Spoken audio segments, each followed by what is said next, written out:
7 不到啊。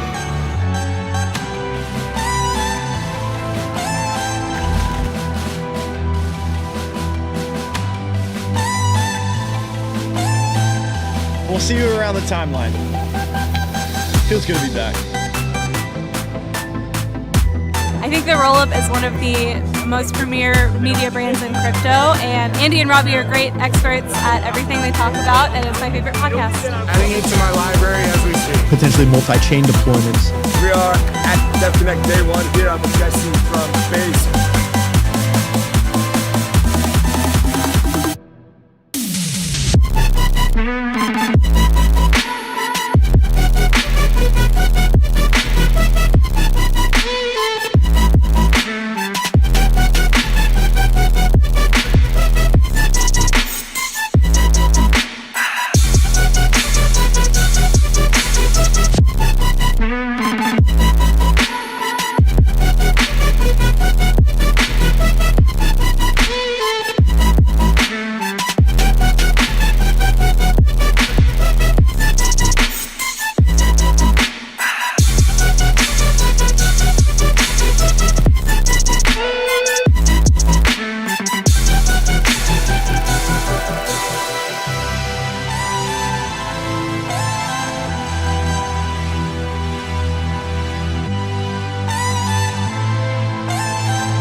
JP Morgan, BlackRock, DTCC, Fidelity, the entire thing was just institutions. It's next level. This industry is going to the next level. And guys, I don't know what else to say. I'm bullish. He said it, he finally said it. I'm so bullish. Andy's bullish, I'm bullish, we're bullish.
Is headed to the top. If we're not already at the top, we're going to the top. We're going. Rollup is my favorite. From all walks of life, all over the world, all over this industry, come together for the Rollup.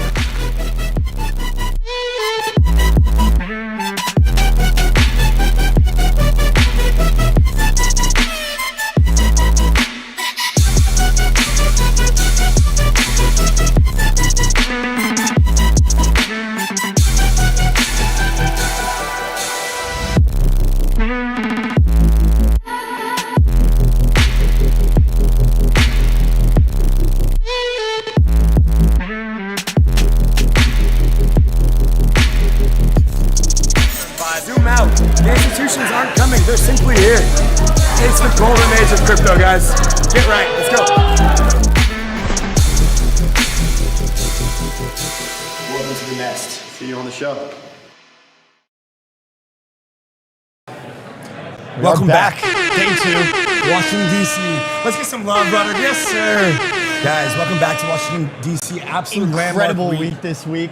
I mean, landmark deal, we've got a lot to discuss. And we ended the stream too short yesterday. Yeah. Just after the show ended, we had some of the most important landmark news from the SEC ever in digital assets history. Guys, we are live from day 2. We've got our first guest, Cody Carbone, here. Before we bring him up, let me tell you about Chainlink, the connective tissue between DeFi and finance, connecting all sorts of institutions to the digital assets space. Chainlink is prominent here in DC. We are happy to have him as a partner, guys.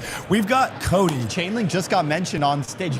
He just got on stage. Zach Wickoff mentioned Chainlink as go, part the of world of this finance. historic landmark regulation that we're seeing between the SEC and the CFTC. We've got the man himself, Cody Carbone. Welcome to the show. Yeah, thanks, fellas. Thanks for coming out to DC. Thanks for coming to the summit. Appreciate you guys being here. Thank you What for an having event, us. man. Oh, it's awesome. I mean, this whole event is about giving a voice to policymakers who want to champion this issue, digital assets, blockchain technology, and also giving a voice to the industry leaders. And when I think of the best voices in the digital asset industry, I think of you guys. So I'm grateful that you guys are here, really. It means the world to us. Well, thank you so much for having us. It's been an incredible journey, experience this week.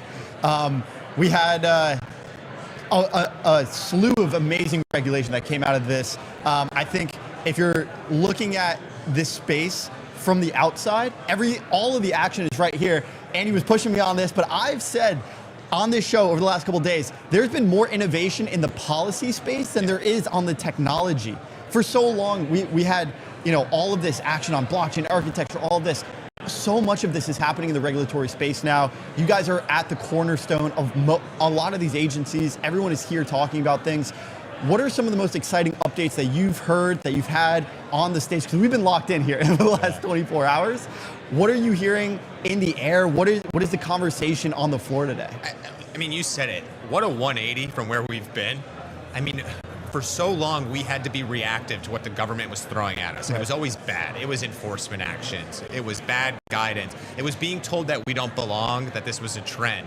And now the government has not only embraced us, but they're coming here to work side by side with us. The regulators want to know what does the digital asset industry need to be successful in the United States? How can we make the U.S. the crypto capital of the world? It's been incredible. So you guys alluded to it. Amazing news yesterday. It sounds like we're going to get a market structure bill hopefully done in the next few weeks. And we've got some still regulators to come today from the White House, from Senate Banking Committee to tell us more. Incredible news from the SEC. To watch the SEC chair and the CFTC chair sit side by side and say, hey, we want to work together to make sure that this industry can be properly regulated, that if you're going to issue a token, you know who your regulator is, you know if it's a security or not, you know if it's a commodity or not. It's been incredible. So I'm glad the news is breaking here, obviously. I'm biased, but it's been amazing to watch just the innovation, to your point, how it's succeeded here in DC, that DC is at the forefront, we're leading, because that's not usually what people think of when they think of DC. They don't think of new digital asset policies, digital asset innovation, but it's starting here. Yeah, man. I think the entire industry is very excited about this digital commodity classification. I think it was kind of something that we expected and something that we thought was likely to be the case, considering these crypto assets are far different than traditional equities or other commodity structures. But to have that firm classification and this kind of five kind of classes as part of this new rule, it almost feels like we just jumped over Clarity Act. It's like Clarity Act is kind of being bogged down and slowed down, but this was huge. Talk to us about what this means for the industry from the policy perspective. Why are these 5 classes of asset types in the digital assets industry so important to have now as part of our regulatory body? You're right, and this is clarity. This guidance that we received yesterday, that's the clarity that we've been asking for a decade. That's the clarity that if you're going to issue a token in the United States, you now know what you're issuing. You know what you need to do to comply from a regulatory perspective. You're not in a no man's land. You don't have to worry about an enforcement action because here is the guidelines, here are the rules that you need to follow to do it right. If you're going to list a token in the United States, you now know what you're listing. Right. You know if you're listing a security, you know if you're listing a commodity. There's no guessing anymore. That is what has kept the United States falling behind for so long, and where other jurisdictions have beaten us, it's saying, okay, we're going to be very, very clear. If you're issuing this, this is what you need to do. If you're listing this, this is what you need to do. This is what we've been looking for. So yesterday, it can't be understated, it was monumental. We still want the legislation because we want to administration proof this. So we always say the legislation is critical because what it allows is that if we get a bad SEC chair in the future, if we get Gary Gensler 2.0, the first thing he or she can do on day one is say, you know what, that guidance that Paul Atkins released at the DC Blockchain Summit, we're going to rescind that tomorrow. Legislation, it's harder to do that. So we want legislation, but we want legislation to enshrine what we got yesterday. Right. That's the clarity we need for at least the next 3 years, and hopefully we'll get the bill to match it. And what does it mean for Paul Atkins, Mike Seelig? What does it mean for them to be announcing this regulation here, this At your guidance event, at the right? DC Blockchain Summit at your event? It just shows how far this industry has come. This industry now is at the forefront. It is being prioritized at all levels of government. We got over 50 policymakers here, a tenth of the United States Senate. For the first time, we've been hosting this, for almost a decade now. For the first time, we had to decline members of Congress. Be like, we just don't have room. We had to decline regulators. We don't have room. Everyone wants to show that they're leading because this is the next era of finance. This is where the economy is going. Yep. So for the SEC and the CFTC, our two capital markets regulators in the United States, say, not only do we want to lead on digital assets, but we want to announce it at the premier digital asset conference in DC. We want to show the industry that we're not only working alongside them, but we have their back. Yeah. We're listening to them. We want to provide that clarity so you can continue to grow here and build here, whether it's DC or New York and San Francisco, but it's the United States. It's massive. Yeah. We know your time is limited. What can we expect for day two? There's been chatter that there's resolution on a yield issue in the Clarity Act. Coming from the White House, potentially. Coming from the White House this afternoon, Patrick Witt, the director of the White House Crypto Council, will be here, and it's teased that we might see that resolution. We also have Senator Also Brooks from the Democratic side of the aisle who's been working on the legislative fix of stablecoin yield. So I'm hoping we get some more clarity. We'll kill that word this week, but we'll get some more clarity on that stablecoin yield pros. I'm hoping that we hear from Patrick, here's the resolution, we've got a deal, here's the timeline to get a market structure bill done. We've got a lot of senators coming up, not only on the market structure side in Senate banking and Senate ag, but also on the tax side. Tax is what's next after we get market structure. So you'll hear some of the tax writing leaders from the Senate and the House. You've got more regulators from the prudential regulatory side coming in saying, okay, how do we get banks involved in this? How do we get crypto companies working with banks? Let's get rid of Operation Choke Point. And then you've got the industry leaders, massive industry leaders, CEOs at some of the biggest exchanges, CEOs of the biggest Bitcoin mining companies, token issuers, all explaining of why they're now building here instead of other countries. So massive day two. I'm thrilled you guys are here for it. Absolutely. Beautiful. Cody, man, wishing you the best. Congratulations on this amazing event. Robbie and I came to this event in 2018. It's crazy. It was a way different world. Yeah. You guys are here before me. You guys are the OGs. There you go. Yeah. So we're gonna have Perianne this afternoon, and we'll be talking about the good old days. But these are the good old days. I mean, this feels like it's the opening of the next generation of crypto. It's the next generation of digital assets, and it's ingrained in the economy as we know it. It's becoming part of the new normal. But again, this event is all about giving a voice to the policy leaders who are leading and giving a voice to the industry folks who have been building this. And you guys are the most illustrative, emblematic example of that. So I'm thrilled you guys are here for it. Thank you really. so much, man. Thank you, Appreciate Cody. you having us out. Have a great day, man. Of course, man. We'll see you next time. See you Thanks. Guys, what a way to kick off the event.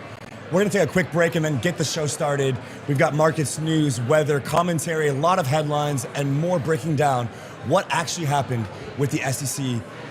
Rob, let's go. Let's do it. See you guys in a sec.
2.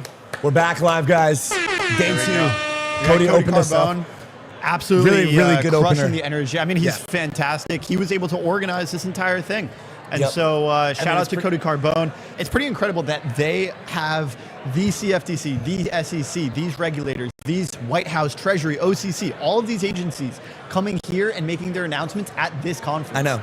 And it's no surprise that the actual conference was the place and the time when we got this major breakthrough in regulation. I mean, guys, if you've been paying attention to what's been happening on the Hill, you've noticed that things have been kind of coming to this tipping point. There's been this build-up here where people have been expecting some regulatory action. They've been looking for something from the White House, from Washington, D.C.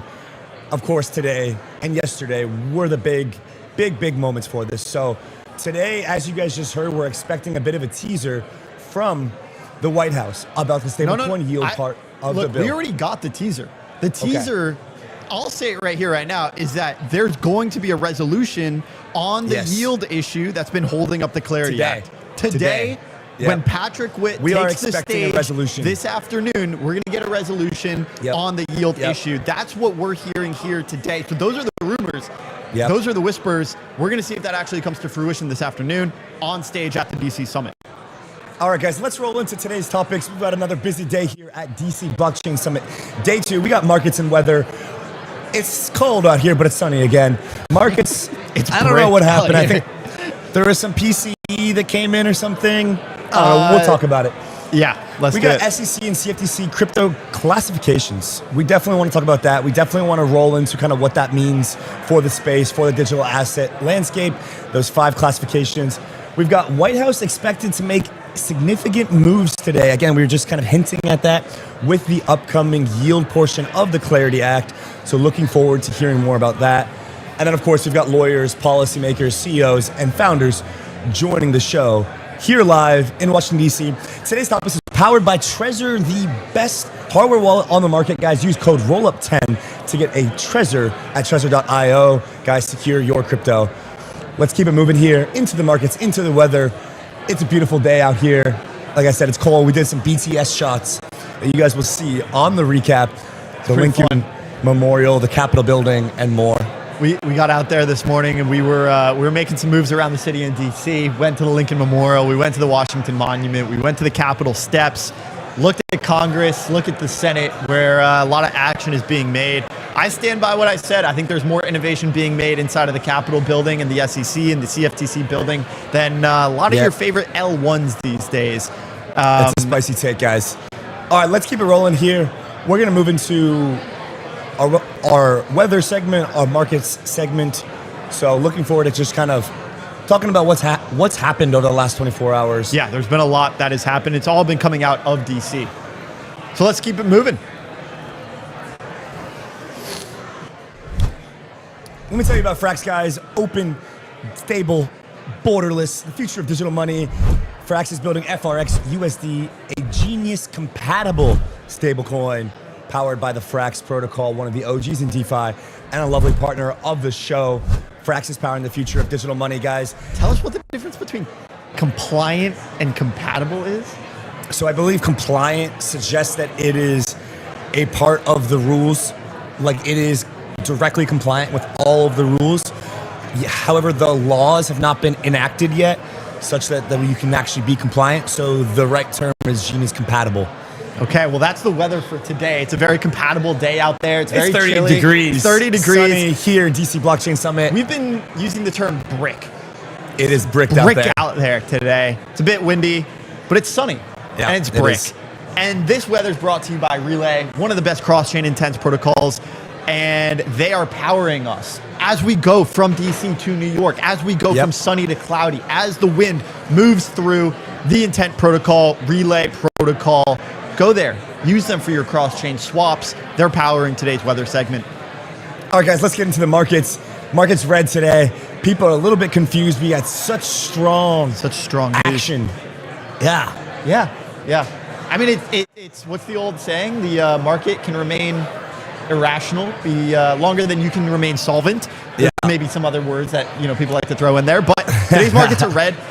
We did get some negative PCE inflation news. It ticked up to a little bit high 3.4%. inflation data there. People are attributing that to the market downturn. This could also be like a buy the rumor, sell the news. I'd imagine that there was probably some exciting rumors coming out of DC. Obviously, we've been hearing things over the last few days. Market has ticked up. Now that those things have been announced, we're seeing the market slide back. What do you people are think? confused. You're confused? Why? We have such the strongest regulatory action since the inception of this industry. Yeah. Yet we're still in this kind of bearish phase where the market's not reacting. Hyperliquid had some insane news today. That asset is obviously holding up. The rest of the market's down for sure.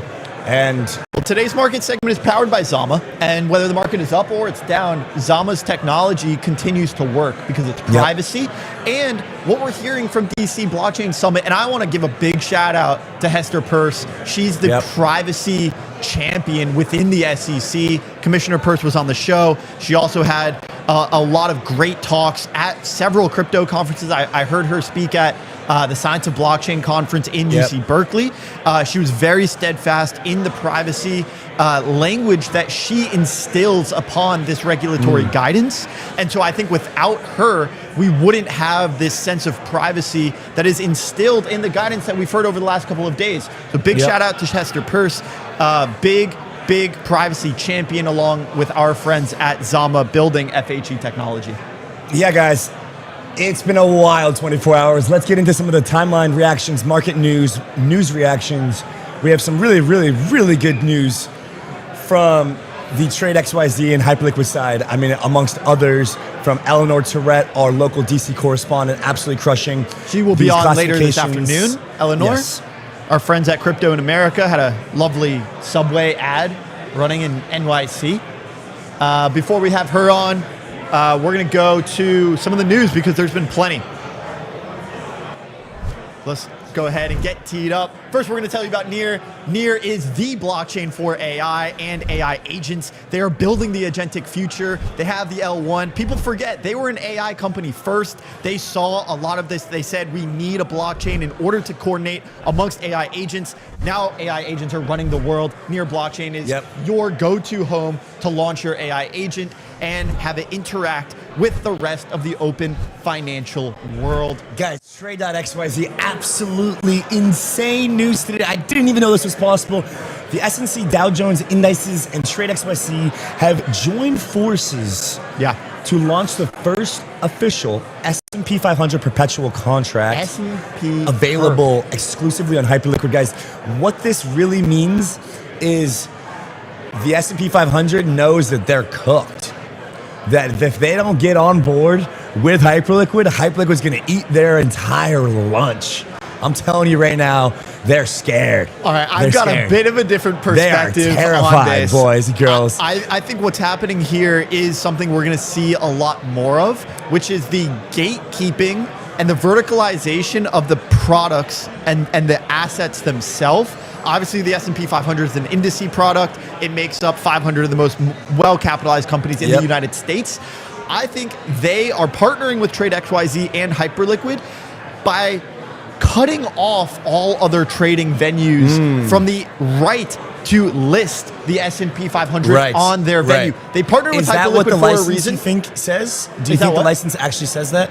The license? Yeah. I mean, if there was an open license, then anyone could list this and this announcement would be meaningless. The fact that they went ahead and issued this license and they did it with Hyperliquid, in my opinion, look, we don't know all of the details surrounding this, but I would imagine that the license gives Hyperliquid the exclusive right in order to list the S&P index, and we're not going to see every trading venue under the sun get that same license, you and would therefore think that's not what the be deal would able be. to list the S&P. And so they've chosen Hyperliquid as the fastest horse and their champion in the crypto industry. Sure, I mean, I think that's a fair take, but at the end of the day, Hyperliquid just listed S&P 500 permissionlessly anyways. TradeXYZ had a oracle that just followed the price of the S&P. I can just go and list S&P on a different exchange, call it something else, and track it. I think if you do that, you could get sued. Now that S&P I think is that taking is a look probably at this world. where this licensing thing comes from. So yes, but like at the end of the day, I still think that's going to happen. Like The point is that people are just perps, going to list this. tokenization, and digital assets are the three largest pillars in this industry. We heard this from Teddy from Bitwise yesterday. We're did. seeing this play out in real time, and now we're seeing it become adopted by the largest traditional financial products in the entire world. They're choosing winners in this space rather than building it out themselves, and they're continuing to leverage the technology that's been built over the past 7 or 8 years. You gotta This is love incredible. it, guys. You gotta love it, man. It's incredible. Rob's bullishness is palpable. Let's go, man. Let's go, Look, man. I've been bullish for 3 or 4 months. It's way easier to be bullish now that a lot of these things are coming to fruition on the regulatory side. The traditional financial landscape is adopting this technology, and they're putting more and more of these assets. The tokenization wave continues to progress. I think all of this is swelling underneath the surface. We've seen it happen ever since last November. We've been seeing this happen, and we've been able to really feel the emergence of this as a category. Yep. We were there when everyone was leaving, and so as a result, we're seeing this continue to swell beneath the surface. Ultimately, I think we're go, getting Rob. very ready and very close to I'm what this still could not that be. bullish yet, guys. If you guys have been following my takes, I've been out of a lot of stuff other than hype for a while. I'll continue to hold that kind of a view until later this year. How's that uranium doing? And uranium chilling in, copper's down a little bit, but happy to not be thinking about all the crypto volatility and be The bulls had a existing. great week this week. Look, we're down a little bit today. We went from 75 back to 71, but we are up from 62, 63, whatever the lows were. And we're down a couple from of weeks 125. ago. It's pretty incredible. Ethereum, 2,300. Highest down open a little bit interest too. since 1010. Hyperliquid Not looking is good there for ETH. absolutely crushing it, partnering with this. We were sitting at dinner yesterday. We were talking about some of the chains that have institutional strategies. Yep. You've got Ethereum, you've got Hyperliquid, you've got Canton, and then you've got things like ZKsync and Aptos that are also in this institutional world. To a certain extent, we're going to be hearing from Alex Speaking from of ZKsync, in we're just going a to little have bit. Alex, the inventor of ZKsync, live on the show as our next guest, guys. Don't go anywhere. Quick break. We're going to get him all situated, and we're going to be ripping it with guests for the next 3-4 hours. Let's go, guys. Welcome back to DC Day 2. Day 2. Blockchain Summit, baby. Let's go.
right, guys, we're live from DC Blockchain Summit, day 2.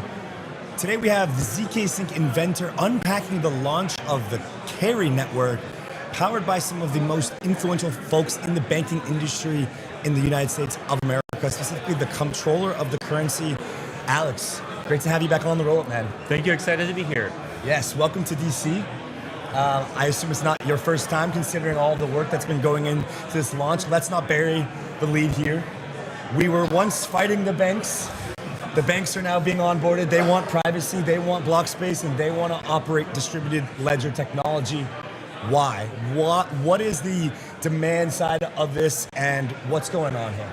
Above all else, they want to be modern. They want to go from this era of 1970s in which they got stuck for many decades and finally want to move with the markets which are real time, that are progressing in seconds. And we have this infamous T+1, T+2, T+5 settlement delays, which are absolutely ridiculous. They cannot continue the way they go now. But the reason this has perpetuated for so long is that the banks have been caught between two conflicting requirements. The regulations, on the one hand, demanded that they preserve control over privacy, over the private data of the banks with the Bank Secrecy Act and business logic protection of basic common sense privacy data of the customers. On the other hand, they have felt the pressure that they need to connect to others much faster than what was possible before. And this pressure is now materializing in stable coins, taking so much value away from the banking system, from deposits into these completely new rails. And the banks, of course, feel this pressure. And it was not possible to reconcile until the arrival of basically Perianne and zero-knowledge cryptography. So to understand why, we really want to zoom out and look at the history of banking as a whole for millennia or centuries now. It's been a history of trust. It's been a question of how do you build trust structures that enable people to transact on a civilizational level with other folks who they don't know, who are living in different places, in different countries, governed by different laws. And it's been this history of creating trust structures of organizations, institutions that connect to other people, to other institutions they can trust. And the problem is, this does not translate into the internet era, because in the era of internet, we transact in seconds. There is simply no buffer, no circuit breakers where the humans can intervene and can perform human-based trust-building functions. You really need something that protects the integrity of these transactions by design, with mathematical guarantees, with computational guarantees. And this is, of course, what Bitcoin, Ethereum, the blockchain world brings to the table. These incorruptible guarantees of transaction integrity. But this was not compatible with privacy.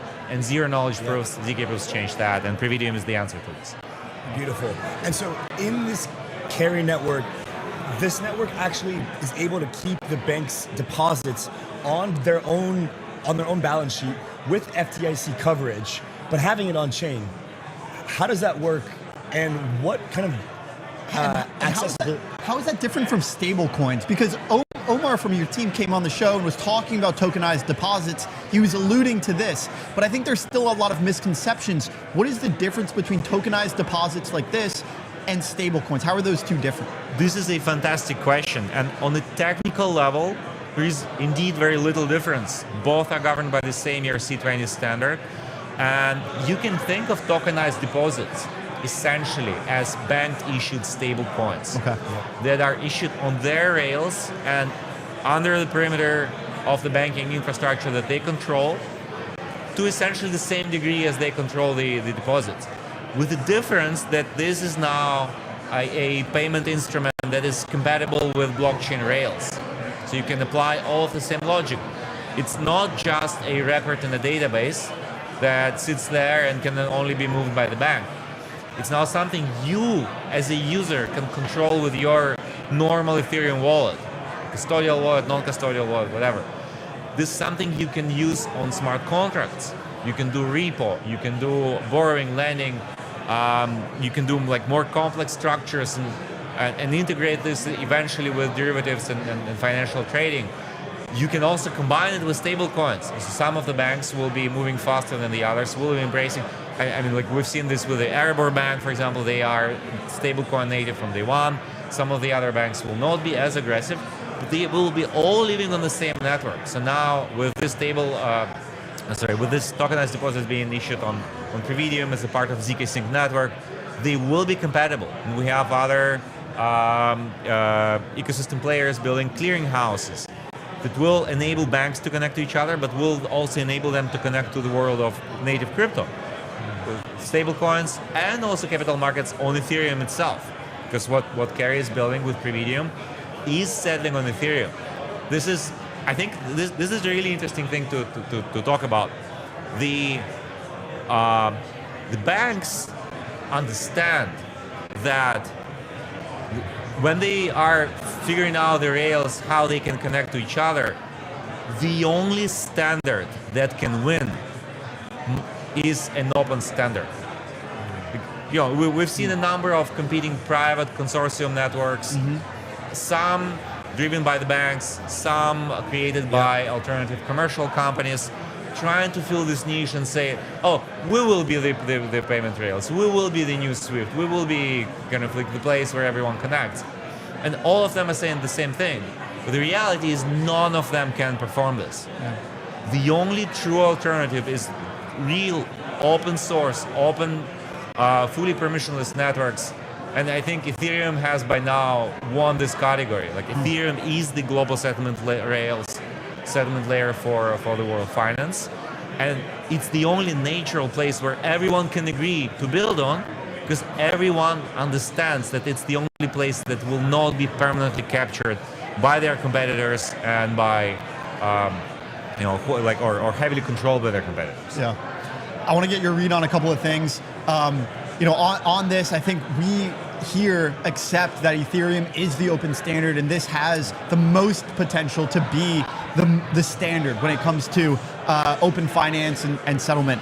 I've also said on the show recently that we have the New York Stock Exchange launching its own network for tokenized equities, the Dow Jones, the NASDAQ. We have kind of this new L1 trade or invention that is coming out. We also have things like Tempo that launched today. How much credence do you give to these new networks that are seeming to be launching with the same principles in mind, tokenization, equities, high quality assets? Do you think eventually they will pivot to Ethereum and become interoperable either as a roll-up or move their business onto Ethereum? If so, why? Look, this is a natural process. Blockchain as a technology is a superior way to manage value. Yeah. So even if you are deploying something for a single organization, blockchain is a better database. Yep. Because it's incorruptible by design. You can protect it. You cannot modify it by a single system administrator. You can split control. You can do a lot of interesting things. You can add programmability of smart contracts, even within a single organization. So it's very natural that each organization will have their own blockchain system. They must have it. Like they must have something that is completely under their control, but inherits all of the benefits from blockchain. Now, the question becomes later, how do you connect them all together? So the fact that all of them want to build their own blockchains is really the underlying thesis of Previdium. The whole idea of Previdium is we come with this open source technology, we offer it to you and say, hey, like you want to build it, you need privacy, you need integrity from blockchain. You can take this framework and build your own system. Now, as a bonus, on top of that, you can be connected to Ethereum and through Ethereum to everyone else, every other Previdium. And with ZK proofs, you also get private interop. And this is very, very important. This is very important for banks because they cannot allow the visibility of inflows, outflows, specifically for tokenized deposits to happen on public networks. Regulators have already flagged this as a risk for triggering bank runs and stuff like that, right? So now other organizations like the ones you mentioned are going to be building their own networks. Tempo is a venture by Stripe. So obviously Stripe, as a large payment processor, wants to have their own network, and they don't care if it's L1 or L2, they're going to build L1. And of course, all of them will try to get everyone else on their network. Yes, of course. But guess what? Like that's going to be that's precisely the reason why it's never going to happen in the end. So yes, Stripe wants everything to happen on Tempo, but JP Morgan wants everything to happen on JP Morgan chain, and Circle wants everything to happen on ARC, and so on and so forth. They will never agree. The large players will never agree to build on the infrastructure of another large player. And this is why Ethereum is the only option, the only way forward as a neutral infrastructure that everyone can agree that's the place where we all want to connect. Yeah. And Previdium is built with this in mind. Alex, coming back to the launch of Carry and kind of this 2026 rollout, you have some big banks involved here in DC, in New York, in the States, M&T, KeyCorp, Huntington, some of the names here. What is going to be the first use case that they're doing on the network? What are some of the experiments or tests that they've been running, and kind of what does that spectrum of use cases look like as they get more and more comfortable using blockchain for their, for their company? Yeah, these 5 banks you mentioned is just the beginning. We already, I just spoke to Gene Ludwig, the founder and CEO of Carry yesterday. He said he just immediately after the announcement got more inbound from other banks who want to join. There you go. It just from now it's going to expand very fast. Now, the very first use case for these banks is very trivial. It's just replacing the ACH with the real-time means to connect the banks. So according to some estimates that I've seen, I cannot attest of like exact 100% validity of them, but it roughly goes in this direction. Around $27 trillion sit in Vostro Nostro accounts on corresponding banking, completely idle, just because the banks need the way to connect to each other, and you cannot build a relationship matrix of every other bank to every other bank in the world. Right. That would be tens of thousands of banks. They need working Square millions of connections. That does not work. So they can connect only to some banks they know and trust, and they put money there, and from there they connect to others, and they have to rebalance and reconcile, and this is all not happening in real time, and this is causing this massive friction of idle capital. Capital costs are quantifiable, enormous, a single organization that has the finances split between different financial endpoints with, let's say, a middle-sized corporation with $3 billion in assets has roughly 30 million, 50 million every year lost on this friction. Wow. In missed interest payments on treasuries, and missed opportunities on using this capital in more productive ways. All of that is going to be going back. So this is the very first use case. But that's, of course, just the entry point for everything else you will build on top once you have the deposits tokenized. Because now it's easily expandable to all the other use cases of crypto, with repo, with tokenizing of equities, tokenizing of everything else. Yeah. Once you have the foundation, the tokenization engine, the nice dashboards, user control, which is very important, a large part of Previdium. So it's important to say that Previdium does not come as an empty computer. It's not just a empty infrastructure that you have to build applications on. It comes with tools for the treasury managers, for the CFOs, for the compliance officers to monitor the network, to configure exactly who has access, who may see transactions, who may transact, modify specific contracts. Some of the contracts are public, but with specific guardrails, and you can easily fine-tune all of that. Once you have these basics in place, all the other applications become 5% of the effort that you needed to get indoors. So now that we have Previdiums and we can tweak all these dials, also we got tremendous regulation, the SEC, the CFTC partnering on digital commodities, digital tools.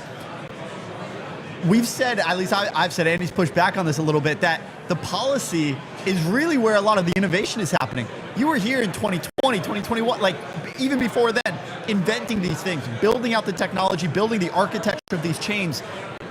Do you see most of the technical work is complete and production ready for institutions? Now it's about pilling the institutions, educating them, selling them on these things, helping them understand the benefits. That's where really the innovation or the hard work is, the focus is on that? Or do we still have more technical work to go? I mean, we will always have more technical work to do. At what point was, I don't know, Amazon complete and ready? Like, you cannot put a point. Like, it's an evolving organism or an ecosystem with various parts of technology being constantly developed. But I would say that we have the absolute basics in place for the institutions to actually start transitioning to blockchain rails in a compliant way. I mean, you could do it before. You could do some of the compliant finance on public chains, and we've seen that being done with some of the big banks tokenizing and going on Ethereum.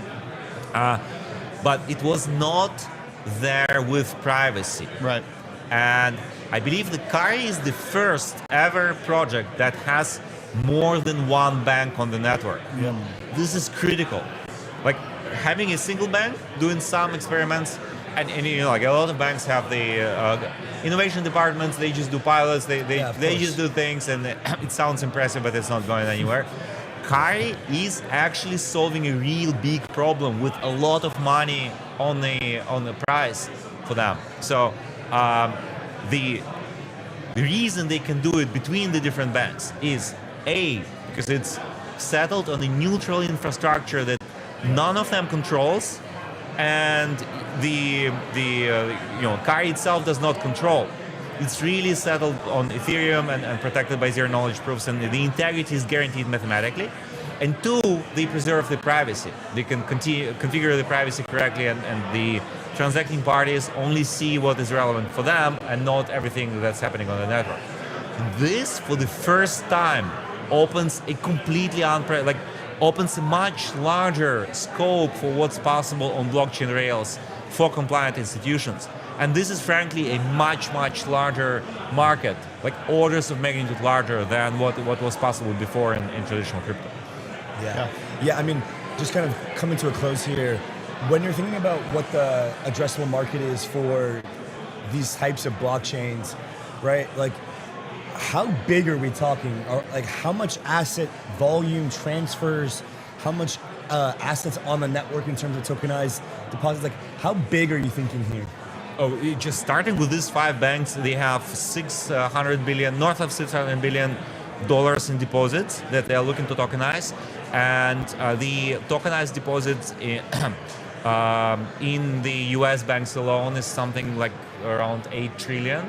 But alone that, plus, as I mentioned, 27 trillion is like the worldwide estimate on the money that is locked in corresponding banking.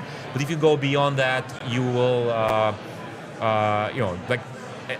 this is just the beginning. You really need a single killer use case to start a complex network to work. Because it's a very hard problem to solve, chicken and egg. Like, a network is only as valuable as the participants of the network. So we needed something that provides value from day one, that is immediately valuable even to a single institution or a small group of institutions. But once you have that, this is where this is the crystallization point from which the network growth and expands into these trillion-dollar markets. And look, it's always been the promise of blockchains to tokenize everything. Like, blockchains, Ethereum specifically, has always had this Internet of Value vision of, just what internet has done to information. Every type of information is now on the internet. Like, we're doing kind of a radio, video podcast, right? Previously, you would have it split between the radio network and the TV network, and then maybe like some pictures printed in the newspapers. Now everything is digitized on the same rails. The same thing is going to happen with finance. All of these isolated lanes and things will be merged together in one big network, and that's going to happen with blockchains.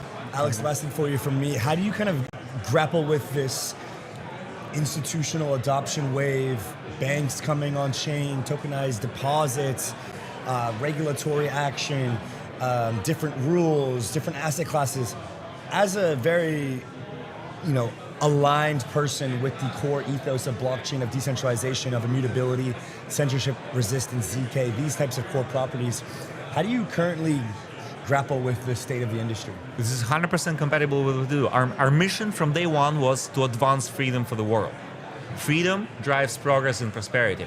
I was very impressed yesterday when we met with Gene Ludwig, the founder of Kai, at his a place which is called the Ludwig Institute for Shared Prosperity. And we spoke about this, how we really have the aligned vision. Everything that makes economy more efficient advances economic freedom. Yep. Everything that makes the traditional financial system more integrity preserving advance the mission of freedom. Because now you don't rely on, the more you can automate, the less trust is expected from people, and so there can be less extraction from individuals happening. But then, if you zoom out on the bigger vision, when we integrate banks into the financial rails and we connect them to Ethereum, this strengthens Ethereum ecosystem. This strengthens all of crypto. Because now, if tokenized deposits are just one transaction away from stablecoins and one transaction away from native ETH and all of the tokens, you essentially merge the both markets together. Mm-hmm. You have the traditional financial markets, the new crypto native markets, all being traded, all being connected in the same network. That's the bull case for crypto as a whole. Yep. And that's the bull case for our mission of advancing freedom. This is the new financial system, and it's playing out right before our eyes. Alex, thanks so much for joining. You've been here the whole journey. So we look forward to the next generation of Ethereum and digital assets as well. Thanks, Alex. We'll see you soon. Thanks to you. Guys, that is the future of tokenized deposits on-chain, on ZKsync, on Carry Network, powered by the comptroller of the currency, several large banks. Guys, it's not a bankless world. We will have banks on chain. We will have tokenized deposits. Guys, we're going to take a super quick commercial break and get our next guest up. Guys, see you in just a second.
guys, we're back day 2 at DC Blockchain Summit live.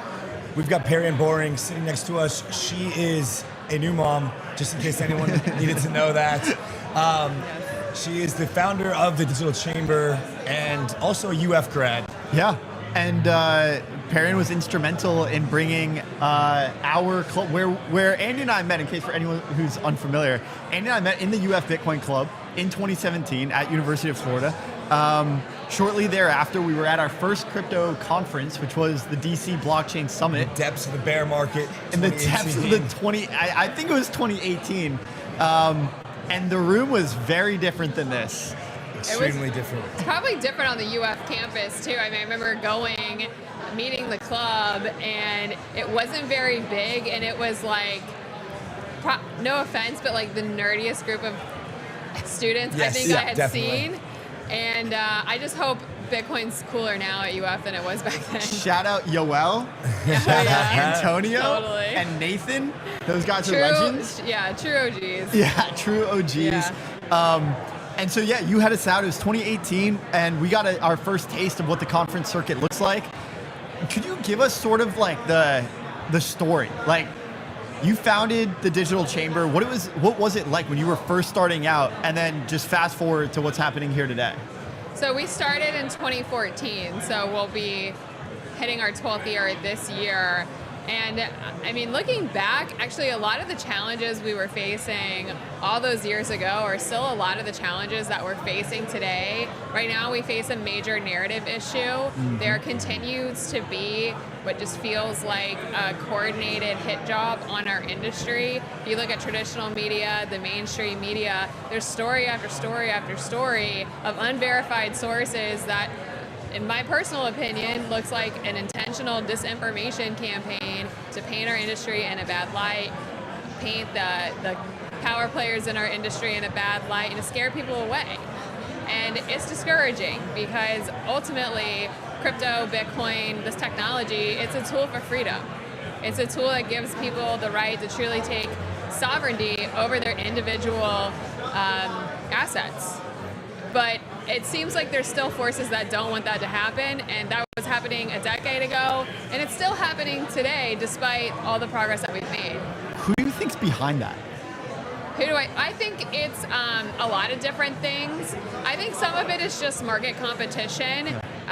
We've made it, so there's very, very intense competition amongst all the big companies. They all are competing for market share, and I definitely think there are some companies that are playing very dirty in how they capture market share, and they talk bad about people. I'm the kind of person where I don't talk bad about people. If I don't like you, I'll just tell you to your face I don't like you, but I'm not gonna go behind your back and spread a bunch of lies about you to try to get ahead.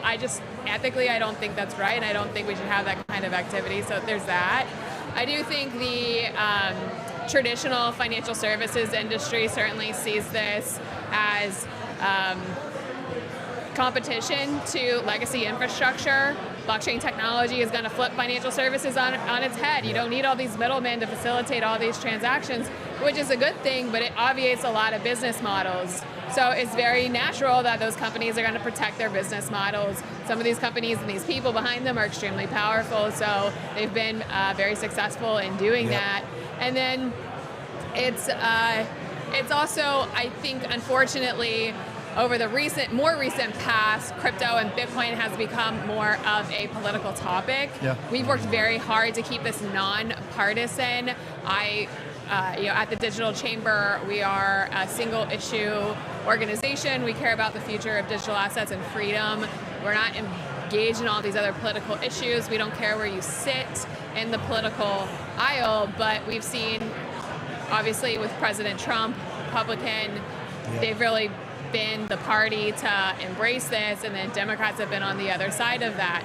So Democrats are attacking crypto as a tool to attack Trump. So, you're up against competition, you're up against big banks, financial services companies, and then you're up against some people in the Democratic Party. So we're up against very powerful forces. And one point on this is, right, yesterday we heard the innovation exemption, Mike Seelig, and Chairman Atkins are up there working together to advance the regulation. But we're also hearing on some of the people who came on the show that we can expect litigation from Citadel and some of these market makers to attack the innovation exemption in the regulation that's been put forward, the guidance. And so we're still fighting against some of the same crowd. At some point, and we have seen how some of these institutions are starting to embrace crypto. We just had Alex on here talking about tokenized deposits. Banks are starting to come forward, be more accepting of stable coins. Is this inevitable? Like, these people will come around, they're just sort of hanging on to buy themselves more time? What do you think ultimately gets them over the hump? I mean, technology doesn't care about all this stuff. Technological progress moves forward. So a lot of the things we're seeing are just really going to be speed bumps when we look back 10, 20, 50 years from now. Ultimately, if you have a more efficient way to move money, the market's going to move forward. But of course, there's people in the middle who are trying to slow it down. So you can slow it down, you can try to divert it some, but it's inevitable. Perianne, another thing that we heard was actually that there's a part of the Clarity Act that is kind of around ethics, specifically around President Trump's involvement in certain crypto projects, his meme coin, World Liberty Finance, these being blockers from the Democratic side with regards to whether or not they want to push forward this clarity bill because of this kind of conflict of interest.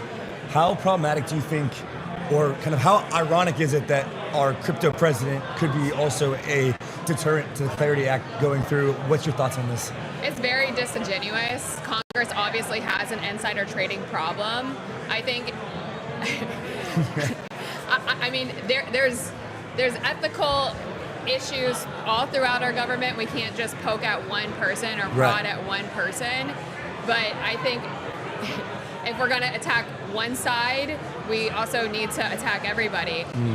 We should not have, the government should not be profiting off of actions they're taking. And that's how we should operate regardless of what industry. So there needs to be things in place to protect that from happening. Yeah. But it's happening everywhere. It's not just happening in crypto, if it even is happening in crypto. And then it's also another issue we keep seeing over and over again in the political environment is crypto gets singled out in the regulatory environment. So we saw this during the Biden administration where there was these huge efforts of enforcement on the crypto space when crypto only represents a very, very, very, very small amount of the overall market share of what's happening in financial markets. Yet like 80% of all compliance resources and enforcement resources are going to focus on this one space and just kind of turning a blind eye to what's happening in other industries or other markets. So it's,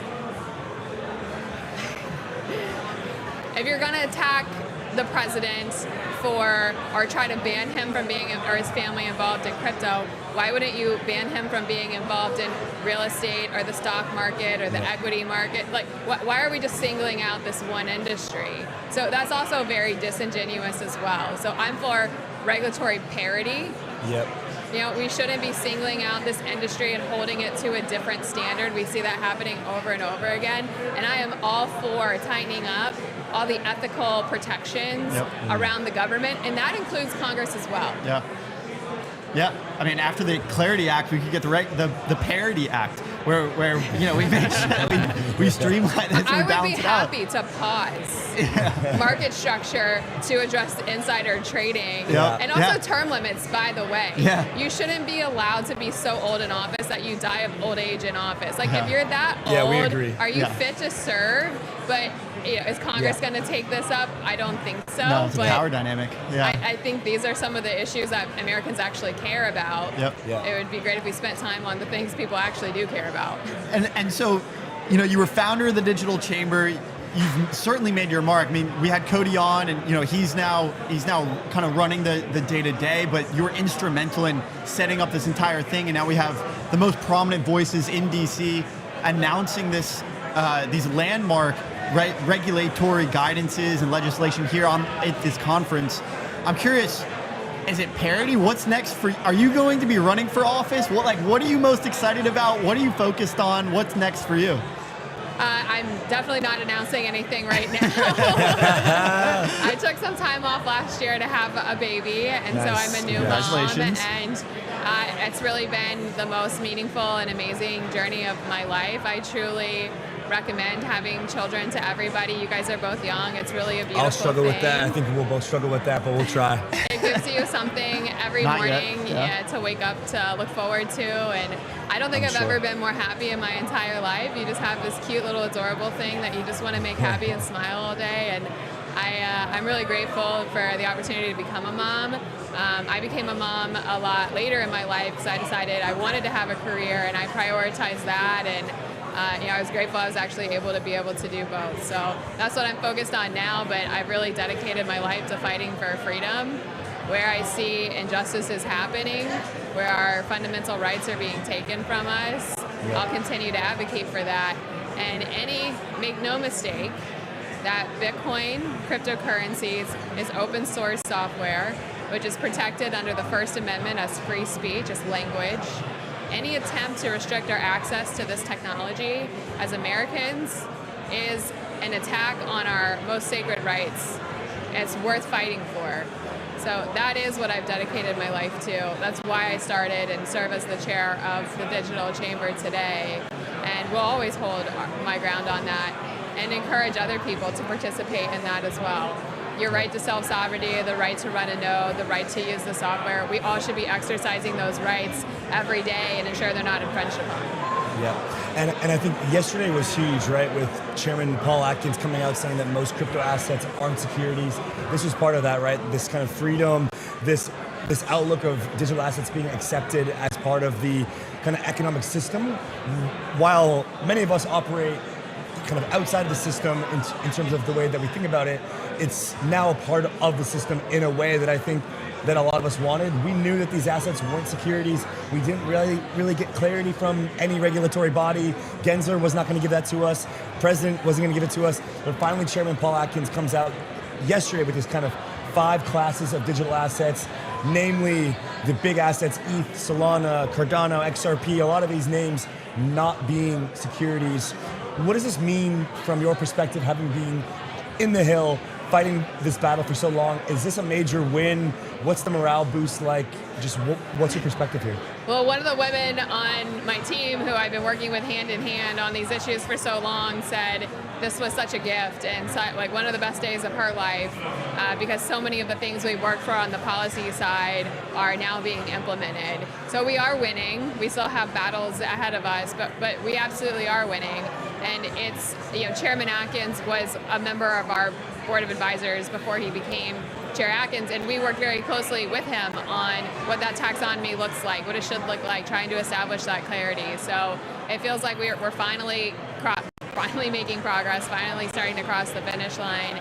But ultimately, this is what's good for the U.S. economy, is what's good for American people. It is a national security issue that this country leads in financial innovation and financial technology. Today, wars are not necessarily fought in a traditional battlefield. A lot of it's fought with technology. And if you're not at the forefront, somebody else will. And finance is a big part of the battlefield. Yeah. So being able to have that regulatory clarity, that regulatory certainty, so businesses, investors, developers can build and invest and develop here in the United States is critical to our future. Yeah. So I do believe this is one of the most important issues we as part of the younger crowds in this town can be focused on. And it's a fight for freedom, and it's a fight for our country. Yeah.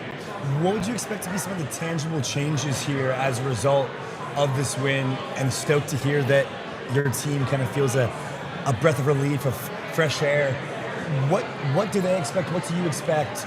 Tangible improvements to the kind of digital assets structure here. What is going to change for the average user, investor, entrepreneur in the space as a result of yesterday's news? Well, what we saw previously in previous administrations, because of the hostility towards our industry, because of the weaponization of the law against crypto businesses, so many people, companies left the country altogether. We had members who were so demonized that they moved their entire families overseas, and I know one story of a family that they decided to renounce their citizenship because of how they were treated just because they're working in this space. So we've been villainized. We have been discriminated against because of the technology we're building and the ecosystem that we're in. That's illegal in this country, by the way. Yeah. So now with having a government that is working to reverse that, and yesterday was a very big step, I believe we will start seeing those businesses come back, and we already are. And that's good because market competition is what creates the best products and services for users. The more competitors who are out in the market, the more intense they're going to be working to sharpen their products, to bring fees down for people, and to create more robust infrastructure. So that builds the economy, that builds the markets, and that creates a better environment for people who will be using the technology. I've got a bit of a different question here. Because you guys work on both sides of the aisle and really try to push this forward as a whole, there's projections, the polls are Polymarket and Call Share better than the polls these days, but the idea is that maybe there's a change in maybe the midterms or the presidency, and that is part of the big push to get clarity into legislation, turn a lot of this regulatory guidance into administration-proof legislation. If there is a change, what advice do you have for the crypto founders so that we don't fall prey, we don't have to renounce our citizenship, we don't have to leave the country again? Is there anything that we can do or advice that we should give to navigate some of the complexity if the tides turn? I am concerned about the midterm, just historically speaking, when one party takes both the White House and the upper and the lower chamber, something's going to give in the midterms. That's highly likely to happen, which means Democrats would either be in charge of the House or the Senate, and looks like very likely it could be the House. If that happens, that means that Democrats will then have subpoena power and they'll be driving the agenda in the House. We have seen over the last 2 years that Democrats have been attacking crypto as a way to attack Trump, who's their right. ultimate target, and unfortunately, we're just the we're just the way we're in the middle of the target. Right. So I think what's really important is for businesses specifically and people in this space to not be partisan. Once you align yourself with one side or the other, 50% of the establishment is going to be against you. We need to be doing everything we can to be working with Democrats, to be educating them, helping them understand that this is good for the Democratic Party as well. This is good for America. Yep. It shouldn't be a partisan issue. It shouldn't be a political issue. So if we do have a change of power, and there's an election every 2 years in this country, so things are always changing. Mm-hmm. We don't want our industry subjected to these political winds. This is about technology. Most technology issues really are not partisan issues, so we need to get out of that. It's very destructive and it's not helpful. Right. And so are you on the side of really wanting to get clarity in before the midterms then? Is that like the goalpost here? Well, everyone is saying, and they've said it over and over again at the conference, that like this is our moment. Right. We've been working on market structure legislation for, I want to say, at least 7 or 8 years in this town. And I worked in Congress. Only 2% of legislation that's ever introduced actually becomes law. It's very difficult to get things passed in the House and Senate and signed by the president. By the way, we are the only organization that did get crypto legislation through both the upper and lower chamber before we had a pro-crypto president. Yep. We did that. It's not easy. And there was only one bill in a 10-year history that ever even made it that far. So having a legislative pathway is honestly the hardest thing about getting legislation done. So the more time that goes by, the more my confidence monitor is dropping that it's ever going to happen. So timing is really critical. I'm curious about any relationship or, obviously President Trump gets a lot of credit for being the pro-crypto guy. David Sachs is also a really instrumental character here in DC. Have you had any run-ins, any relationship with David, or how instrumental has he been in helping push this legislation forward? Well, we called for the crypto office years ago. When Trump was elected during his first term, we issued the National Action Plan for blockchain, which was the original blueprint, our original proposal of how the federal government should be approaching blockchain technology and digital assets. One of the issues we've always faced is that you have all these different bodies, regulators, whether it's SEC, CFTC, you have Treasury, FinCEN, OFAC, IRS, all these different agencies that are involved in some way, shape, or form. So having one office in the White House who can be in charge of policy and make sure everyone's operating in the direction and the jurisdiction they should be in is really critical, and we're seeing the results of that. We got the Genius Act done, largely thanks to the incredibly hard work of David Sachs and his team and the will of the president. So we need to keep that momentum moving to get market structure done, and that's not where it ends. There's other things that we need to turn to as well. Tax clarity is really important for the growth of this industry. Modernizing the Bank Secrecy Act so it actually works with open source blockchains is critical for the continued growth and the hardening of this infrastructure. So this isn't the only policy issue that needs to be addressed. There's many others that we need to work on too. Are we receiving as much pushback on the Bank Secrecy Act modernization, the tax clarity as well? Are those as controversial as market structure? Probably. What isn't around here? Yeah, right? Yeah. It's always going to be something. There's always somebody, Yep. you know? Yeah. Perianne, as we come to a close here, just reflections, thoughts on this year of the event, kind of what's been the big changes from the crowd, from the vibe, from the effectiveness of actual legislation getting moved forward. What's your general takes here? We've made it. There you go. We have arrived. Everyone's Let's here. go, we're here. Right? it's only uphill from here. Awesome. Perianne, thank you for your time. Yes, thank See you. you Thank you. DC Blockchain 2027. See you. See you there. Alrighty, guys, that's Perianne Boring, the founder of the Digital Chamber. I think it's lunchtime. We'll be right back. Quick commercial break, guys, with our next guest. Thank you guys so much.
Let's go live, Leo. Here we are. Tempo We're back. mainnet. Back to DC blockchain. Tempo mainnet is live. Tempo mainnet. Rumor mill called it. As usual, the rumor mill has been correct on the Tempo mainnet. Shout out to all of the lovely, lovely anonymous sources here. Let's watch the video, get the insight on the branding. I think this is a pretty cool video. Agentic payments are here for Tempo mainnet.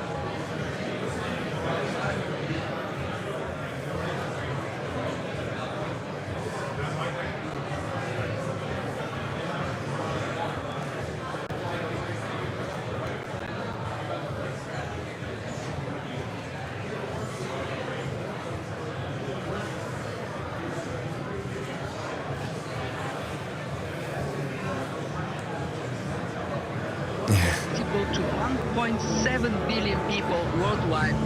What would happen if money became digital and electronic? One thing that's missing is a reliable e-cash. Result in new ways of exchanging value. Expanded economic opportunity. This vantage point, we see the promise of stablecoins. You want your agent to go buy something for you?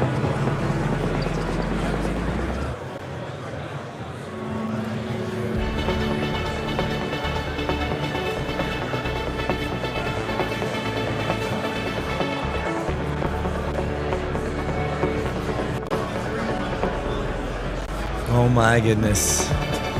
This has not been talked about.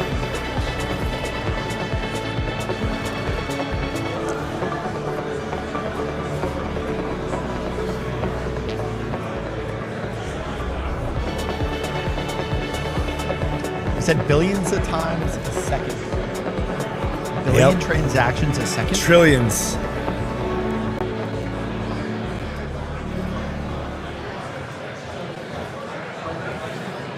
Pretty good launch video. That's kind of the go-to. This is the standard now. We're going to see more and more of this Apple-style launch videos. Yeah. Didn't really hear much about it at all on the timeline. People kind of just left it there. Ethereum people didn't really like it. They were like, it's an L1 with one block proposer. Didn't hear much about it. They kind of just like stealth launched this thing. And yeah, even like the rumor mill about it didn't really pick up that much steam. It's just like people just kind of seem jaded towards new chain launches, to be honest with you. It's just kind of like the slow moving process. Oh, another chain, another chain, another chain. There's no differentiation, right? Every chain now is solved the blockchain I don't think that's right. dilemma. I think Tempo has tons of differentiation from distribution, from the tech side, the token standards, a lot of these things. So why people aren't excited about it? I mean, why are people not excited about any new chains or any tokens outside of Hyperliquid? I don't know. Because I think a lot of the chains have very little differentiation. Yeah, sure. Yeah. But I just think like there was like this agentic payments narrative marketing flow that was happening here, and then it kind of just launched, and that's what happened. Look, we're here where a lot more action is. Yeah. I again think that there is not much innovation happening. Yes, they have distribution, but a lot of that is on the more payments focus. That's on the business side. A lot of that is attributable to Stripe. It's not really attributable to Tempo. They've cranked some things up. They've gotten more centralized. They've been able to really tighten things in, become a lot more fast, have high throughput. But that's sort of where we're at these days. And so, you know, the reality is that these things just aren't very innovative now. And that's why I think we see so much more excitement around where the action is. And the action is here in DC with this regulation.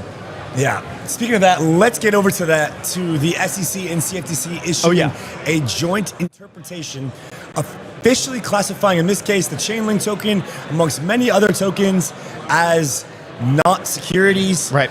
Which is huge for the asset. Shout out to Chainlink being a partner for the DC Blockchain Summit here.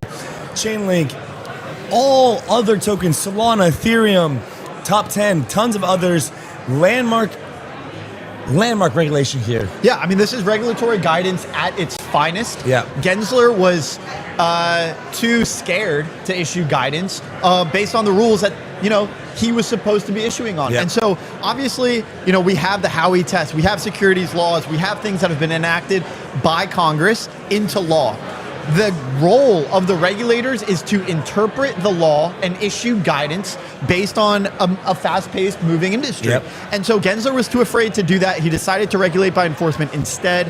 What Atkins and Selig were proactive and proficient in doing was issuing this interpretation.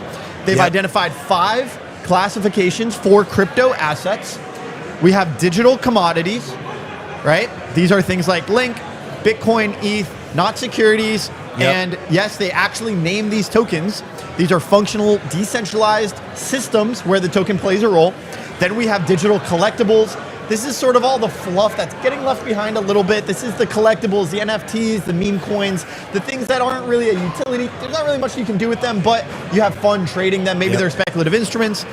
You got digital tools. I think we're going to hear a lot more come out around digital tools. These are things like ENS names that are tokenized. You know, tokenized. Really, there's a lot, you know, of functional things that can be incorporated into digital tools. Domain names, credentials, soul-bound tokens, I think would also fall into this category. Stable coins. We all know stable coins. They were actually able to make this carve out. We have Genius that goes into deep, deep depth around stable coins, but stable coins is one of the classifications here. The last, not least, digital securities. They said, look, if your thing is a security, just because it's tokenized, it's still a security. But they also identified the 4 other classifications that digital assets can fall into. It's not just bucketing everything up into securities. So we were able to parse out, untangle a lot of the digital assets and finally reach a point where we have some rules of the road. The only thing missing now, which we heard from Cody Carbone, is to turn the regulatory guidance from the SEC and the CFTC, turn that into administration proof legislation. Actually put it into law, because, you know, we're going to get a new SEC chair, we're going to get a new CFTC chair. The next president is going to appoint whoever he or she thinks should be in those positions. If that person is unfriendly to the industry, then they're going to reissue new guidance that takes all of this away. But if it's legislation, it's much more difficult to repeal. That is the only thing missing. It's just solidifying and codifying the guidance that we had yesterday into law. So why don't we actually hear from the SEC chairman, Paul Atkins. He actually made these remarks yesterday. We're going to pull this video up, and basically we're going to hear exactly what he said about his interpretation on crypto assets, grounded in existing law and informed by extensive public input from some of your favorite DeFi and digital assets founders. So we're going to go ahead and play this from Paul as he speaks yesterday here at this event in DC. Failure to provide clarity on this question is over. As we speak, the Commission is implementing a token taxonomy and investment contract interpretation, and you should find that in your inbox or if you look on the website when you get home. Our interpretation, which is grounded in existing law and informed by extensive public input, establishes 4 asset categories that are not deemed to be securities. So digital commodities, digital collectibles, digital tools, and payment stable coins under the Genius Act. With these categories in place, the interpretation then clarifies that only one crypto asset class remains subject to securities laws, namely digital securities, which are traditional securities that are tokenized. This distinction returns the SEC to its core mission and statutory authority of protecting investors involved in securities transactions. We're not the Securities and Everything Commission anymore. So, thank you. We're not the securities and everything. Audience love that. In exchange, we are not the Securities and Everything Commission anymore. You heard it direct from the SEC chairman, Paul Atkins. At the DC Blockchain Summit where we are. In the room right in front of us, guys. He was here yesterday. Today we have from the White House some potential stablecoin yield announcements about the Clarity Bill. Guys, we're going to take a super quick commercial break. We've got the Money 2020 team in here today after they just announced their partnership with the Digitalchamber. We're going to keep rolling. We've got them. We've got Eleanor, Terrett, Adam, and Ben from Chainlink, and a couple others to wrap us up. Guys, stay with us here. Couple hours left. Great speakers coming up. See you guys in just a moment.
We are back. We've got Scarlett, we've got Virginia here, the Money 2020 team. After the announcement that you guys are partnering up with the Digital Chamber, it feels like this is where all the action is in DC.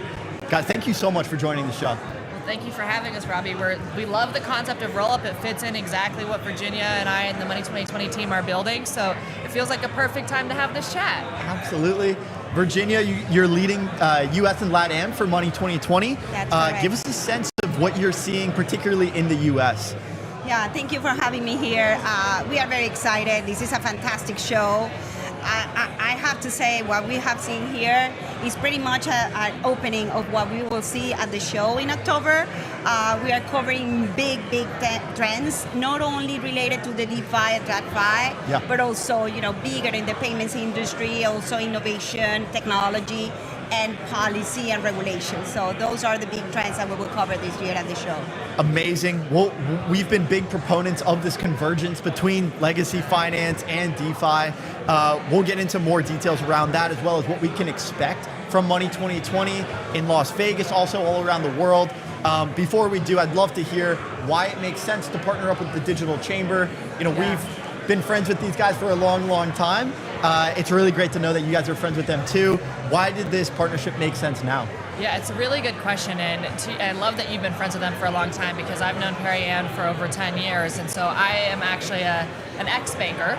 I've spent a lot of time in the space as a CIO and leading innovation from some of the largest financial institutions in the world. And so back in those banking days, when Digital Chamber was just getting started, they were talking to us about joining, and those are the days of when R3 was a big thing, and so these consortium models started. And so I personally and the Money 2020 team have been watching the Digital Chamber for years, and they've been coming to the shows, and we see the role that Money 2020 plays kind of at this intersection of these two worlds. And we are an ecosystem play where the entire industry comes to get business done, but also we're the platform where we help shape the future of the industry. So when we think about someone like Digital Chamber, who has spent so much time educating and spending time with policymakers and regulators, it just felt like such a perfect match, because we have the banks, we have the payment companies, we have all of the fintechs, we have the regulators, but they are the ones who are spending time in Capitol Hill, really building those relationships out. Obviously, they just made that acquisition over in the UK with Crypto UK. They've now expanded that over into Asia as well. Those are markets that are important to us.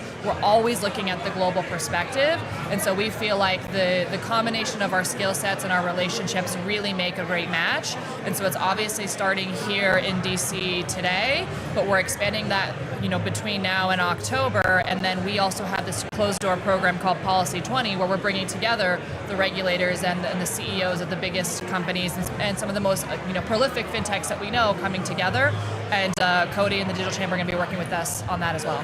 This is really where worlds collide. Yeah. DC and the digital asset industry have been so competitive for so long. They were really at odds. But I think now we're starting to see that we're actually making progress on the regulation. We're getting guidance, and eventually we hope to be getting legislation as well. We're seeing DC and digital assets collide here at the Digital Chamber, DC blockchain, and then we've also got legacy finance or TradFi colliding with DeFi and digital assets in Money 2020. Virginia, you mentioned earlier, pillars of Money 2020. I'd love to get into what those are, and we can talk about how these two worlds are converging. Absolutely. Well, I kind of mentioned them already, but yeah, to go into the details, the first one will be about the modernization of cross-border payments, which is basically what we are discussing here, right? Yeah. New rails, 24/7 access. People want to move their values every time, at every second. So that's basically one of the pillars. The other one will be about technology as the great equalizer. I mean, if you go to any of the sessions yesterday and today, AI is part of those conversations, like hyper-personalization, agentic AI, but also AI as a layer to move money faster, right. And trust.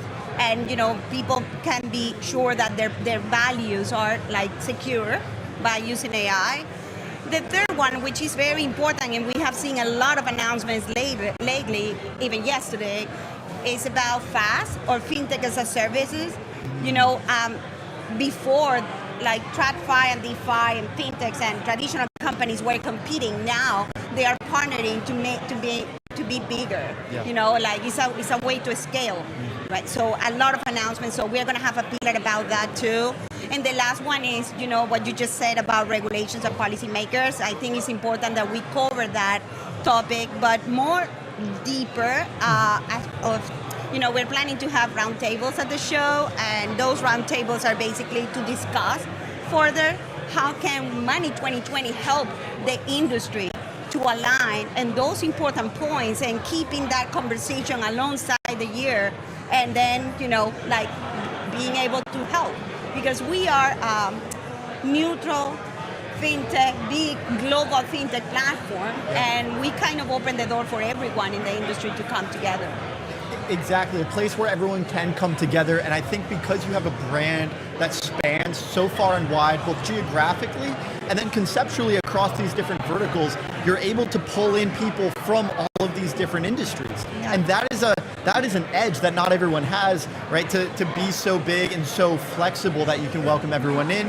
That provides a lot of cross-migration, cross-pollination of ideas. Yes. A lot of times, you have policymakers, you have regulators with technology and blockchain. There's not a lot of neobanks or fintechs here, True. Right? Yeah. If we can have one complete place where everyone can come in, I think that is extremely powerful, because we can, try to imagine what could possibly come, but actually putting the people in the room. There are things that are going to come out of that are going to stay making momentum, pushing things forward in terms of the partnerships and the companies that end up doing deals at these conferences. Like Scarlett, I think you said, this is where business gets done. Yeah. Talk to us about how this has evolved. Like fintechs, neobanks, this fintech industry has extraordinarily progressed over recent years. Now blockchain DeFi is sort of a more recent advancement.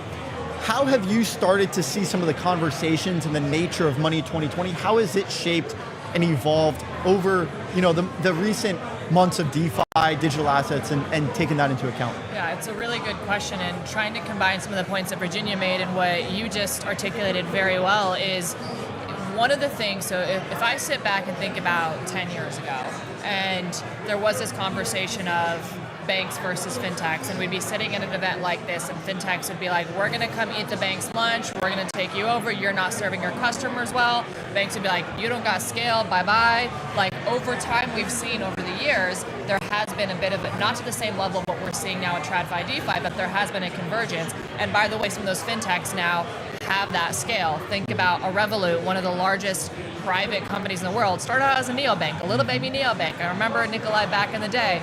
Chime just went public, another example of that. And then the Klarnas, etc. So I guess my point is there are real scale happening there, and then we are seeing a lot of those patterns emerge here as well.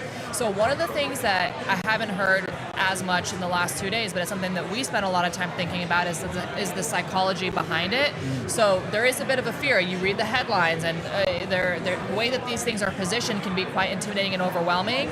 But what we're seeing in the data that we have and the conversations that we have, and we have a unique position, as Virginia said, as this independent platform where we get to sit in the room with these boards, with these C-suites of some of these leading institutions all over the world, and they're curious. A lot of them were building in private, and they were just waiting for the regulation to start doing something more publicly. And then there are others who, there's a lot of data that's showing that in those boardrooms, blockchain, DeFi, stablecoins, obviously because of Genius, but more broadly, that is on the docket. Not that they're going to be playing with it tomorrow, but they're interested in it. They want to understand it. They want to learn. And so we think that at Money 2020, we have the opportunity to have the platform where they can learn. We don't want to just do theory. We want to do practice, specific examples of what this looks like. When Customers Bank has leveraged decentralized finance, how has that actually impacted their business? How has that impacted their bottom line, as an example? But as we think about this at scale, then we also think about, okay, how do we bring these groups together at the most senior level so we can actually implement change and start somewhere? Yeah. So, but there is a bit of a psychological piece that we spend a lot of time with when we can, with some of those leaders, talking about here's what it is, here's what it means, and let's see how we can work together better, basically, to make that future. And because we don't have a stake in the game, as Virginia said, that gives us a real opportunity. Yeah, absolutely. You're a neutral player that is able to bring all of these entities together. I'm curious what the fintechs and the neobanks are looking for in terms of blockchain and digital assets? You mentioned Revolut started out as a neobank. Now everyone has a stablecoin and a digital asset strategy. What are the fintechs and the neobanks looking for in US and LATAM? Like, are they looking for the tokenization companies? Are they looking for some of the lending and borrowing, some of the custody providers? Virginia, what can you point to as far as some of the connections that you'd help facilitate between the neobanks, the fintechs, and the blockchain industry? Yeah, absolutely. I think it's basically what I said before. Like, scale is one of the things they are looking for. How can they do better, not only for their company, for the people in general, because the more scale, the more connections, the more access they will have, they will grow like in a natural way. Another thing that I want to clarify, the TradFi, we call that traditional finance. These guys have already evolved a lot. They have already acquired companies that, promote and help them to have this technology, stable coins, tokenized assets, and that's something that they are not traditional anymore. Right. They are working very hard to make that world coming together. We talk about this a lot. We call it neo-finance on this show. Does that term resonate with you? It's this evolution as TradFi does modernize. They accept AI, they accept stable coins, they modernize their business. They are the new generation of finance. Does neo-finance resonate with you guys? Well, I guess the industry recognizes the terms as TradFi and DeFi, and it's something that we need to start evolving. And in terms of the conversation, of course, we as a neutral platform have seen, the TradFi and DeFi very strong, very strong names, if you will. But yeah, I agree. And I want to put that thing at the table that there is a lot of modernization on the traditional finance, and without these two worlds coming together. The evolution will happen. Right. It's true, but I think so. Traditional finance is such a large bucket, but if you think about some of the largest players in the space, so let's just go with JPM as an example. The Onyx, Kinesis, JPM Coin, they've been doing this for the whole time, and regardless of what was maybe being said publicly, we know those teams, and they've been working on this for years. So they were just waiting for the moment to go and take that over, to the point that now the co-head of payments for JP Morgan globally is the gentleman Umar Farouk, who led this initiative. So I think there are really, Ryan Rugg, head of digital assets at Citi, they're thinking about this at the highest levels. But the interesting thing that we start seeing is it's not just the big banks. So we'll announce in short order a CIO of a small credit union who has thinking a lot about decentralized finance and already implementing some of that stuff. So it's not just the big boys and girls, it is the layers below as well. So it is happening from high and low. And I think the other piece from our perspective, looking at this from a global lens, is, and we just recently had FinTech Americas join our family, which is really focused on LATAM, and we've spent a lot of time in the region as well. And yesterday here at the event, we saw Daniel from Bitso. We know him very well.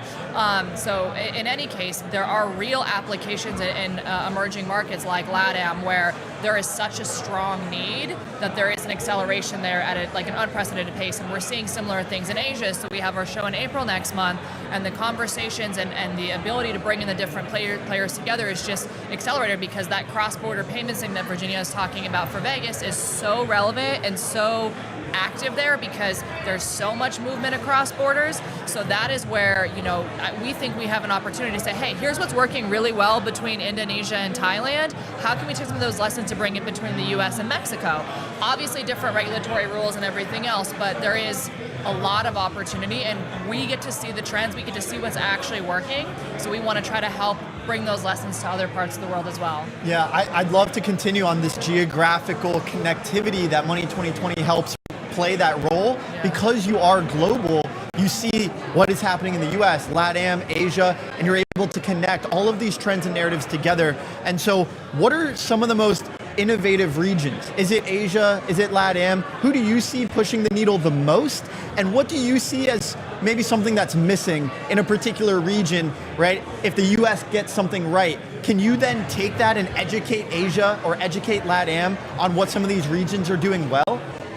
Yeah, maybe I'll start with that, and Yeah, you yeah, want to yeah. add Of course, to LATAM if that works. So I'd say Asia's definitely a leader in this pack, and it's funny because we'll get to this, but I brought the global team from Asia, the Middle East, Europe, LATAM, and US together for a special project, which we'll get to. But in any case, I wrote something about the US leading, and our head of Asia came in and made a comment like, I think this is incorrect. I think you meant to say Asia. So we had a little bit of a debate, but it actually was very true. And I think it does go back to, listen, I love technology. I am not an engineer, I'm not a dev, but I love technology. But I will say on behalf of this industry, at times it felt like technology was being built for technology's sake and not necessarily solving real problems.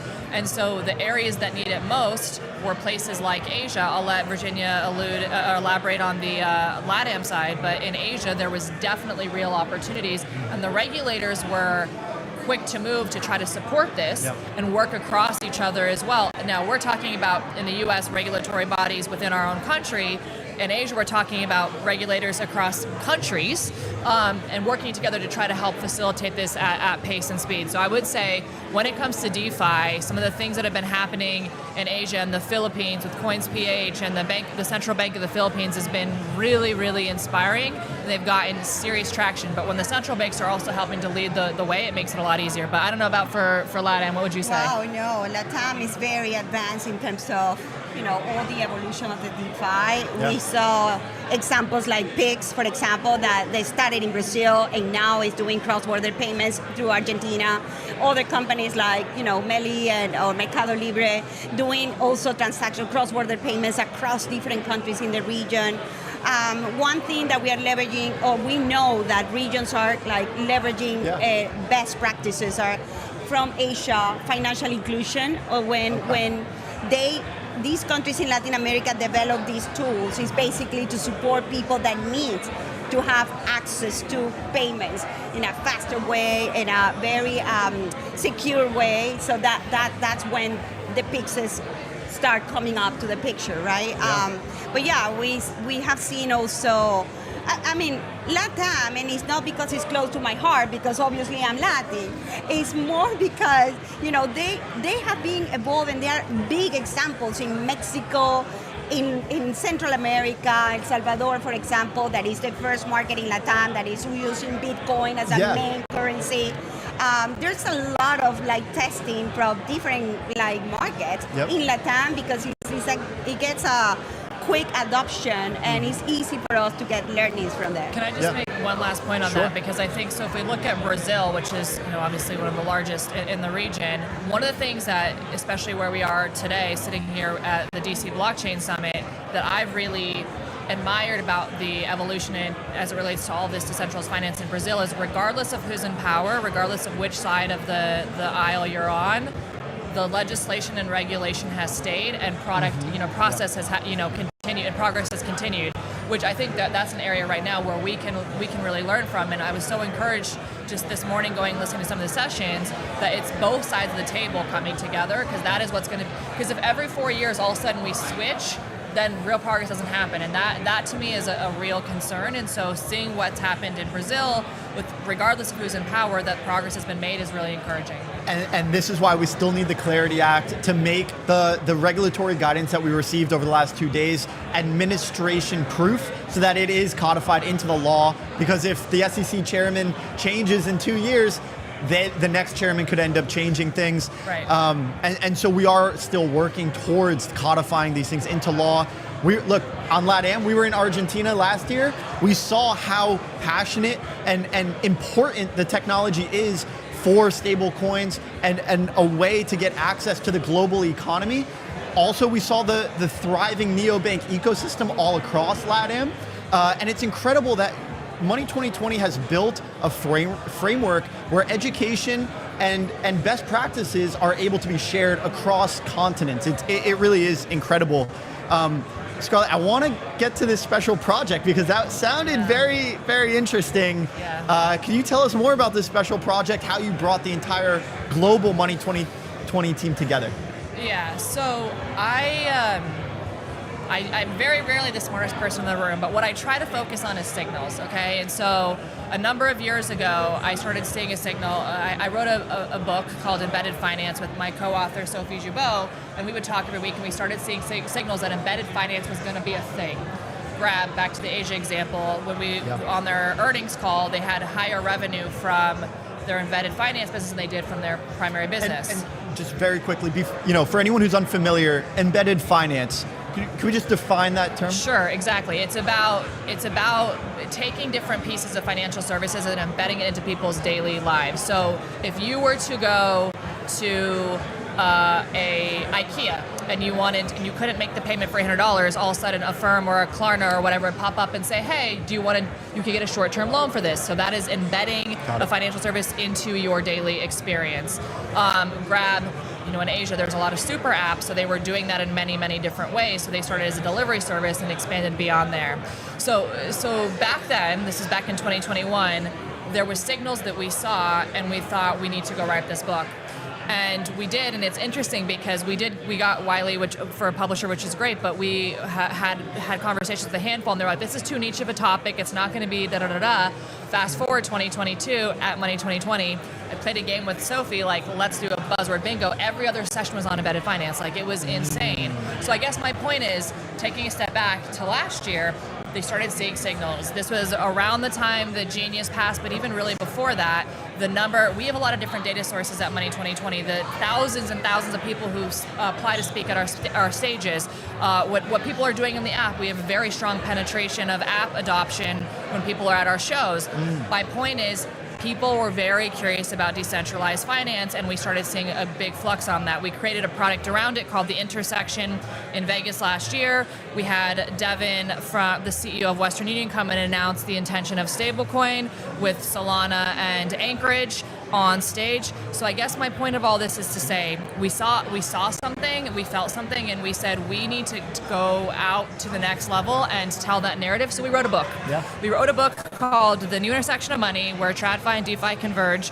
My Virginia is one of the co-authors of the book. We have taken great stories from literally all over the world. Some of the examples that we were talking about earlier today we have great use cases, and what we wanted to do is, back to the psychology of it, everyone here knows that this is what they live, breathe, and sleep, right? But a lot of people in the world still don't, and especially on the traditional finance side, we wanted to make it super clear about the opportunities in the space with real-world examples of who's doing it, how they're doing it, why they're doing it, and get people excited, because we go at the end, we have some interesting where we're going from here examples. So please, anything to add on that? I think Scarlett covered it all. It's about seeing the signals and taking actions immediately, and that's what we did with the book. Last year we heard a lot of these signals at the show, and also the Genius Act being approved, and the industry moving quickly to stable coins, and plus traditional companies like Western Union talking about having a partnership with Solana. Like, when we know that remittances is the first item, like for countries like Mexico, U.S. Mexico is the first corridor. Like that's a big signal. Having Michael Saylor at the show talking about Bitcoin and how institutions are paying attention to convert their assets into Bitcoin.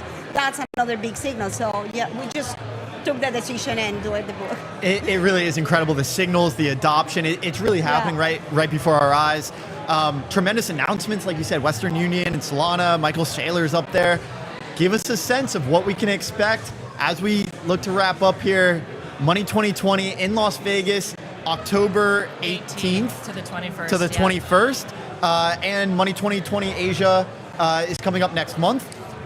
Give us a sense of what we can expect. So I'll let you end Virginia on Vegas, but so Asia, as you mentioned, is next month, the 21st to the 23rd. We've got a lot of great players on the DeFi and TradFi place coming together. I gave you a bit of a preview, but the Coins PH team, the Central Bank of Philippines will be back. We're going to be speaking a lot about that. We have some really exciting announcements from companies who are going to be entering the space, which we can't quite tell you, but they'll be there next month.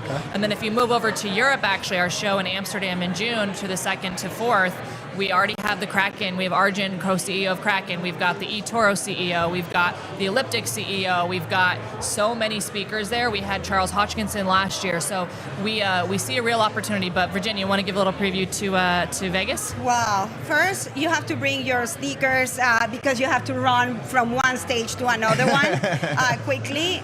A lot of good content, a lot of big names. One thing that I have to say, last year we have 11,000 people attending the show.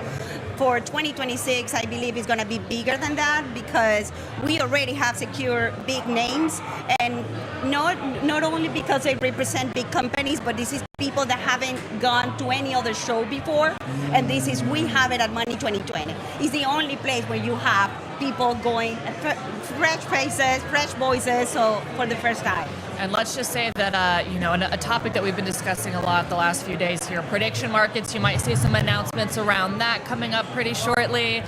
We also have some interesting things, some of the largest traditional VC firms that have a crypto arm are going to be joining us as well. So those announcements are coming in the next few weeks.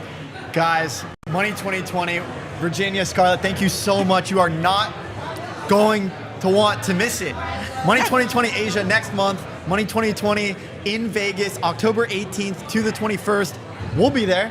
Absolutely. We'll see you there. I think you should be working for us. You're a great advocate for us. So there we go. Sorry guys, he's coming over. We'll talk more about that after this commercial break. We'll be right back. Don't go anywhere, guys. Thank you.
Alrighty, guys, welcome back to DC Blockchain Summit. We are live, day 2. We've got Eleanor Terrett, the British cat-loving host of Crypto in America, Miss DC herself. Some have called her, perhaps not. Perhaps that's something that I've come up with. Let's give some love to Eleanor, breaking all the news. Miss Scoop. Eleanor, welcome. Thanks, guys. Great to be here. I can't believe it's my first time on the show. Yeah, it's great to have you. Really happy to be here. Yeah, Great. Thanks for having me. First of all, it's Terrett. Terrett. Like ferret with a T. Like ferret. Ferret with a T, yeah. Got it. Yeah. Good to know. Thank you. You're welcome. Your gracious host, correcting them already. True podcast host yourself. No, I just feel like Terrett. Why does it kind of feel like we're the guests here? And Eleanor just came in right away, took control of the show, and is now interviewing us. It's a habit. Sorry. All right, back to you. Back to y'all. What do you want to be asked about DC? Like, what are you finding most interesting? You're there, like, on the ground, covering everything that's coming out of the White House, of the SEC, the CFTC, becoming really the voice of the DC blockchain complex. I'm just curious how you're finding this evolution of the space and what you're most excited about, and all of the things that you're breaking. I think it's been, for me personally, a real evolution because I started covering crypto as someone who'd never been involved in the space, someone who really hadn't heard of the space much until 2020, 2021. I was at Fox Business working as a producer down at the New York Stock Exchange. I just sort of gotten a crash course in markets, being on the floor every day, and really liked market reporting, and then got introduced to crypto through the Ripple case. Ripple was sued by the SEC at the end of 2020, and John Deaton, who, as you guys know, ran for Massachusetts Senate seat to unseat Elizabeth Warren last year. What was that, 2 years ago now? That was 2024, right? Yeah. That was the 24 election cycle. Time goes so fast in crypto, as I know you guys know. But he messaged my boss, Charlie Asperino, at the time at Fox Business, and said, "You guys should look at this case. Charlie, you reported on something, to do with consensus in the SEC back in 2018.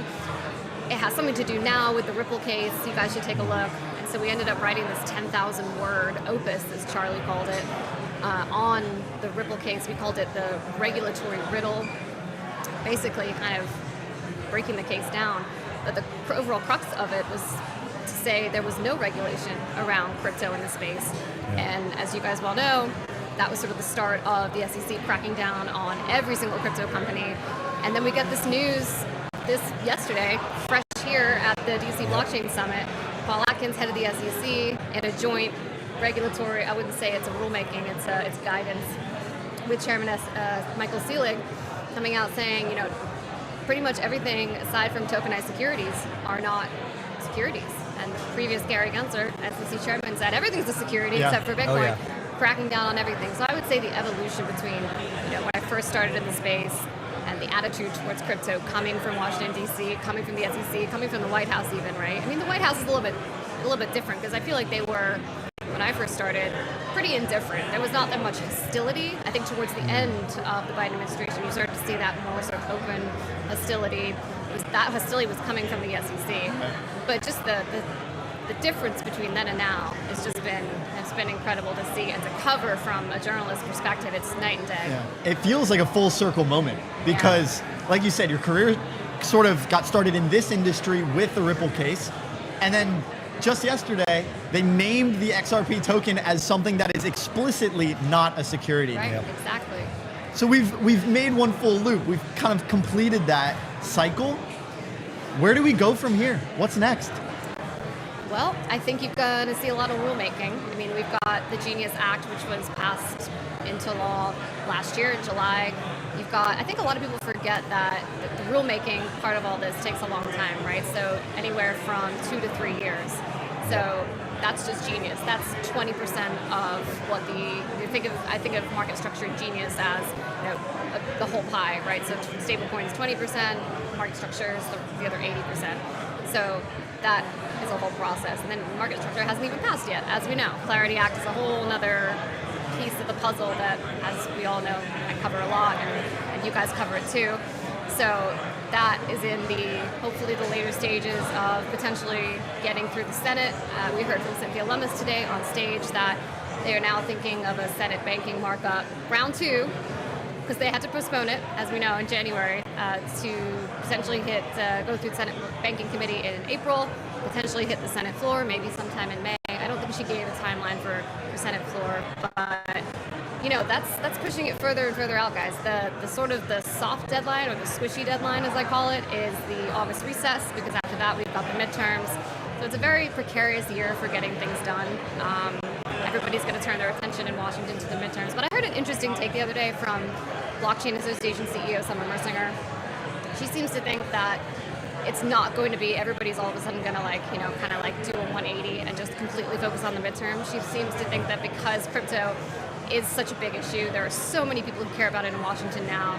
Lots of people, look how many lawmakers there are here. You know, Bill Hagerty's on stage right now. There's a lot of people who have turned their attention to it here, who are going to push for this thing, even though campaign season is here, even though people are fundraising. So that's an interesting take. I've heard most people say it's going to become sort of, not dead in the water, but it's going to be an afterthought. So it'll be interesting to see how that actually plays out, and whether, if it doesn't get done by August, whether it can continue past that recess. So we'll see. Yeah. Whether it's a very, very pressing topic or more of something that gets thrown under the rug, I feel like the sentiment shift and the kind of regulation shift that has happened as a result of yesterday's news will persist, which is kind of this movement away from regulation by enforcement. Yeah. That emphasis from both Seelig and Atkins they've really emphasized that we are not doing that anymore towards the digital asset space. What do you think this means? Who are the biggest recipients of this in a positive manner? Who's going to win bigger because of this? How does this actually affect the industry? I mean, I think all the companies in this space who have been the unfortunate, targets of regulation by enforcement. You've got all the companies who, like the Ripples that you mentioned before, they were the subject of a lawsuit for the better part of 5 years. So think of all the talent that's going to have to be, pushed offshore. We talk about this all the time, right? It's like we want to onshore talent, right. We want to onshore capital, we want to onshore, crypto again.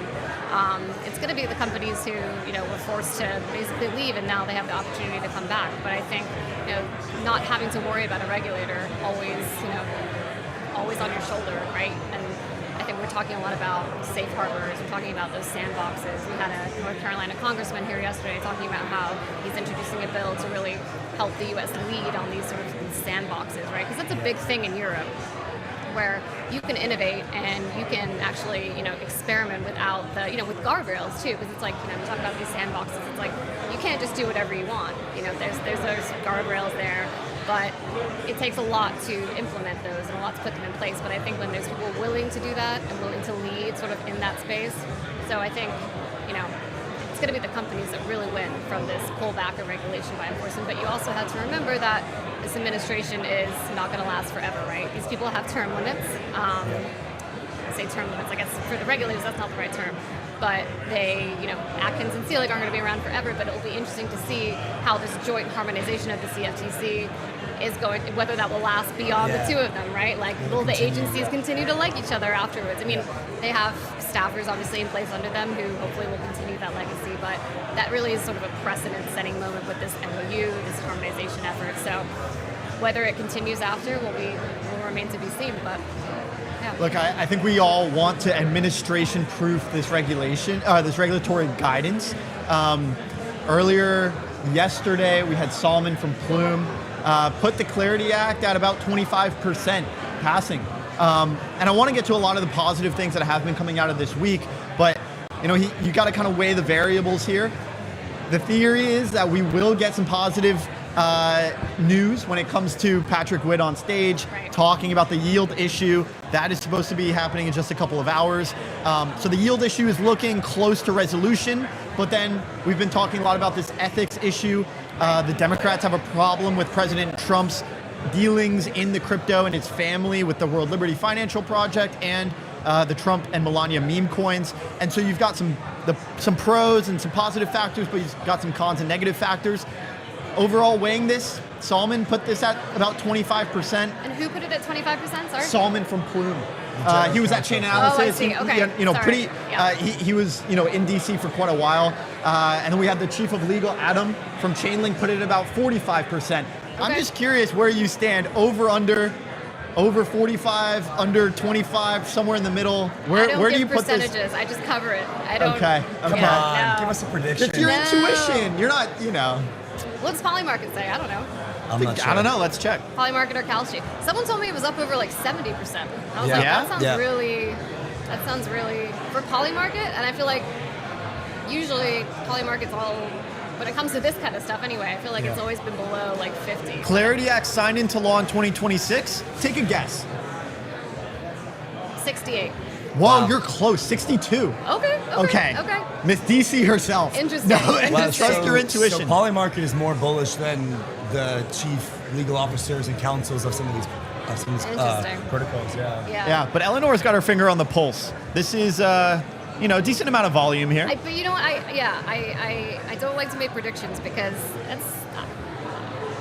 I'm never right. I don't like being wrong, guys. I don't like being wrong. But and I leave it to the experts too, because there's a lot of people who will probably call it better than me. But at the same time, I think we're going to get a lot more information over the next couple of days or so. I mean, we heard Tim Scott yesterday talk about how he's going to have potential first round of deal signed.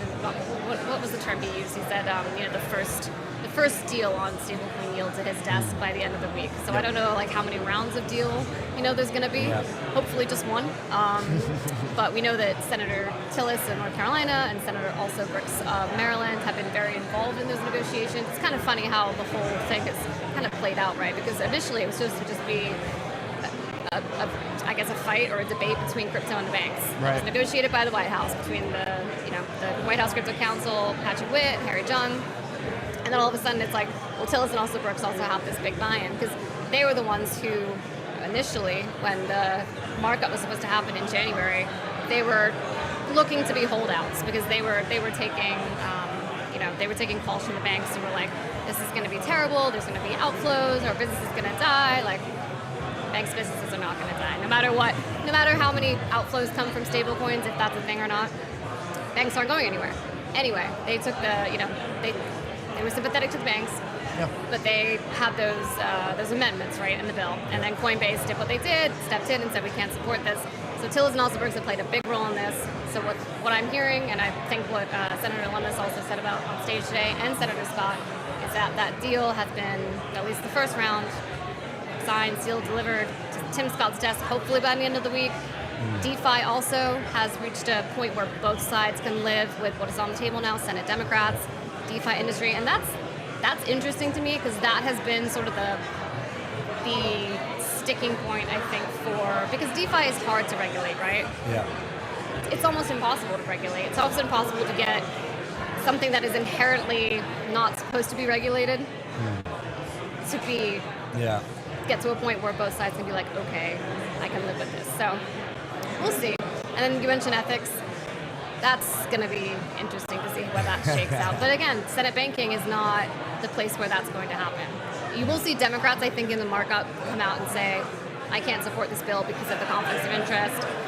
But the Senate banking does not have jurisdiction over the ethics provisions, so it will get added in later, whatever, when it makes it to the Senate floor. So there's still ways to go, but I think, to quote Senator Lummis from this morning, we're a lot closer than we were a couple days ago, a couple weeks ago. Good. One of the things that you mentioned was the safe harbor pathways. I know the SEC kind of talks about some of these. Are there any in specific that you're excited about, or is there kind of a general way to think about these safe harbor pathways different from kind of the classification of the assets? So I heard Paul Atkins yesterday talk about safe harbors in terms of fundraising. So I think that excites a lot of these, fundraising VCs especially, who are kind of like, where do we go in terms of what's legal when it comes to, potential ICOs or, ways of fundraising in the space that, it's operating in basically a gray area for the last, however many years, right? But I think with these potential safe harbors, sandboxes, whatever you want to call them, there's going to be at least some rules of the road there. I think there's also language for sandbox and or safe harbor in the Clarity Act. Not entirely sure which section, but yeah, there's definitely language in that, and then also in what the SEC plans to do. So it'll be in there. I think it'll be interesting to see. Yeah. we have this segment that we do called Rumor Mill. Just curious if you've heard any rumors lately of rumblings, anything that you can share that isn't being talked about enough in your perspective. Rumor mill.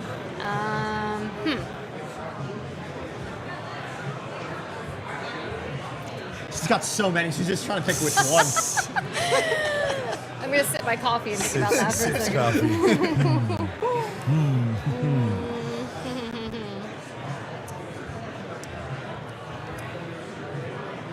Oh my gosh, I don't know. This is hard. I don't know. What are you guys hearing? We're hearing, obviously today, that we're going to get some talks on the stablecoin yield part of the Clarity Act, but That's not rumor. They literally told us that yesterday morning. okay, so that's what we're hearing. Clearly, we're asking you because we're not hearing a whole lot around here. You live here. Perhaps a better I also question. don't live here. Oh, you don't live here? No. You live in New York. I live in New Jersey. Jersey. Yeah. Okay. Do you like being a reporter? Do you like your job? I do. Yeah, I love it. What's your favorite part about it? I like talking to people, and I don't know. There's nothing like getting a good story and just chasing it. I think chasing a story and getting all the aspects and really nailing it down, and you just feel good about it when you feel good about it when you know you've done it right. Yeah. And that's kind of what I've prided myself on. Doing this work and being in this space is kind of being a decent reporter, I think. Just in terms of sourcing right. And I was taught well by my mentor, Charlie Asperino at Fox. He taught me just basic rules of journalism. Always protect your sources, always make phone calls, always check before you tweet. And that's something I had to learn the hard way too. I think there's a big, there's a rush to be first in this space, especially in crypto news, crypto Twitter. It's very fast. It's very fast. And there's always like a, give and take between, being first, being right. And I like to be first and be right. But yeah, just do it right always. It's kind of my, and always apologize if you do it wrong. Never be above saying I got it wrong. But yeah, I do like my job. I love being a podcast host now because I've obviously transitioned from big media to doing my own thing, and that's been a really interesting journey. But I've done it with Jacqueline, so you guys know Jacqueline very well. She's been a great business partner, and it's been a lot of fun. For sure. Yeah. Looking ahead, what are some of the next regulatory signals or milestones that you're excited about from the rumor mill here? What is coming up? What are some of the things that you think, you kind of laid out a couple of these in order, but what are the material changes or impacts that you're most looking forward to? I'm looking for the tokenization exemption from the SEC. Okay. I think that'll give more guidance as to what companies, especially Wall Street companies, I think a lot of them are waiting on specific guidance. We know Wall Street, right? Like they don't like to jump until Wall Street or until the SEC says, okay, the water is safe kind of thing. Yeah. And there are a lot of these big name companies trying to get into the space. As we know, many of them are here today. Yeah. But I think in terms of deploying capital and really getting serious about tokenization, we know the NYSE has intent to build, is it on-chain tokenization platform? Yep. Yeah. Yep. Perhaps a blockchain. Perhaps a blockchain, right? Yep. Yeah. So they don't want to, announce too much more until they can, really feel good about the regulators, right? So once that hits, I think you'll see a lot more announcements like that. You'll see more concrete details from NYSE and players. Also, prediction market guidance from the CFTC. That'll be a big one. Possibly crypto perps too. Oh no, that was it. Sorry, we just got prediction market guidance from CFTC. Crypto perps, I believe, Celix said could be rolling out in the next couple days to weeks. Okay. So they're not sleeping over there. That's the thing. No. It's like they've been getting to work. Oh yeah, they're cranky over there. As we wrap up here, I've got some rapid fire for you. Lightning round. MVP regulator. Hester Kurz. Hester Peirce, yes, implementing privacy into all these regulations. Yeah. And she was our first guest on Crypto in America. She's great. She came on our show as well. I mean, she was incredible. We had to cross our fingers because it was during the government shutdown, but she came on. She did an incredible job, and she's been really instrumental before Atkins, before Selig. She really set the tone. So big shout out to Hester Peirce and the whole team. Yeah. Most underrated congressman or woman in the blockchain industry. Underrated? Underrated, yeah. Someone who you think is doing an incredible job, doing great, helpful in getting these things done, but that maybe doesn't get the credit that they deserve. Let's see. And it could be Senate or House? Sure, yeah. I know this is rapid fire, and I'm failing at being rapid.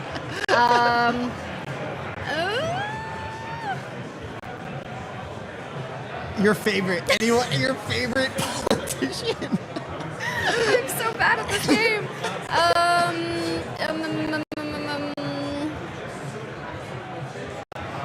Tim Scott. Tim Scott. Shout out Tim Scott. Favorite restaurant in DC? Ooh, Boqueria. Favorite place to have a drink in New York? I don't drink, so. Okay. She's English, but she doesn't drink. It's one of a kind. The names of your cats. Simba, Bonnie, Cass, and Arthur. Nice. Eleanor, Terrett. There you go, you guys. Yes, Terrett like that. Thanks for Thank joining you us so much, today. Eleanor. Thanks, It's been a guys. pleasure. And I'll think about that rumor mill question for next time. I'll be ready. I'll be ready. Yes. Bring one. Thanks, Yes, y'all. thanks, All right, Eleanor. we'll see you next time. Thanks so much. Good. That is Eleanor, the host of Crypto in America. Guys, we'll be right back after a quick break. We've got some more policy folks and founders joining the show as we wrap up for the last hour here, guys. Be right back. Stay tuned.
Alrighty, guys, we are back live from DC Summit on the blockchain floor. Wait, no, we're not. Blockchains don't have floors. We're live with Ben Shervin, the General Counsel at Chainlink. Ben, great panel with Senator Bill Hagerty. I know you're a securities lawyer. You have a lot to say about what happened yesterday from the SEC. First things first, how you feeling, man? Welcome to the show. Thanks. It's great to be here. Love what you guys are doing.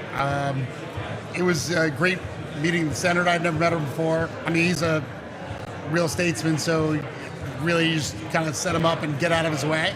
Yep. And he's deep interest in financial services, and I've been at the intersection of law, technology, and finance for almost 30 years, which I guess this means I'm old, but I've seen a lot. I mean, I saw the internet coming into the securities markets.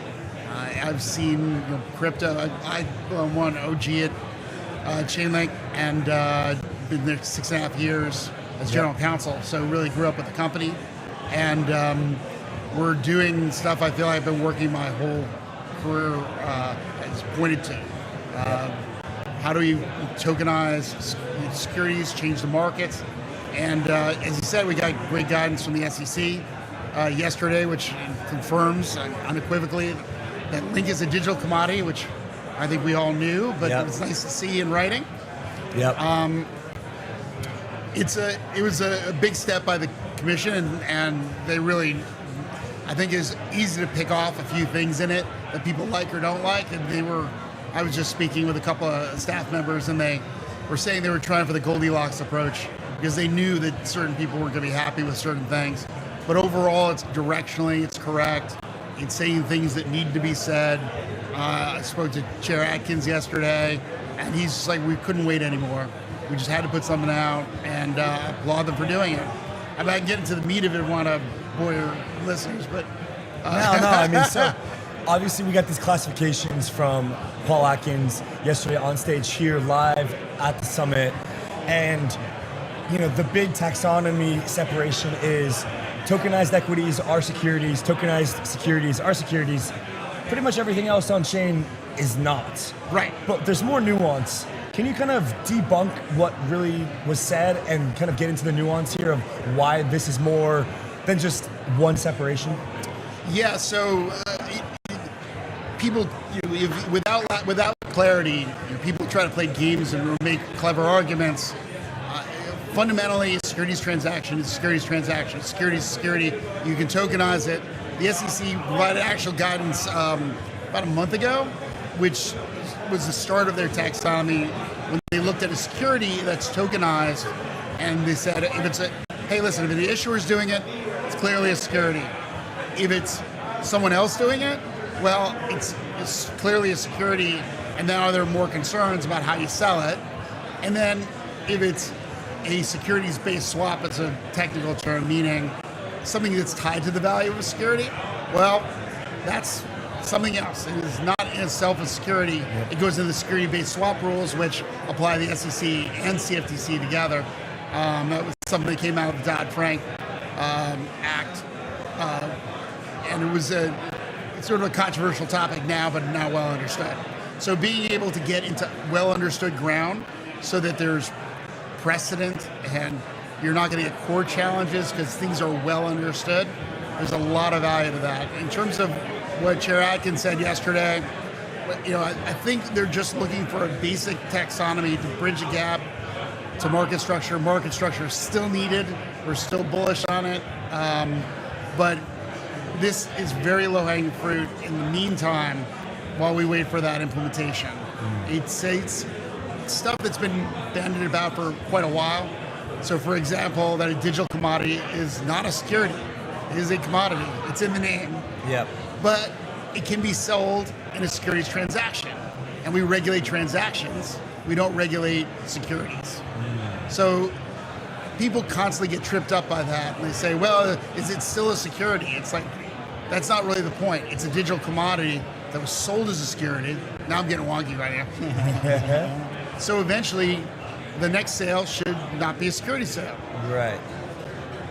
There are some questions now. There's going to be about what are the efforts that people are making Does this mean decentralization? I think they walked a line there and didn't cross it, where they're letting the market play a role in deciding, sort of how these transactions happen, and you'll see more rulemaking coming. So this was just an interim step. And it's also important to note that this was a commission interpretive guidance at the commissioner level. So if it's at the staff level, the people that work for the commissioners, that can be easily overturned by new staff. So this is something that protects these, allows market certainty so that people can actually do business. It's great for America, it's great for our industry. Putting the guidance that was announced into a concrete example, there was an announcement earlier today that Hyperliquid is partnering with the S&P to launch an S&P perpetual on Hyperliquid. They partnered with Trade XYZ to facilitate this. The S&P is an index of securities. Assuming that makes it, a digital security, it falls into that fifth category, that classification. What does this mean for Hyperliquid? Do they need to be a securities broker, broker-dealer? For those that are looking to list tokenized securities, what is the process to make sure that they are compliant?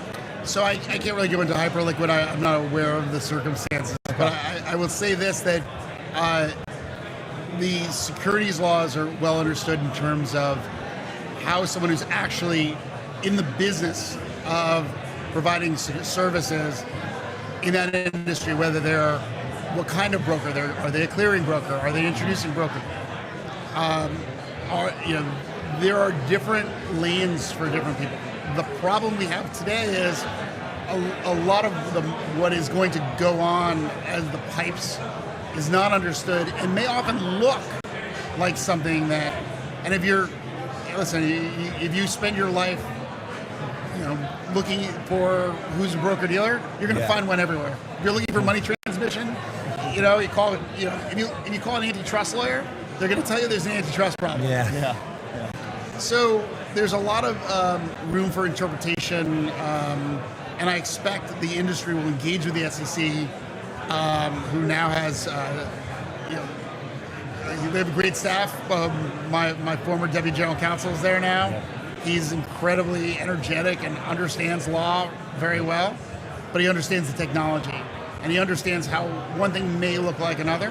And so the avenue for that is what's called no action relief. Right. So if there's something that could be, and you give them a description of why it's not, and they believe that comports with both law and policy, you can do that. Now that's a brutal process. It's very expensive. Yeah. Can smaller companies do that? Maybe not. I don't know. But they're trying at least to give that certainty because they know that it's going to create the next generation of financial markets in the United States. They're keenly aware of that. So I feel like they're a good partner, and I grew up where the SEC was a partner to the industry. Yeah. We talked back and forth. People went back and forth. Yeah. And I think that got lost for a little bit. And I don't think you have to be a Democrat or Republican.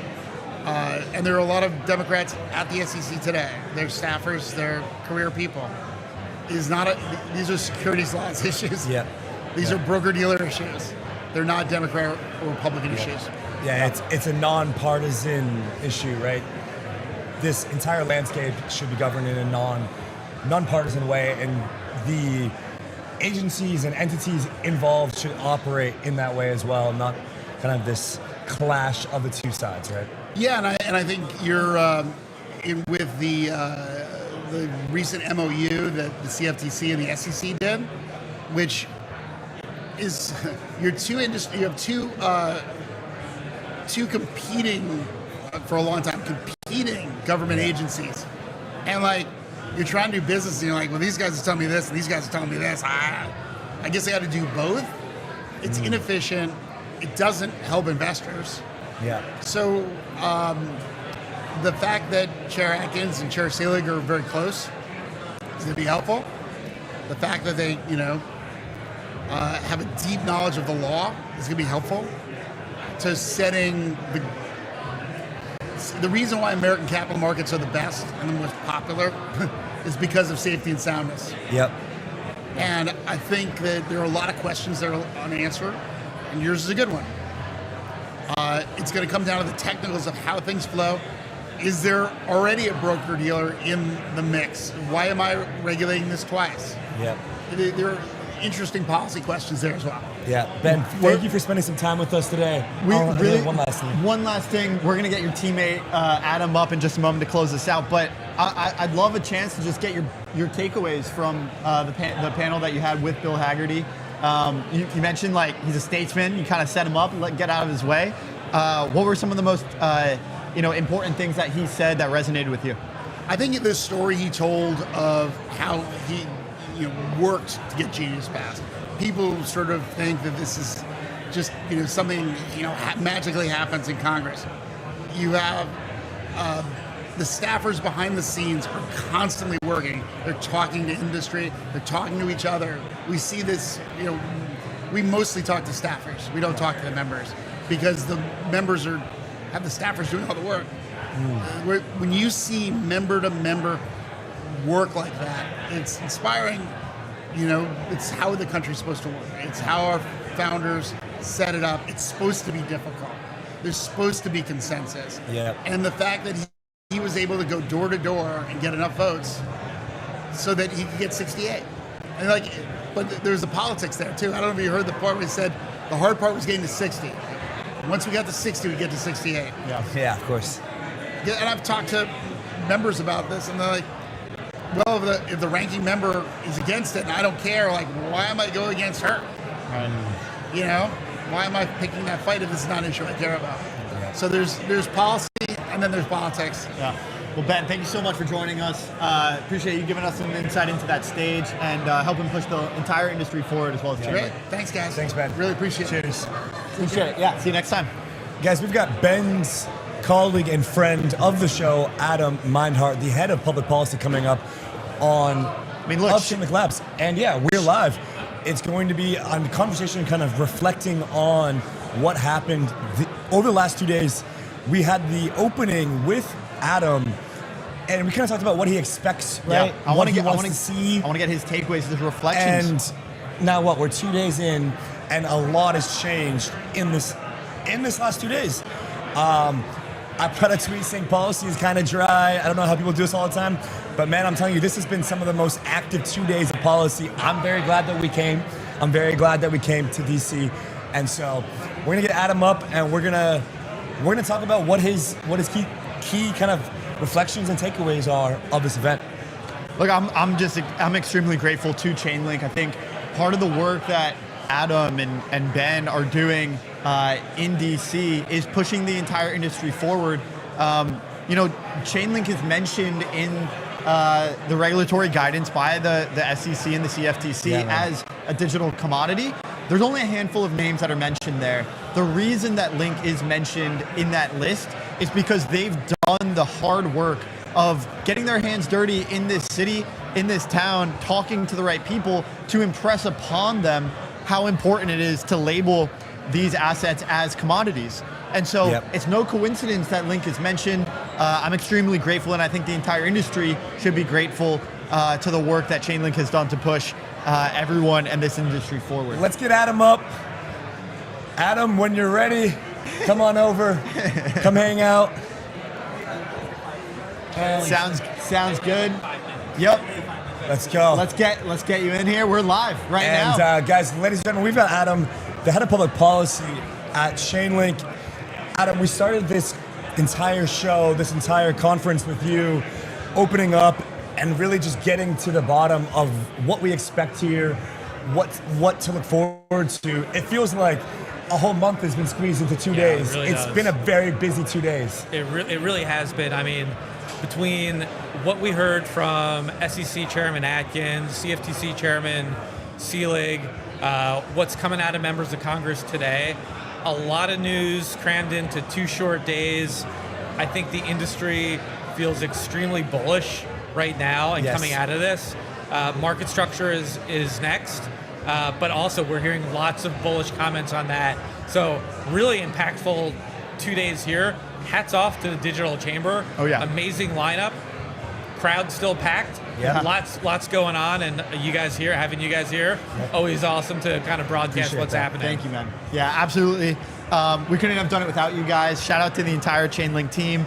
We just spoke with Ben, who was on stage with Bill Haggerty, speaking about how he was able to get Genius done. Obviously, that was an extremely important piece of legislation that went into effect. I'm curious, what are some of the highlights from you? Patrick Witt, I think, either just went on stage or is about to go on stage, talk about this yield rumor that we've been hearing about. The SEC, CFTC, so much has happened. Yeah. What, in your perspective, has been the most important out of this week? It really is the uptick in chatter on a deal on yield. I think it's occurring in the background of this, but I think the fact that parties are coming together, we're likely to see something. Who knows, but we're likely to see something. Yeah. So there's still inertia here on market structure, on yield. That would be number one. I think Patrick's comments, very, very welcome on that front. And then SEC, CFTC announcement yesterday on the taxonomy and the interpretations for crypto assets, just critical to hear that from them. It's a lot of what we've been hoping for. They basically said and put down pen to paper. So really, really stabilizing for the industry to know that while we're waiting for market structure, we have regulators who are giving us as much clarity as they can. Yeah. So huge announcement. Yeah, I mean, it almost felt like yesterday's announcement supersedes clarity. Like, I mean, there's chatter. Do we need clarity? Obviously, we need to codify this rule into law. But this is almost like a really nice intermediate stepping stone for the industry. You can feel it boiling up where like people were waiting for a resolution. Yep. Feels like yesterday we got something that people are excited about, hopefully more today. What's your thoughts on kind of the process ahead here now? I think we see text on yield stablecoin in the next week or two. I think people are going to digest that. You guys will probably hear from a lot of people on that. Do we like it? Do we love it? Do we hate it? Hopefully everyone likes it. I don't think anyone's going to love it, but I think there will be an agreement of we can stomach this. Then I think we work through those other issues, DeFi, 505, Title III, and I think we're looking at a markup in April. We heard Senator Marino talk about that. I don't think this has to be marked up in April. I think it could be May, it could be June, but I think we're looking at an April-May markup in banking committee, combining it with the ag piece, which has already gone through, Senate floor vote, and then over to the House. I mean, this could happen all by April markup, Senate floor May, House consideration, maybe even in the end of May. So we're still alive, we're still in the game. This can be done in July. Yeah. Like, people are saying, it has to happen in April. Like, the deadlines are helpful in pushing everyone towards something, and we keep blowing through them, but the reality is this could happen in July. There's no reason it can't. So after the election, all right, things get dicey then, but anytime before the election, it's all in play. This is a priority for so many members. Last thing for me, it's been incredible to have you guys support our show here. We've been able to talk to so many great people. Chainlink was mentioned multiple times. We saw Mr. Witkoff out of the White House talk about Link on stage, and then also mention Link in the digital commodities regulatory guidance from the SEC and the CFTC. Just curious, to wrap us up, what does it mean to have Link and Chainlink as such an important instrumental piece in the entire DC blockchain complex? I mean, really as a company, we've talked about this, is being effectively the infrastructure that connects CeFi, DeFi, governments, TradFi, to various blockchain technologies. It's fitting that we play a similar role in DC. We don't have extremely hard parochial interests. We are generally working to move policy forward that helps the industry and consumers kind of adapt crypto. So, for us, it's really about the big picture, not so much a parochial interest. So it's a great role for us, where it allows us to support lots of people that we work with, and that's how we like it. Thank you so much, Adam. Thank you for joining us Yeah. today, man. Thanks for having Keep up me. the great work, man. conference. Really Dude, you guys appreciate are it. awesome. I'm sure you have a lot of work to do in the coming weeks, as do we. Definitely. We'll stay in touch. Thank you for everything you guys are doing. Awesome dudes. I hope everyone watches Thanks, and you guys like completely blow it up. Thank you all. Thanks, Adam. We'll see you next time, Adam. Thanks. Alrighty, guys. This is day 2 of the DC Blockchain Summit Live. We're going to take a super quick commercial break and be back in just a second.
Alrighty, guys, welcome back. Day 2, DC Blockchain Summit Live. We've got the Tassat CPO, Glendy Kam here. Glendy, how are you doing? How's DC treating you?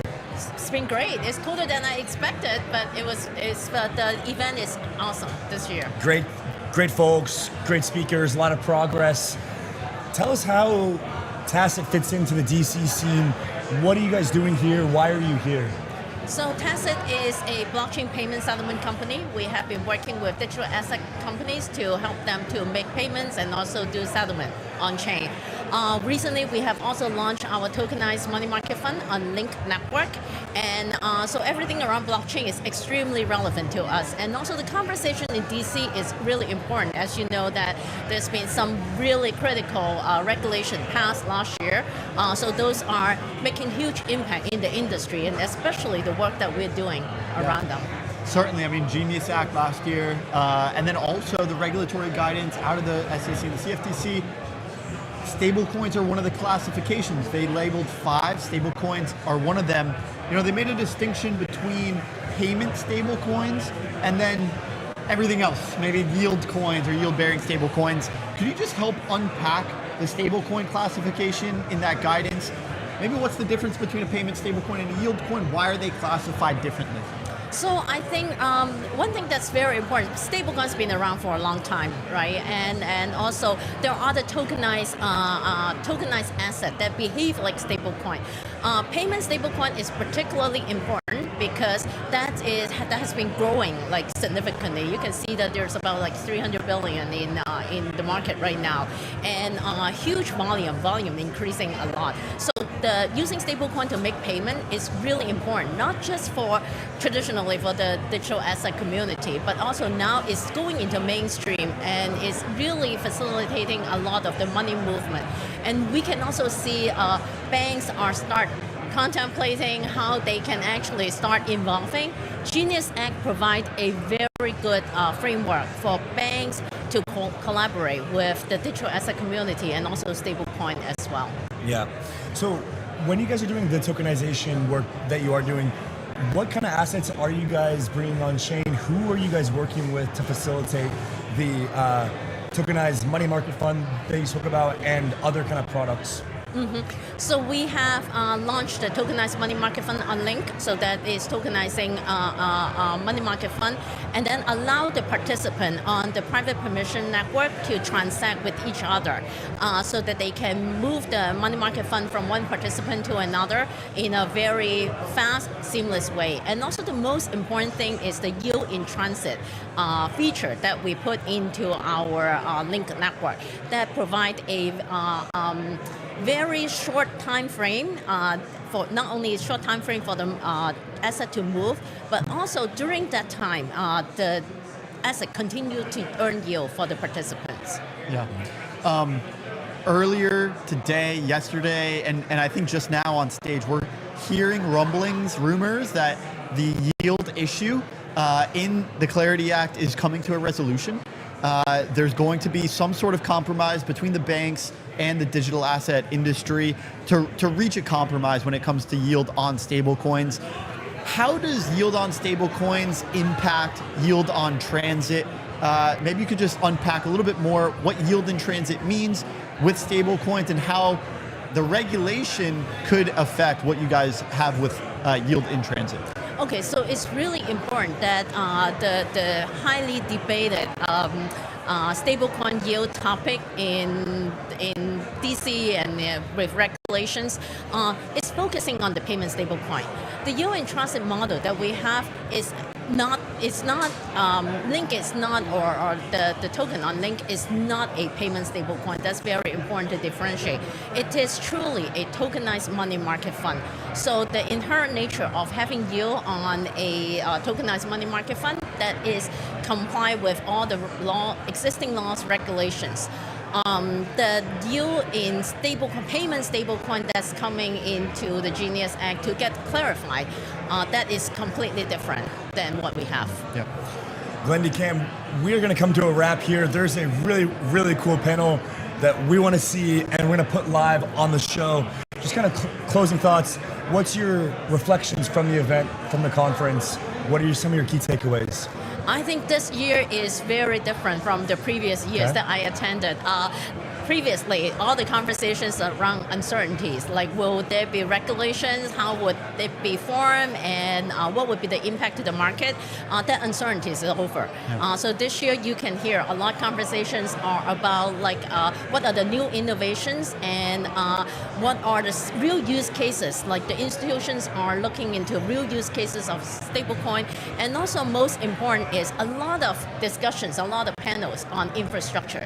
So only when things are actually becoming realistic and real adoptions are coming, people are talking about how using infrastructure to make it be able to work at scale.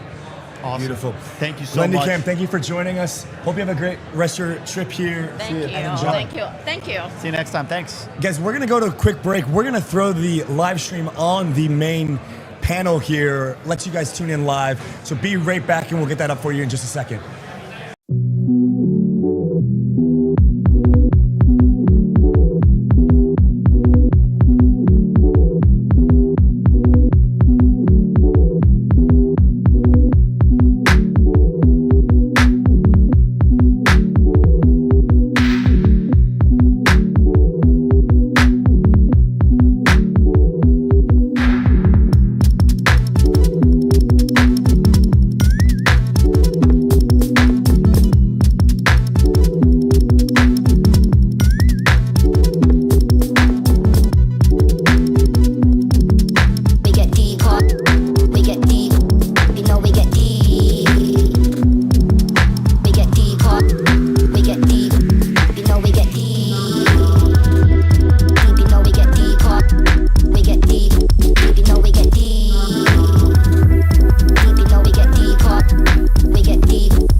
just about the biggest guys. I like banks, whether they're the biggest or the smallest. But this has got to be about everybody, because we've got a big country. We've got to serve communities all over the United States. And that's what the Carry Network is all about, which is serving the big and the small and giving the low and moderate income people, as well as the richest people, an opportunity to build their businesses at the forefront of technology. Mm-hmm. Yeah, when I was planning for this panel, I actually saw that the Mid-Sized Bank Coalition of America actually endorsed Carry's approach, which was interesting to me. And Carry is set for the release of the MVP, minimal viable product, at the end of March, and then a pilot program in the third quarter, and then I think it's fully expected to be out in the fourth quarter. So do you kind of see this network initially appealing to more mid-sized banks than emerging ones, or than the really big, well-established ones? And if so, why? The network is for all banks. Mm-hmm. There's no doubt for the smaller institutions, a network opportunity is essential, because they'll have one or two business customers that trade with each other, but typically they're not going to have a whole bunch. Huge institutions will have their business customers often trade with each other. So it's critical. But for all institutions, for all banks, to have a bank-centric, safe, trusted way to do this activity is essential. It's all about trust. So the Carry Network is for institutions of all sizes, but it is most essential, fits enormously, not best, but essentially in the smaller end of the marketplace. Mm-hmm. Where that comes to mind for me is interoperability on this front across all of these different aspects and components. And obviously on your side, that is probably a very big theme for you guys. So how do you think about that in terms of this integration?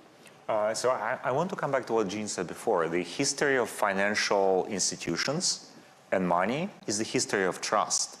It's how do we construct the civilizational level economic cooperation in a way where people who have not met each other from opposite sides of the country or different countries can trust that the transaction is going to be executed correctly. And it starts with the institutions, but now today what blockchains really bring as innovation is the automation of trust by using cryptography. Now, this only works with in specific configurations with public chains. And what is now being done with Carry by using Previdiums is giving each individual bank their own private rails that enable them to do what they want under the control, which is mandated by regulators. But they are all connected to Ethereum. They're using Ethereum as this open standard for synchronization and settlement. And this enables every bank to connect to each other. So like the banks on the Carry network, and the banks that are directly building on Ethereum, and the banks that will be using Previdiums to build their own private networks on Ethereum, can all interoperate because blockchains provide this shared open standard. This is very, very valuable. Mm-hmm.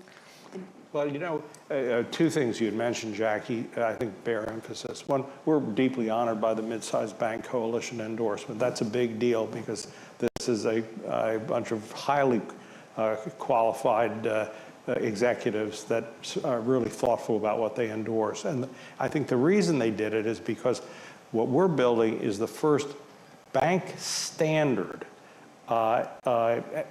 digital exercise where customers will be, totally safe with the highest quality compliance and safety and soundness tools, and that's one of the reasons we wanted to work with Matter Labs, because this is a bank standard, safe way to really do their businesses and enter the 21st century with flags flying. Yeah.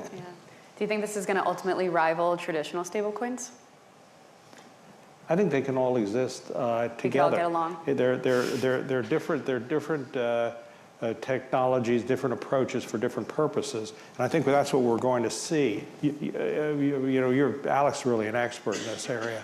I know a little bit about banking, and but what we're going to see, I think, is a variety of different solutions that solve different problems.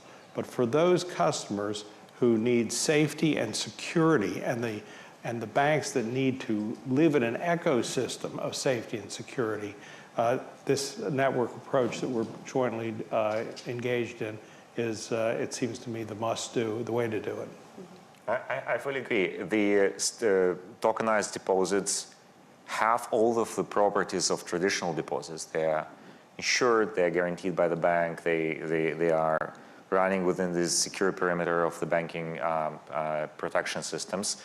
But the banks are not precluded from also using stable coins if they are willing to expand, and they can be using them on the same infrastructure. They can be connecting to other public crypto markets using stable coins in combination with tokenized deposits. So it's a different instrument now at their disposal to integrate. But for the banking purposes, stable or tokenized deposits is the actual immediate value adding mechanism that they get from blockchains, because they can move from this infamous T+1, T+2, T+5 days directly to T+ seconds, move at the speed of the digital economy on the internet. And this is only possible with this cryptographic protection of trust, because if the transactions happen irreversibly within seconds, there are no humans in between who can intervene and serve as circuit breakers.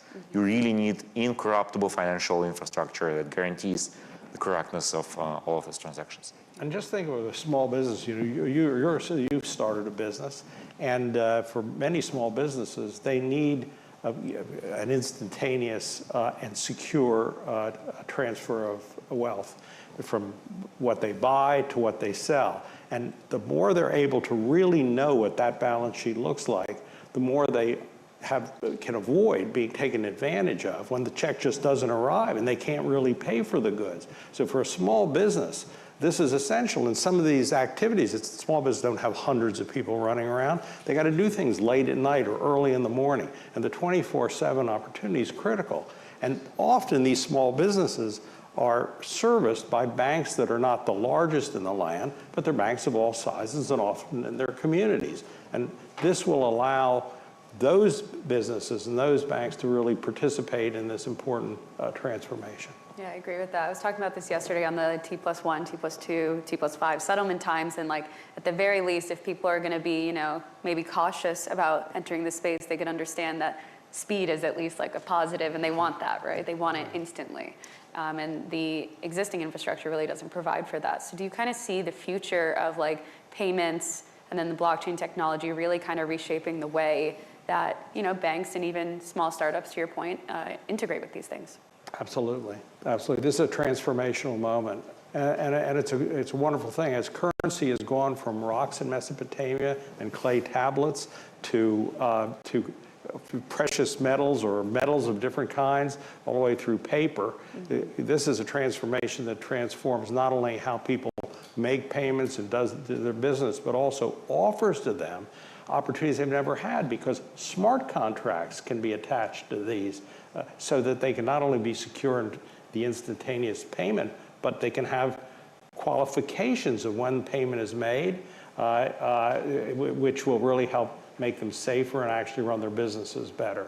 So this is a transformational moment. Programmable money, which this allows, is something that's never existed before in this kind of an environment. And now it's becoming available to banks within the regulated sandboxes that they have to operate within. Because the pressure from the open crypto economy has been very significant, with stable coins obviously taking a lot of money out of the banks, and this creates systemic pressure for the banks, and they have to adopt. And the fact that deposits come into the banks and that they use deposits, those deposits are available to make loans and support the economy of the United States. That's why this is such an important part of the overall digital ecosystem. If everything were to go out of the banks, there's just not the infrastructure to be able to support loans and basically build the economy. To that point, though, do you think this is kind of alleviating the current tension between, crypto companies and the stablecoin yield issue and banks on the Clarity Act?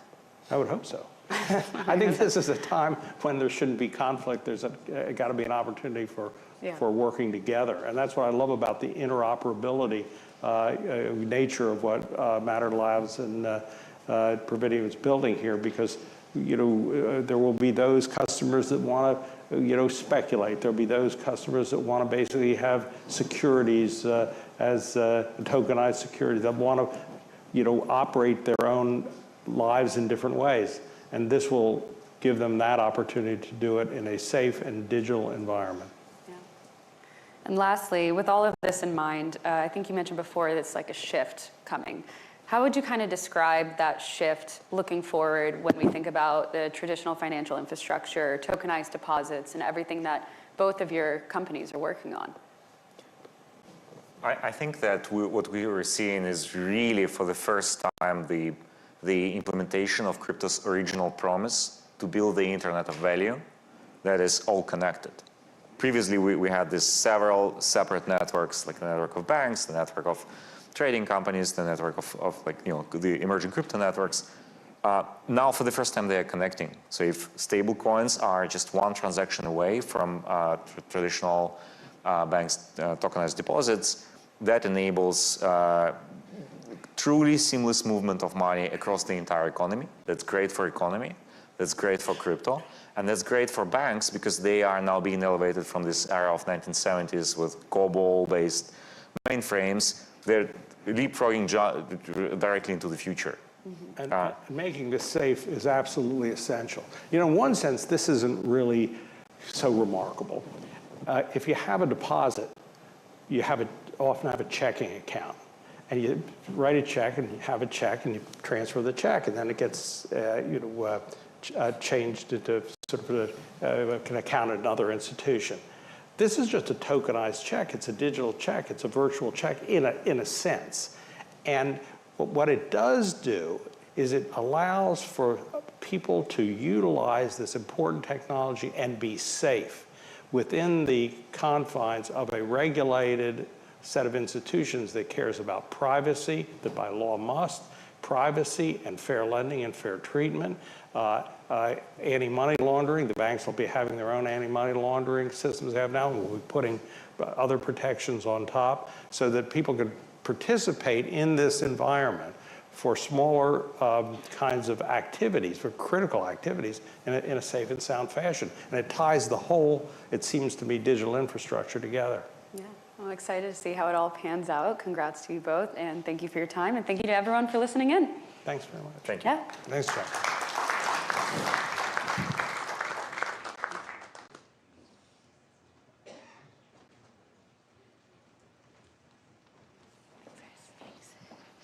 Thank you all for that excellent dialogue on recent innovations. Next, we turn to the House of Representatives and the evolving digital asset policy landscape overall. Please welcome Congressman Brian Stile of Wisconsin, Chair of the House Financial Services Committee on Digital Assets, Financial Technology, and AI, moderated by Sebastian Bea, President and Chief Investment Officer of Reserve One.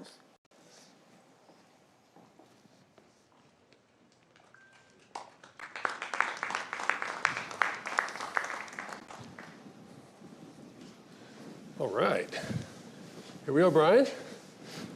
Thanks, everybody, for the time here. I think you've heard a lot of great things about policy and the momentum, but I just want to, before we get started, I want to make sure you all know where you are.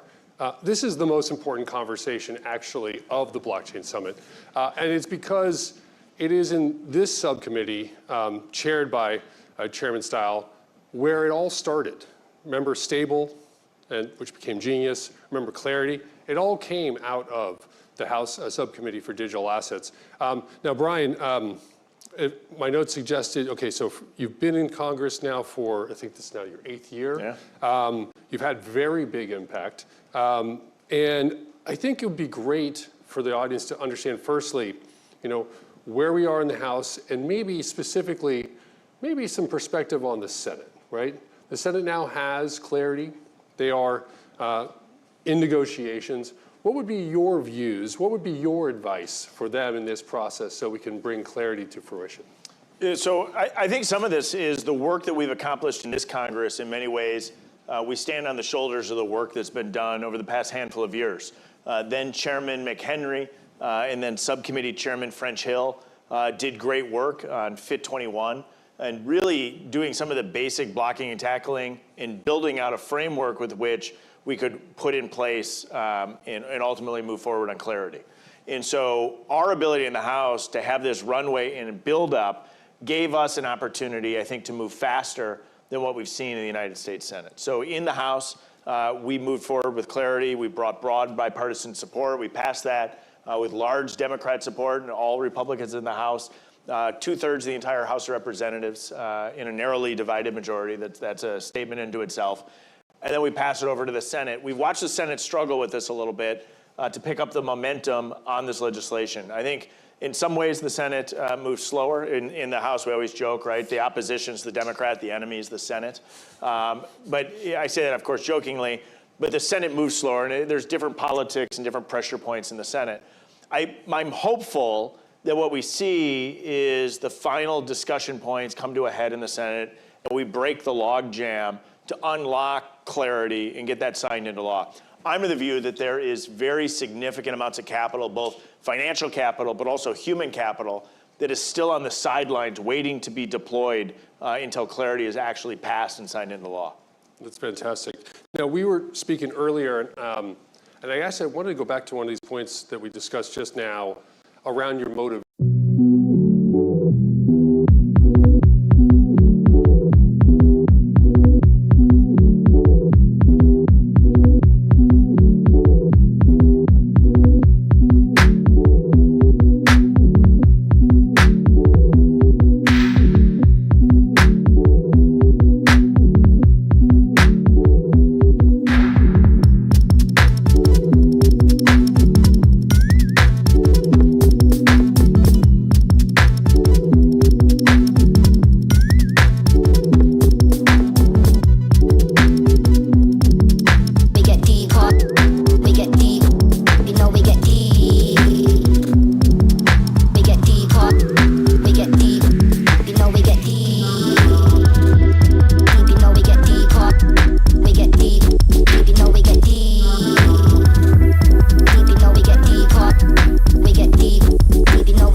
Ladies and gentlemen, we've got our caffeine and we've got our local anchor man, Frank Chaparro, here to break down what happened this week at DC Blockchain Summit.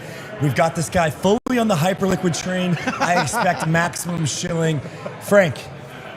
I mean, it's hard not to be on the train given everything that's happened over the course of the last week. I agree. I mean, if policy is the topic du jour here, the number one topic du jour, I think Hyperliquid is topic du jour numero dos. Just mixing languages here. How do you even think this happened, is right? the word of the du jour. So I feel like this news was extremely shocking. People were like, how did they pull this off?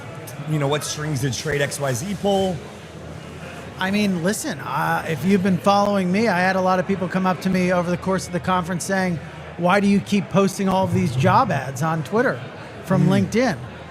And I said, well, if you had followed some of them, you would have noticed S&P's been building out their DeFi team over the past few months with new job ads posted every week.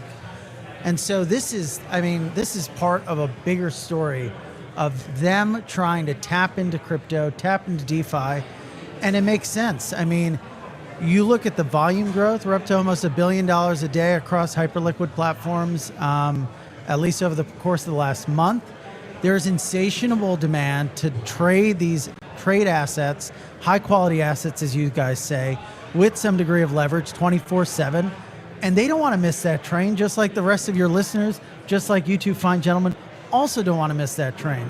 And so from my perspective, what I see, reading between the tea leaves, of these job ads is that this is just the beginning. And it wasn't just the S&P news.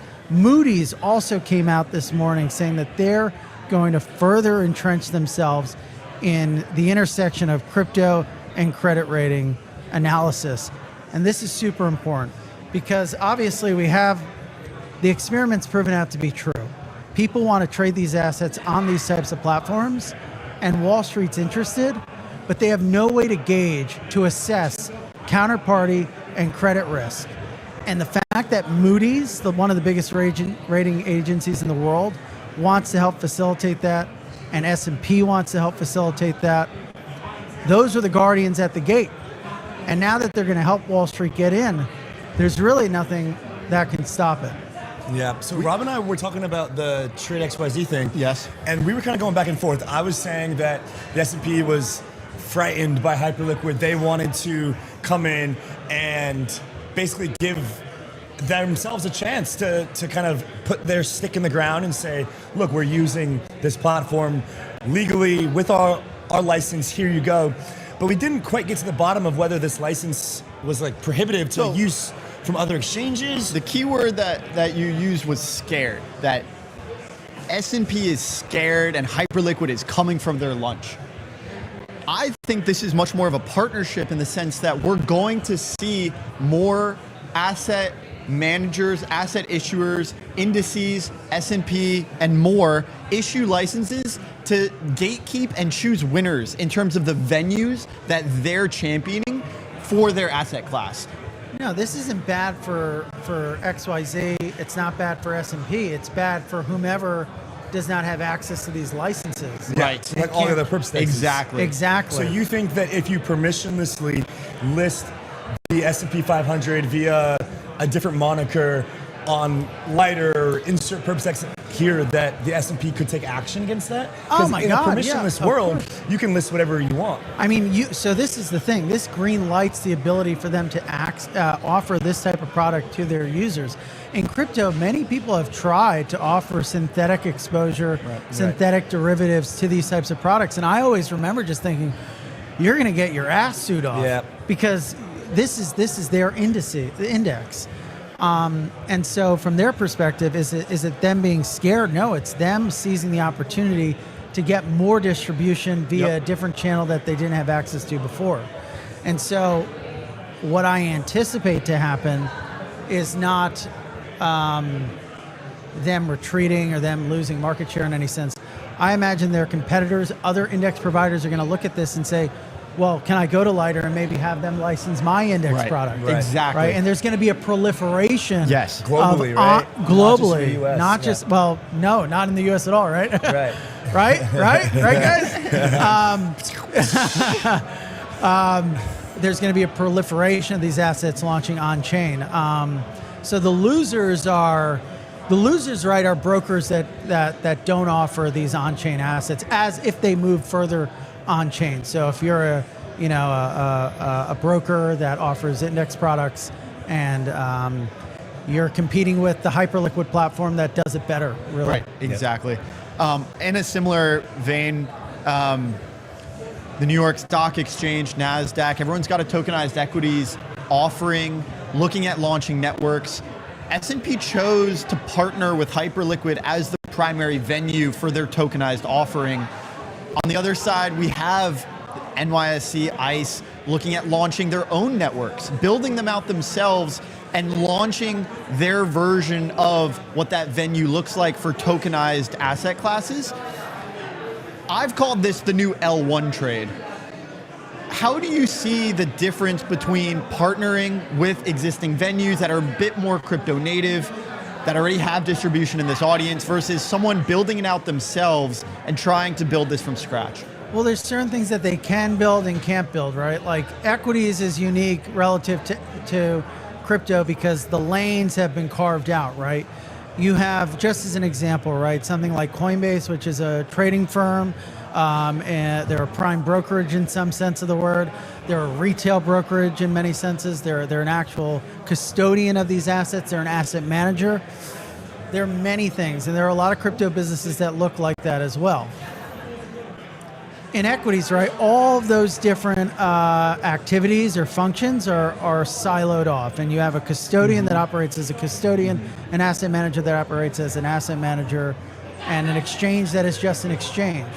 So I don't imagine you'll see NYSE decide to be a retail-facing broker or decide to be a prime broker to link up institutions. They'll act as an exchange. So their service is providing the matching engine and the connectivity to market, through which other brokers will then facilitate the actual execution piece.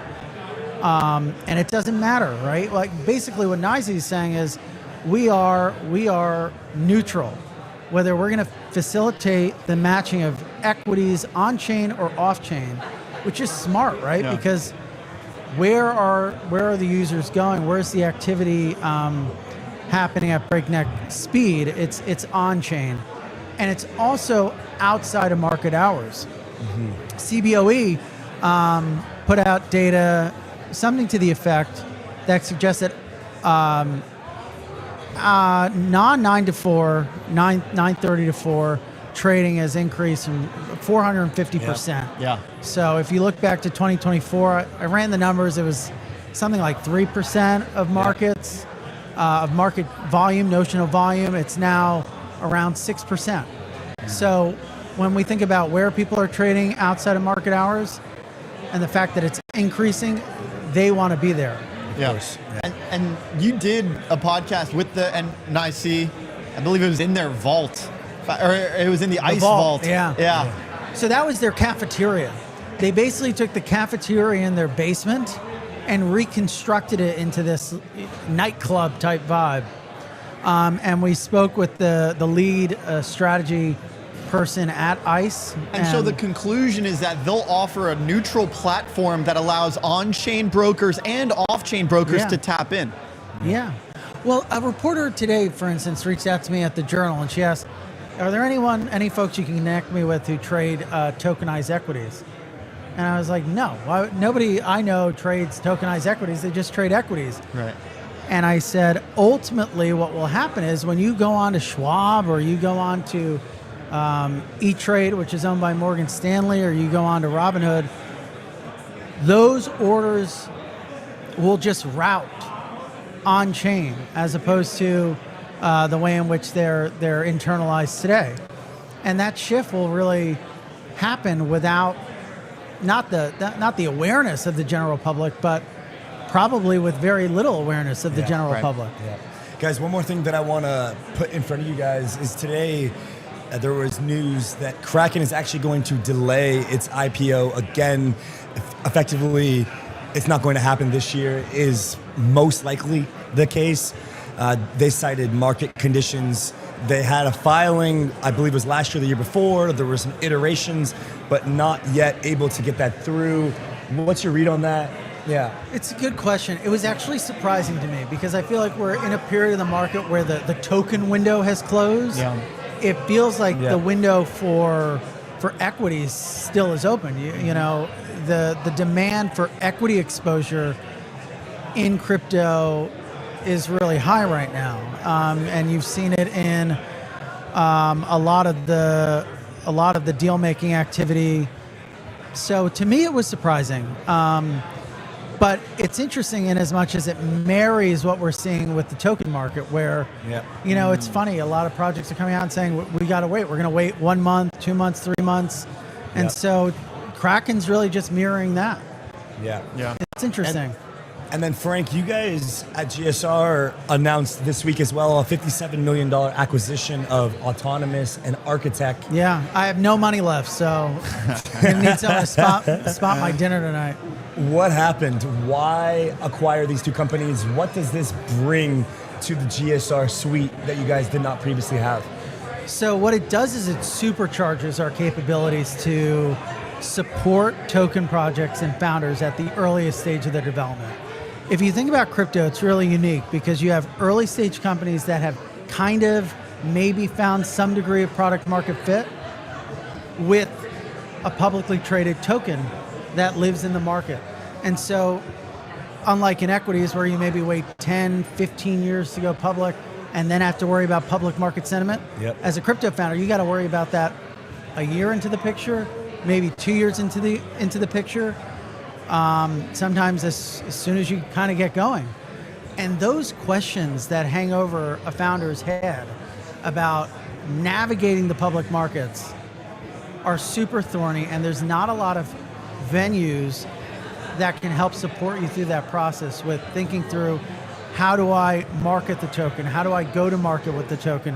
How do I address and engage with high caliber capital so that they can understand the value proposition of this token? And you see this problem in the charts, right? Even the highest quality of assets that we all love are down 80, 90% off the highs. And the reason is because there's a secondary market, clearly, that doesn't see the value in those tokens. And there's a gap in communicating that value. And so I think that's where we'll sit, in a quasi sort of advisory, underwriter type format that helps crypto companies navigate public markets. Or the crypto version of public markets. Well, the token structure is changing, right? I mean, these things are going to start and they to don't look, know what to do. Right. I mean, these things are going to start to look a lot more like equities. There's a different way of launching these things. And I was telling you about this in our podcast in New York, right? Like old token, governance token, new token, this quasi-equity structure. And it sounds like kind of that's where GSR is leaning in and also sees this as the major shift in token structure. Maybe it's a commodity structure. Maybe it's a collectible structure, as we said. And now that we have the guidance. Now we have some guidance, correct. We can figure it out. Frank Chaparro, man, thank you for wrapping up DC Blockchain Summit. It's been a 2-day sprint for us. My honor. Marathon. What'd you guys do? 70 interviews? Exactly. There you go. Something like that. So, Thank you, Frank. We're those numbers up. We're going to be in your home city, in your home state next week. Next week at DAS. We're leaving DC. You're wrapping us up here. We're going to be in New York City, in the Empire State Building, and on the Digital Asset Summit floor. I take it you'll be there? We'll see you there. We will see you there. Get some rest, guys. Thank you so much, Frank. Ladies and gentlemen, we're going to flip back to the panels ongoing. There are quite a few more that I want you guys to see as we wrap up here. Thank you for being a part of Rollup TV, of the Rollup today and yesterday here in DC Live. Guys, see you tomorrow from the Nest in the Empire State Building. Principal at KPMG. Wow, insane transition. Bada bing, bada boom. That was a great transition. My designer's like obsessed with Tucker Carlson out of nowhere. Hey, welcome. Yeah, we got it, Leo. We'll dive in. I know we're Guys, great job. Patrick, what up, man? Yeah, it's Patrick Witt. Let's start, Patrick, with you, man of the hour. Let's start with a little bit of history. Your office, the role, how it fits in, because I think we want to lay some groundwork before we just like dive into Clarity and everything else that you're working on.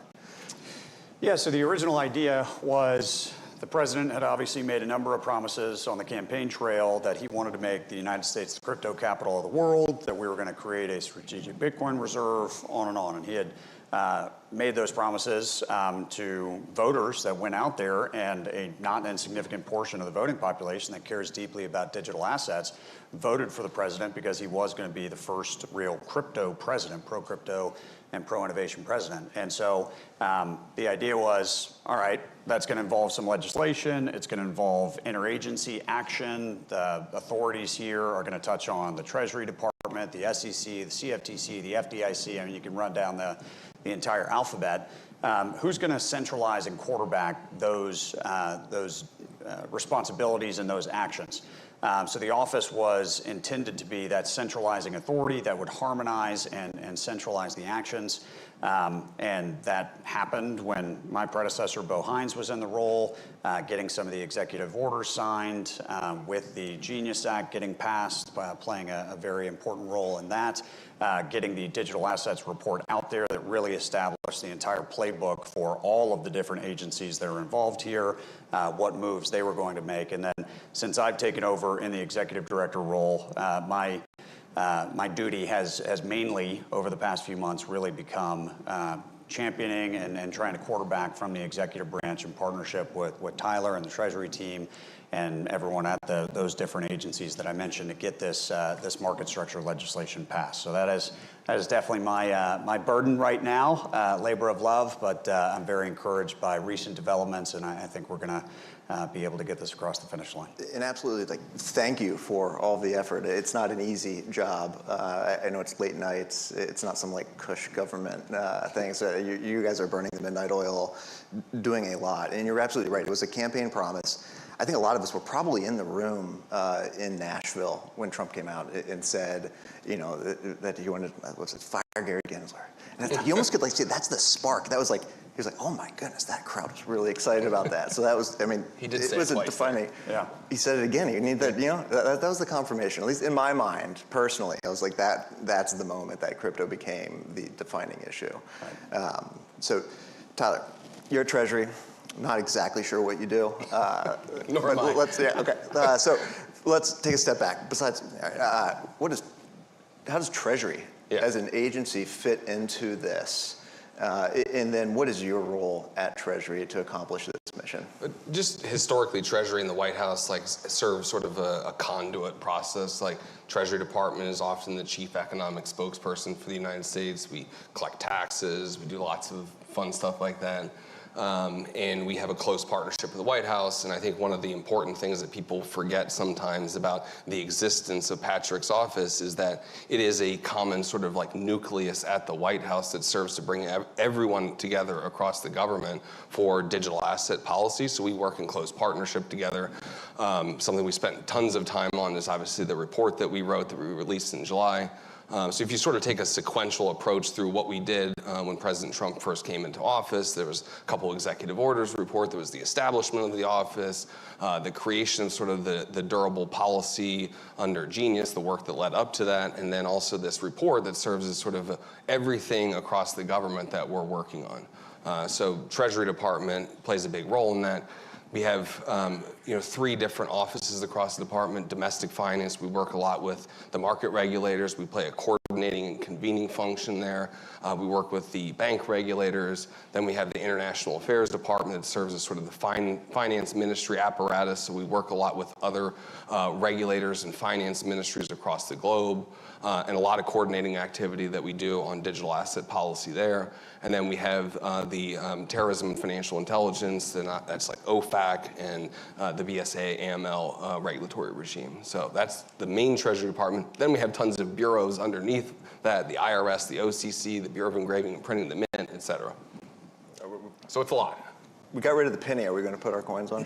I don't have an answer to that. No breaking news on that. Okay. So Patrick, let's check in on Clarity. I don't think you've been living, sleeping, eating Clarity for the past 2 months. Probably not what you really planned on happening from an agenda perspective at the turn of the year. We had news yesterday. We had both chairmen, CFTC, SEC out here. They have a memorandum of understanding. How can we piece that together as an industry sitting here thinking, okay, we just got this agency action, but we're still full force on Clarity. We need clarity still. Chairman Atkins was very clear about that. So can you tell us a little bit about, how have the past 2 months been for you? And then where are we going from the administration with this memorandum of understanding? Because I think as you've said on social media, this needs to be pro-innovation. We're moving forward on this. There is a ton of capital on the sidelines waiting for clarity. So how's your life been the past couple months, and where are we going? Well, number one, let me start by saying it is a privilege to serve in this role, to have this opportunity to really try and shepherd and be a good steward of the interest of this industry and this technology. It was unfortunately maligned and became a political issue because of the prior administration. We're righting a lot of the wrongs that took place during that time, and I consider it a huge privilege to be the one helping to get this across the finish line. Our job in government ultimately is, we're not the builders, we're the people that try and establish the groundwork to allow the builders to come in and do all the amazing things that they do. And unfortunately, so many of them had to go offshore in order to build their companies. And we want to make sure that the U.S. does truly become the crypto capital of the world. This legislation We've been deep in specific parts of it. Obviously, rewards and yield has dominated the headlines, and we've been very intimately involved in trying to find a solution there. But we always encourage the different members, Republican and Democrat, to let's take a step back and remember what we're doing here. We are trying to put in place a regulatory framework that will allow the United States to be globally competitive in the future of finance.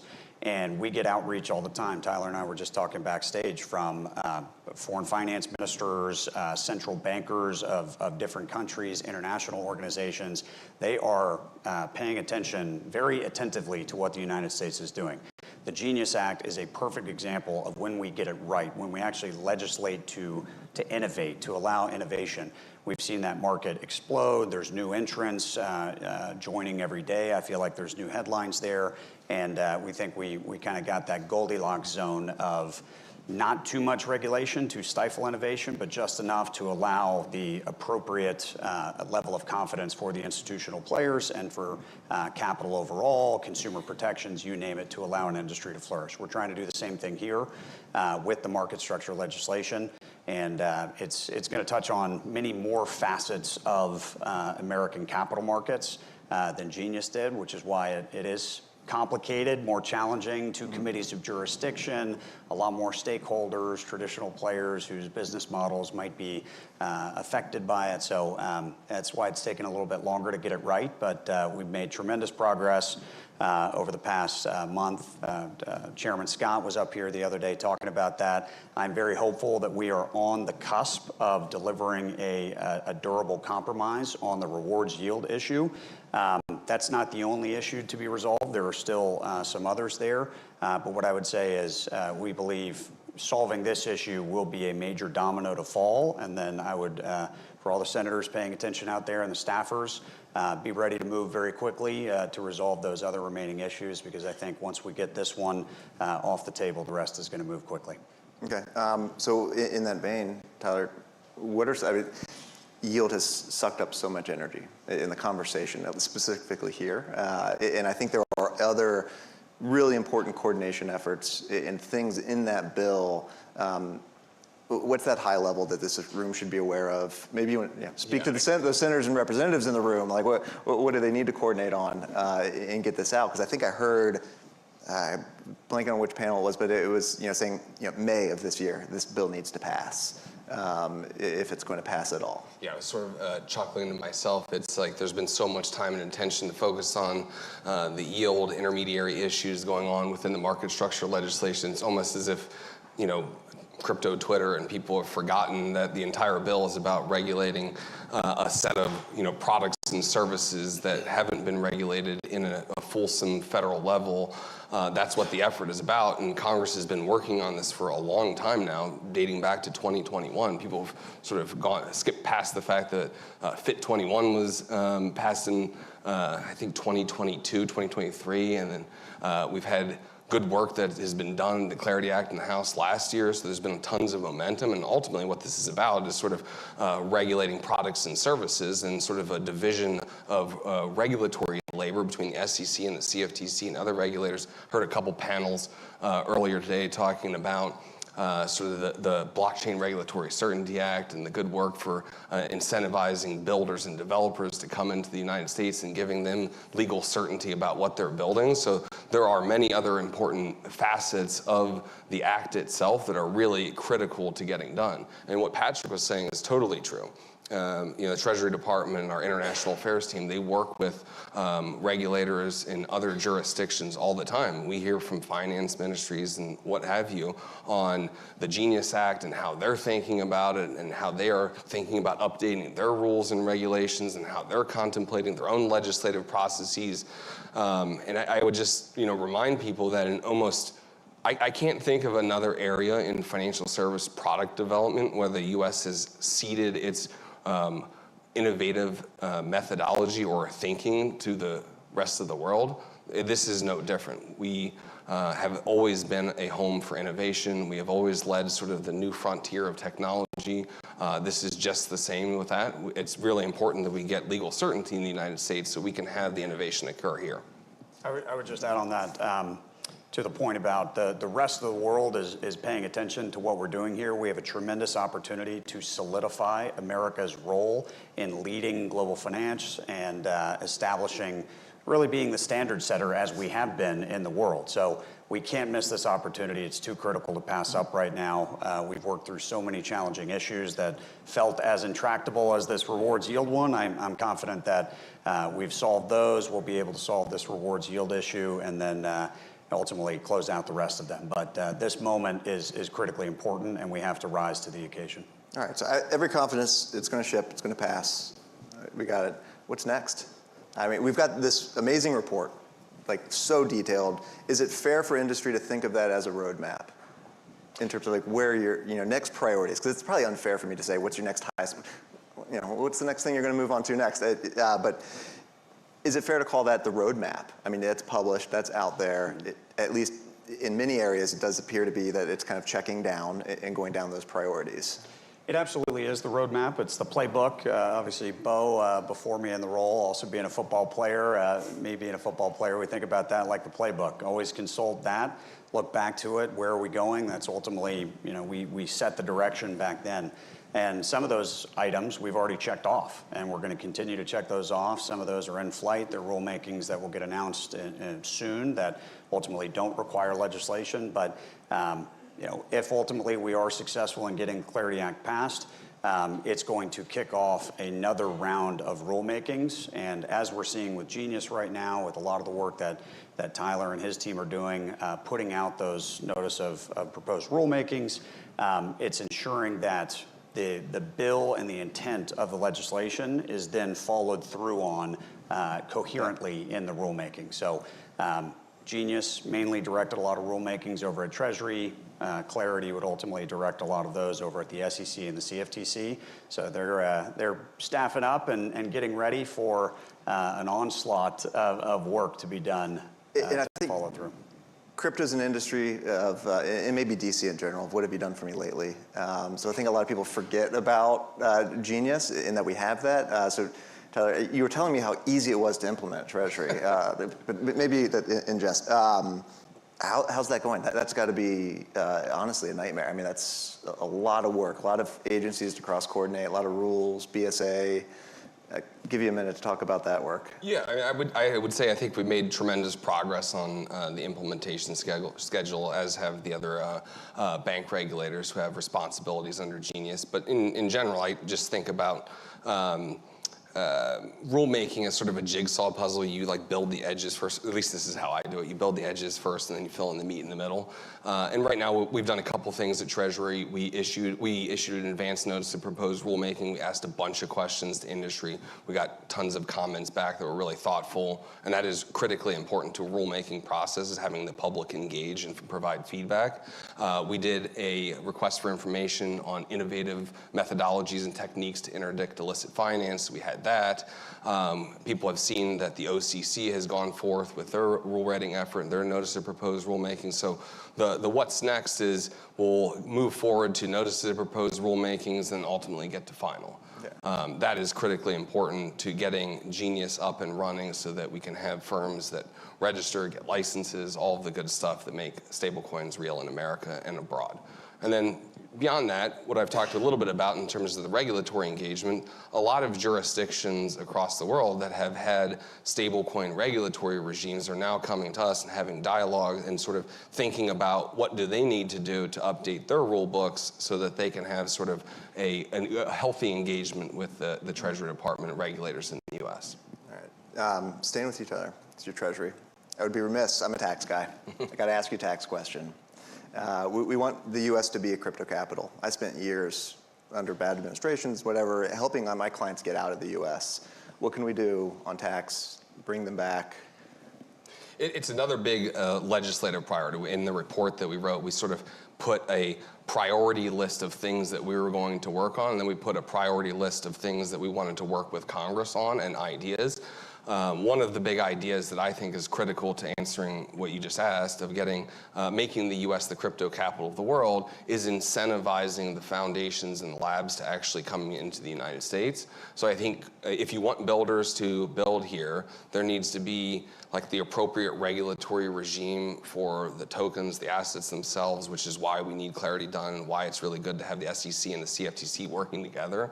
But we also need sort of the legal infrastructure, and we need the tax status to buttress all of that. More tax. I love it. You said it, not me. Yeah.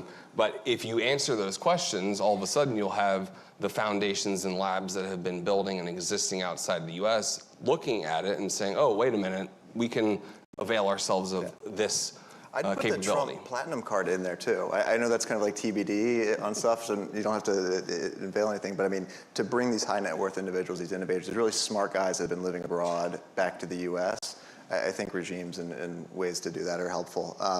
Patrick, with our last few seconds here, you're a busy man. You take a lot of meetings with the industry. How can industry make those more productive for you? What are the best things you see in those? Because the last thing we need is to be wasting your time. We're fielding requests incoming from all sorts of different kinds of companies that have issues, everything from Bitcoin mining over here to a broker-dealer issue over there. The scope of issues is very, very broad. Helping us, and not just our office, but anyone in government, Tyler on the Treasury team, same thing, coming in and really being able to lay it out at a high level like you would brief an executive. Here's the issue. Here's what needs to change. Here's ultimately the authority that you have to change it. And here's why it's important, not just for our business model, but for everyone similarly situated, and why it matters for American competitiveness and our leadership in financial markets. Come prepared, drive the agenda, do your homework, don't waste his time. So, all right, we are at the end here. Thank you guys so much. Appreciate the conversation. Thank you.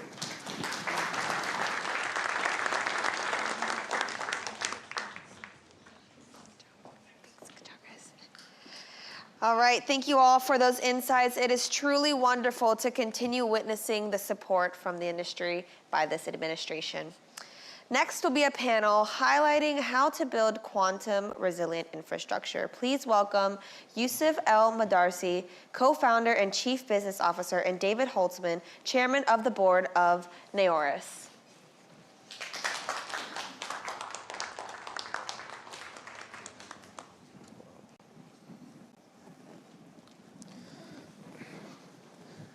Hello, everyone.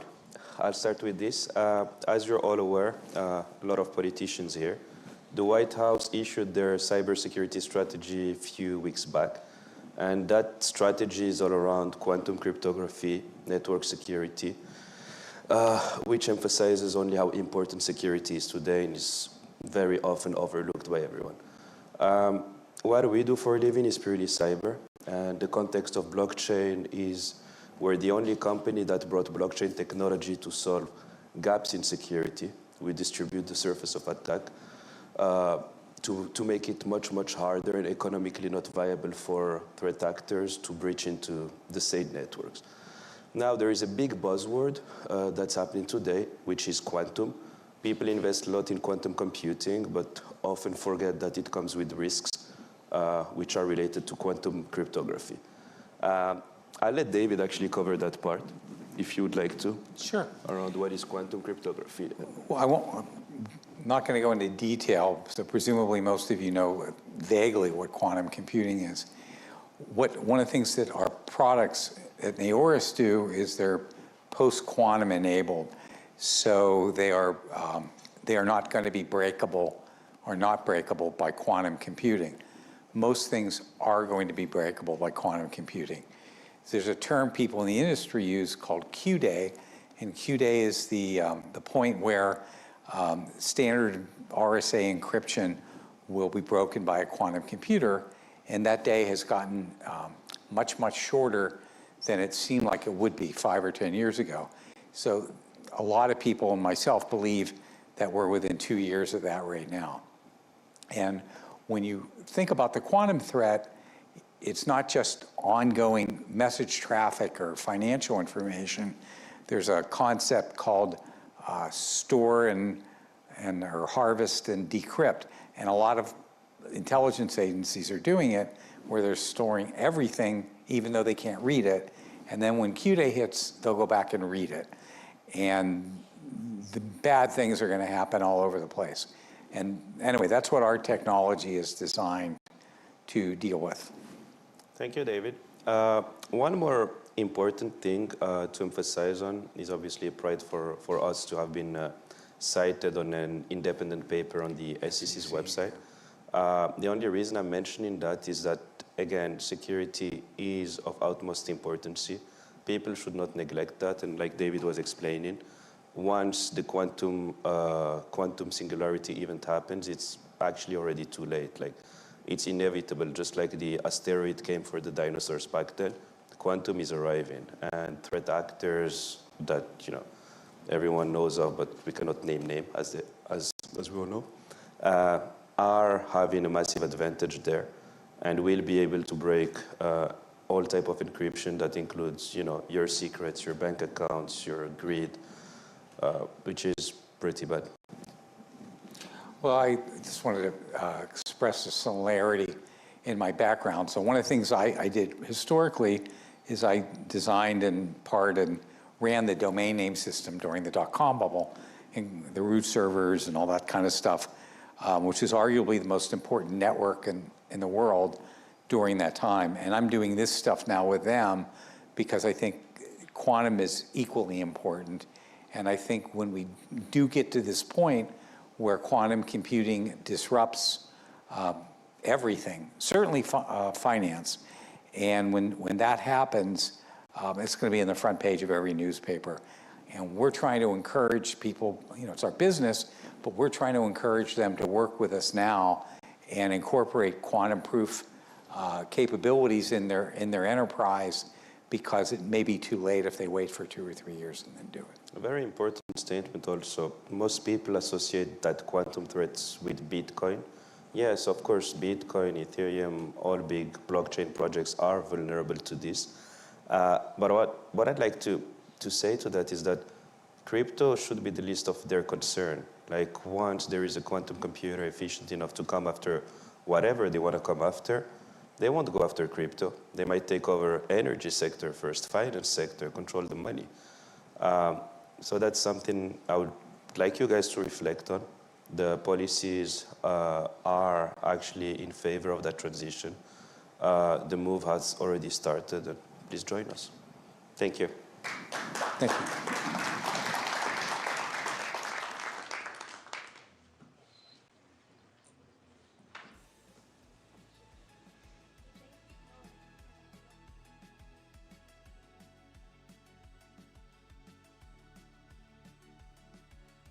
Stacked lineup of policymakers who are here to explore how digital assets fit into America's broader strategic and economic advantage.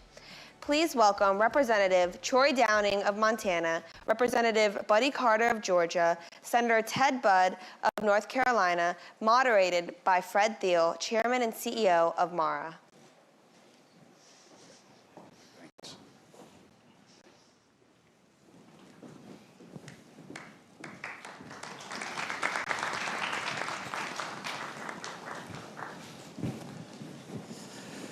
Okay, good afternoon, everybody. Appreciate having an esteemed panel with us today to talk about digital assets and a little bit about Bitcoin mining. I'd love to kind of start it off. Obviously, digital assets is this broad topic, and there's been a lot of work on the Hill around this over the past year. Amazing how much work has gotten done, still some work to be done. But I'd love to hear from each of you your thoughts on digital assets, their importance around things like the U.S. being the leader in the world, why that's important, national security, and then we'll take it from there. So we'll start with you. Bud. Again, thanks for having me today. Thanks, Fred. I look at every technology as having an implicit worldview built into it. When you think about China, the PRC, it's actually a means of social control for them. When you look at their digital currency, They can adjust social credit scores. They can deduct your balances. So they have incredible power over that. So our technology, in assuming that we win, never assuming, but should we win, actually promotes more freedom, personal autonomy. And I think that's really some of the idea under these digital assets is personal autonomy. Not only you're not beholden to an authoritarian government, you're not beholden to a large financial institution. It's one of the reasons my bill, keep your coins, is inside this market structure bill. So I think just having personal autonomy, and that reflects or disagrees with these governments' worldviews. Well, first of all, thank you for having us here. We appreciate the opportunity. I'm excited. I'm very excited about the future and about digital currency and what role it'll play in our financial systems throughout the world. I think it's extremely important for the United States to be a leader in this. I think it's going to be important for a number of different reasons, not the least of which is our national security. And I don't say that lightly. I do feel like it is extremely important. I think it's going to be important for us, as I say, to lead. We know what has happened in Europe. They've kind of made a mess of it. And we know the dangers that lie ahead of us if we let China get ahead of us. And it's important that we act without stifling innovation. That's something that we talk about quite often on the Energy and Commerce Committee that I serve on. We have, as you know, a very broad jurisdiction. And whenever we are trying to deal with anything, just an example would be the internet and kids' online safety. I remember my dad used to say all the time, when you're not doing something, you're doing something. And if we're not doing something, we're doing something. We're kind of ignoring what's going on. That's why we need to address this and take the lead, and I think it will behoove us to do that. Well, it's been really exciting for me to watch where we've come to and where we started. We were talking backstage a little bit. I started out as a research scientist at the Quran Institute of Mathematical Sciences in the computer science department at New York University. And back in the 90s, just seeing this stuff just starting to come alive. And then, in the late 90s, I did a little startup company that became Yahoo. So that was kind of an interesting time in history. But to see how every tool you used back there was a hammer. And we have such sophisticated tools right now and so much, opportunity in front of us. And it's exciting to see it evolve faster and faster. I mean, that curve's going to get, it's not hit its apex yet, and it's getting steeper and steeper. But a lot of the things that I think about now is, I went from technology to something much more exciting. I was a regulator for a while. And regulating securities before I was in Congress, Gary Gensler's SEC was horrible. There was this complete, digital assets were the enemy.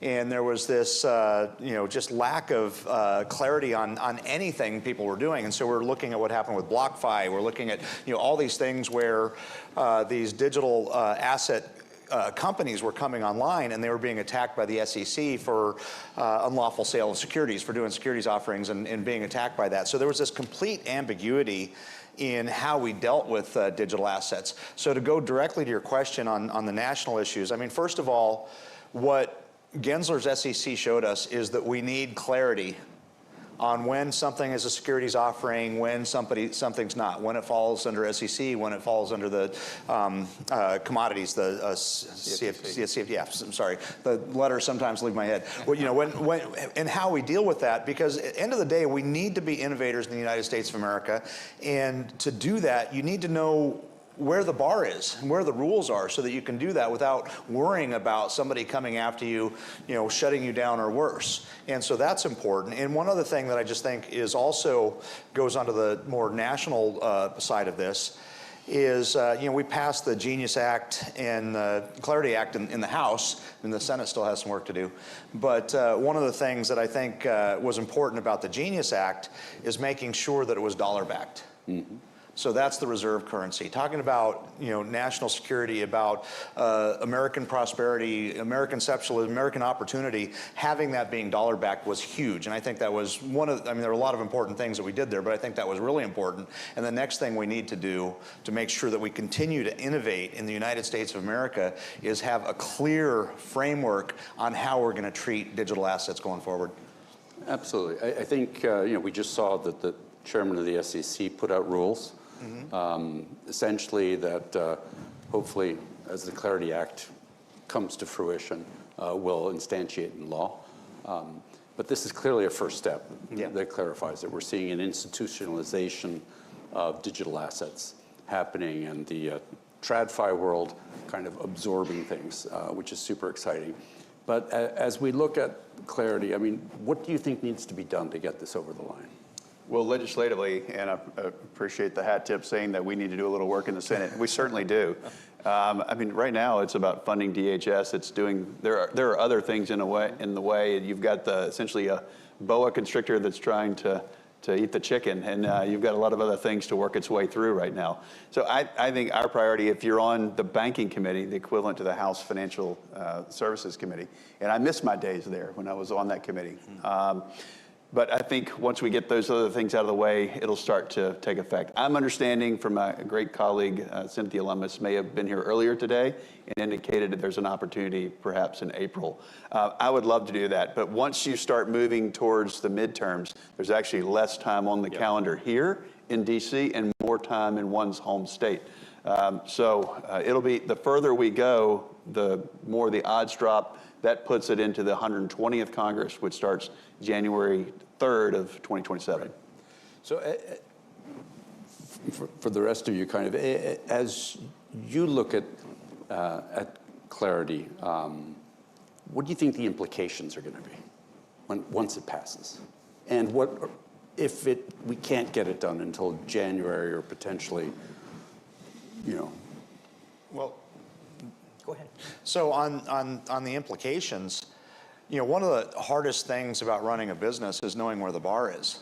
And right now, nobody knows where the bar is. And I think that it's properly named Clarity because it's hard to build a business without knowing what you're building to, or how you're going to be regulated, how you're going to be treated, or how you're going to be fined or put out of business. So I think that part is incredibly important. And from what I understand on the Senate side, and excuse me for if I'm speaking out of turn, but a lot of the conversation is on interest and what that does to community banking and having that argument there and solving that. And I understand both sides of it. If I was building a business in digital assets, I would want to be able to offer a lot of incentives for people to use my business. I mean, I completely understand that, but I also understand the importance. I come from a very rural district, and having community banks that lend to farms and ranches and folks out there is important too. So finding that balance is incredibly important. But I think the implications of passing this is it gives everybody a framework. And here's the deal. You want to have sideboards that are close enough to make sure that you're protecting the general public, but wide enough to know that innovation is not just happening here, that people want to innovate here. They want this to be the domicile. And that's really where we need to get, is make sure that people are not looking for a better domicile. And most folks, want to have reasonable sideboards. They always say bad actors are bad for business. Nobody wants bad actors in their business. So if you've got reasonable sideboards and all the innovators that are really trying to, change the world know what the rules are, the sky's the limit.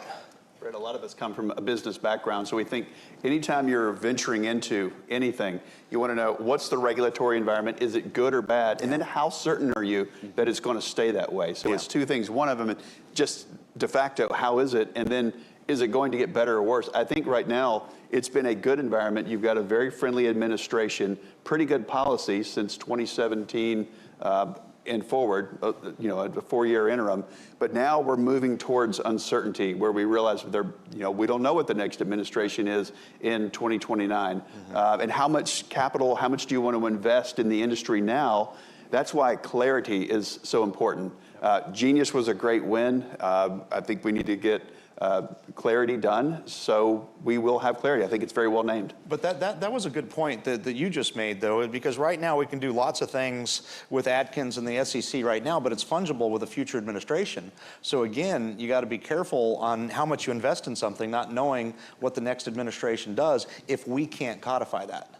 I think that was a good point. And if I might add, and I don't mean to be repetitive, but to your point, we got some pretty big fish to fry right now. So it's quite frankly, it's not on the front burner. And whether it should be or not is another argument, but it's the de facto sense is it's not right now. But to your point, when businesses come into my office, they want certainty. They want to know what they're going to be able to invest in. And if they're making these billion-dollar investments, they need to have some kind of certainty.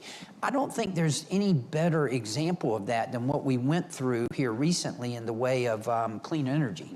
We went through the Biden-Harris administration where everything was green, and all of a sudden we had all these incentives and to invest in that, and then all of a sudden they went away. And now, particularly, and I'm not trying to get too much in the weeds here, but if you look at the way our government has been running here over the past X number of years, where essentially we've been run by executive orders and not necessarily by actions of Congress. And to Troy's point, we need to be codifying some of these things. I think that's going to be extremely important. I think that's key. I mean, nobody Sure. wants that moving target.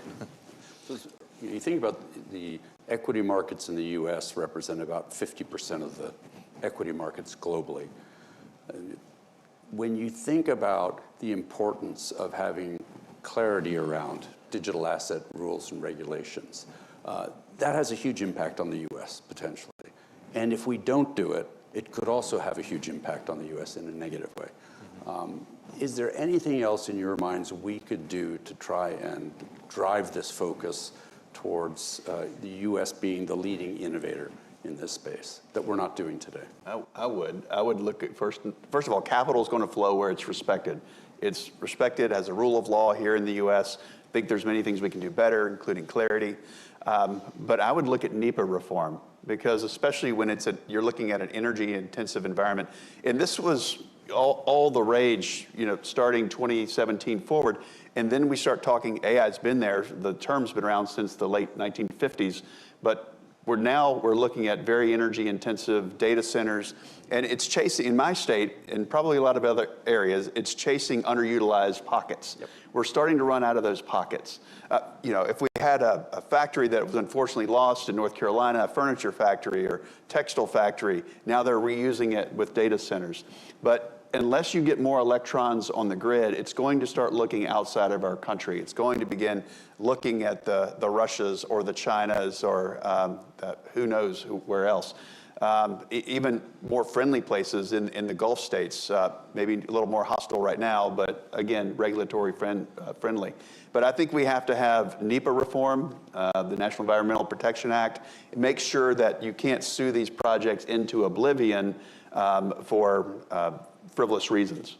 Yeah, just to underscore what that's one of the biggest limiting factors that I see right now is we don't have the energy to do this, and we've got a very prohibitive system of getting new energy in quickly. So permitting reform is huge because we have adversaries out there that are going to put up, power plants in the time it takes us to just get through an environmental impact study. So we need to fix that problem. And when businesses come into my office, it's always the same. And no matter what part of our economy it is, whether it be technology, whether it be energy, whether it be healthcare, it's always the same. Permitting, regulations, crushing us. We need to get that. We need to get that under control. But to your point about energy needs, and again, I serve on the Energy and Commerce Committee. When we talk about energy needs, yes, we need to address that, obviously. But there's so much more that goes along with that. Transmission lines, how are you going to get it there? Cybersecurity, all these different things that we have to take into consideration. Yeah, it's interesting. You look at Duke University did a study last year where they basically said the AI industry is going to need 40 plus gigawatts of power. And yet we have 72 plus gigawatts of power available if the AI industry could curtail for 2% of the time. And it's one of the things we as Bitcoin miners have done for years is be that consumer of every last electron that can't be sold otherwise. And transmission is a huge issue because you look at all the renewable energy that was funded and built that can't sell energy into the grid because of grid congestion, right? Plus the fact that it's intermittent. And that's one of the areas where Bitcoin mining has been a huge enabler of consuming that and done a great job, I think, in states like Texas where we can provide that flexible load to the grid.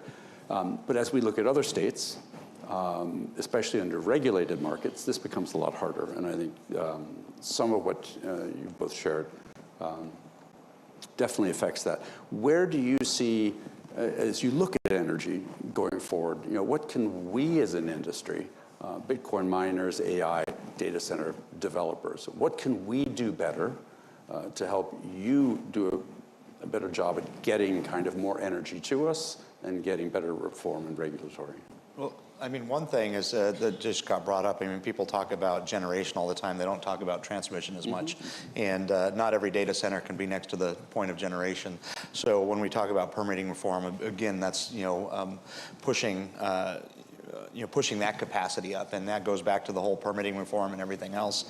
But just one other thing that's been kind of popping up in my state, at least, is there's a lot of folks that are putting wrong information out there about data centers and the impacts that they have on the environment, on the impacts they're going to have on consumer rates. And a lot of it is just sensationalized and blown out of proportion. So one thing that could help is to counteract that propaganda with truth. And that way we don't have, folks, with their fists in the air saying we don't want data centers, because I don't know how that's doing nationally, but at least in my state, you're starting to see a lot of I'll say advocates that are trying to push a false narrative on that. And I want to accentuate that, because I think you just hit the nail on the head, and you need to be very careful, because I will tell you, as we all know, perception is reality. And the perception is those data centers coming in are going to cause my rates to go up. I don't want them here. I want them out. And we're getting pushback from a lot of people with that.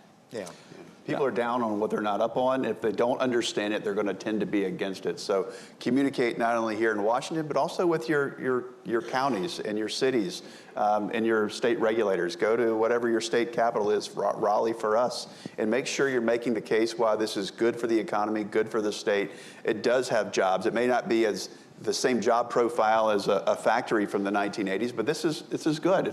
You're gonna have HVAC, plumbing support, construction support, concrete, all sorts of things that you need. I mean, you look at the amount of capital it brings into the state, you look at property taxes, you look at the tax implications for states, it's huge. Absolutely. And it does have stable demand, which is good for the base load. And I think it actually creates an incentive to put more electrons on the grid.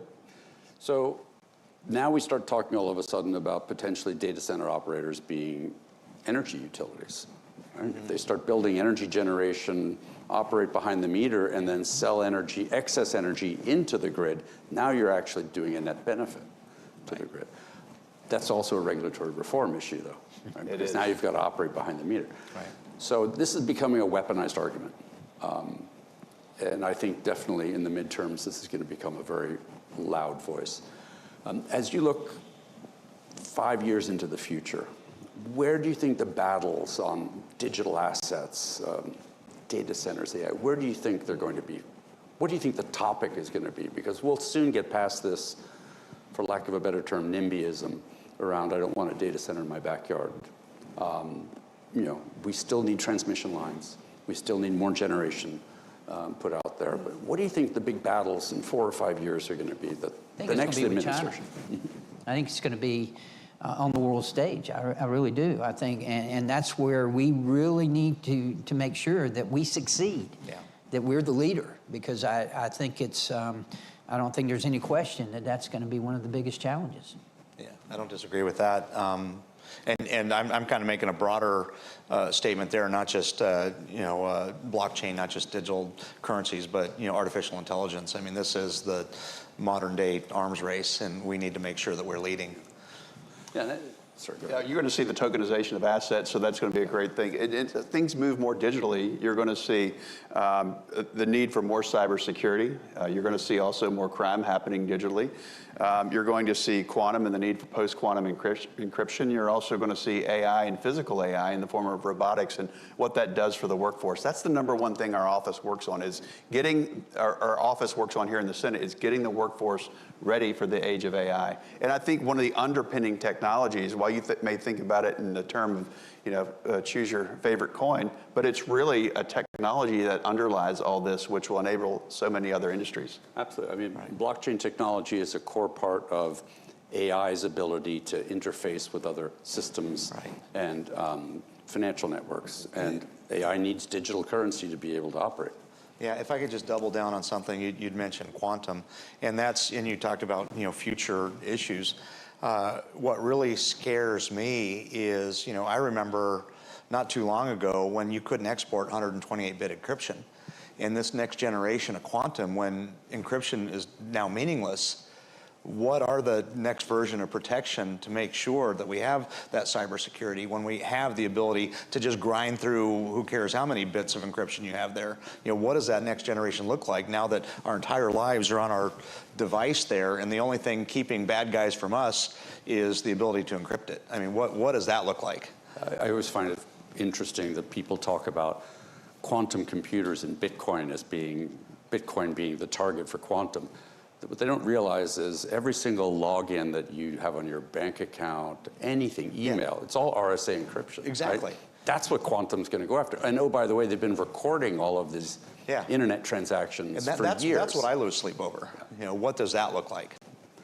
So Just for the record, I don't lose sleep. Okay? I just want to make sure y'all got it. What I'd like to see on the government side is actually more take this seriously. We don't just operate in the defensive.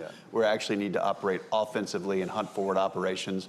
I mean, you see what happens, if somebody threatens us overseas, we take serious action. If you threaten the very infrastructure which enables our lives, we're going to take serious action, and we'll do more of that in the future. And we know that's where the next war is going to be fought. I mean, we know it's the first shot is not going to be from a tank or from a ship or something. It's going to be through transmission lines or through cyber or something.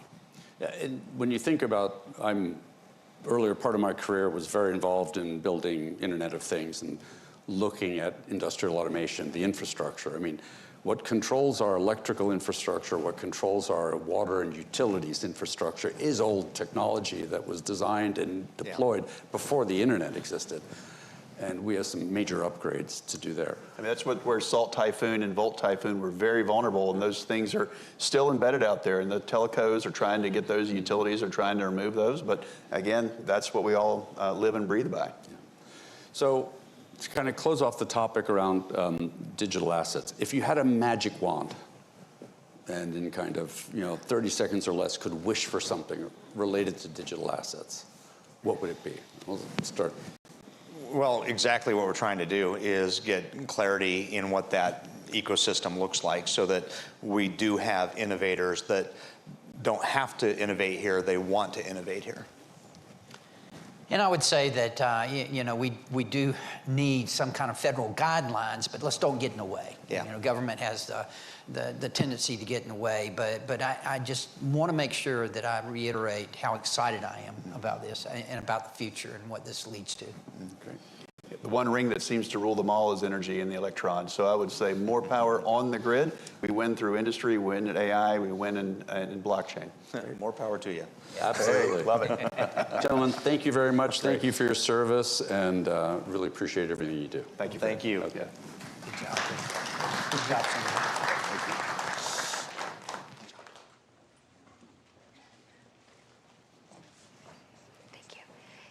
Thank you all for that thoughtful perspective. We really appreciate the time that you've taken to be here today. Moving on, as the industry grows, governance, compliance, and risk management becomes increasingly critical. Please welcome Ian McGinley, partner at Sidley Austin, and Sarah Wheeler, director at Marfire, moderated by Dean Sovolos, chief legal officer at B2C2.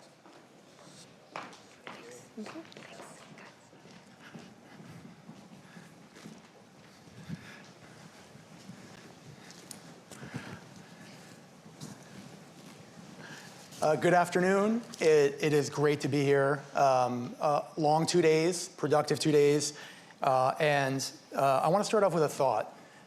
We've all sat here and we've taken in the conversations and the content of these sessions. And one thing that struck me yesterday was probably the simplest point that was made in the 2 days. And it's when Perianne said, this has been going on for 11 years, the Digitalchamber Summit. This is the 11th session we've had. Things have clearly evolved significantly. We're no longer talking about a sector and whether or not it will be regulated. We know that it's regulated. We're looking at the regulatory priorities on financial integrity, sanctions, AML architecture, and they're shaping the structure of markets. We're here to talk about that today, but we're here to talk about it in the context of a more important question. And what's missing from these conversations is how are boardrooms making these decisions and shaping their strategy based on what they're seeing on the regulatory horizon. Today, we're very fortunate to have here with us two panelists that cover the spectrum of these issues: enforcement, supervisory, governance, and high-level private sector experience. And I'm looking forward to the conversation. First, to ground us globally, we have a contributor, the current president of the CVM, the SEC equivalent in Brazil, President Axioli, has given us a video that we're going to be presenting for 2 minutes to help us ground this conversation before we get started. Dean, and greetings to everyone attending the Digitalchamber Summit. Although I was not able to join you in Washington this year, I'm pleased to share a brief perspective from Brazil. One of the most important developments we're seeing globally is the growing recognition that digital asset markets are no longer operating at the margins of the financial system. They are increasingly interacting with traditional financial institutions, payment systems, and capital markets. We can see this happening in Brazil very clearly. Here, these markets have evolved quickly from early experimentation toward a more institutional phase of development. Although we are still transitioning, establishing a clear and credible regulatory framework has become an important priority. Over the past year, Brazil has concluded a series of public consultations and regulatory measures establishing authorization, governance, and anti-money laundering requirements for virtual asset service providers. These steps bring digital asset activities more fully within the country's financial regulatory perimeter. As with all other areas of financial regulation, our focus is on ensuring market integrity, mainly through the protection of investors. Protection not from themselves and their own choices, but from lack of understanding of what they're buying, and of course, fraud and malfeasance in general. As with any financial regulator, we share the challenge of designing frameworks that support responsible innovation while ensuring necessary levels of transparency, accountability, and risk management to be expected. My view is that we should try not to be held back by what the established frameworks have been, and put an extra effort to trust entrepreneurs to come up with new solutions through the spontaneous and decentralized process of market innovation, instead of trying to forcing the new tech into the current structures and old regulatory beliefs. Some regulatory proposals make me think that if a similar mindset had been applied to the internet revolution in the 90s, for example, emails would have to be sent in floppy disks by mailmen, mail distribution centers, etc., just because that's the way it had always been. Deep Schumpeterian transformations are harder to come by if the regulatory mindset is crystallized in old shapes. And because these markets are inherently cross-border, continued dialogue and cooperation among regulators will remain essential as the global regulatory landscape continues to develop. I wish Dean and the panelists a very productive discussion, and I look forward to following the conversation. Thank you very much. Great context setting. We'll get to the global perspective. I think that's built into how this conversation is going to evolve.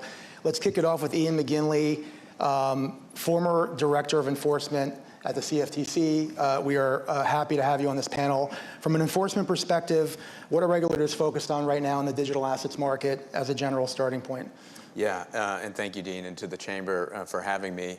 I think a starting place in terms of the current thinking in government is the Blanche memo, I think, out of DOJ that came out last year. And Dean and I worked together at DOJ back in the day at SDNY, and we were colleagues with Todd Blanche at the time.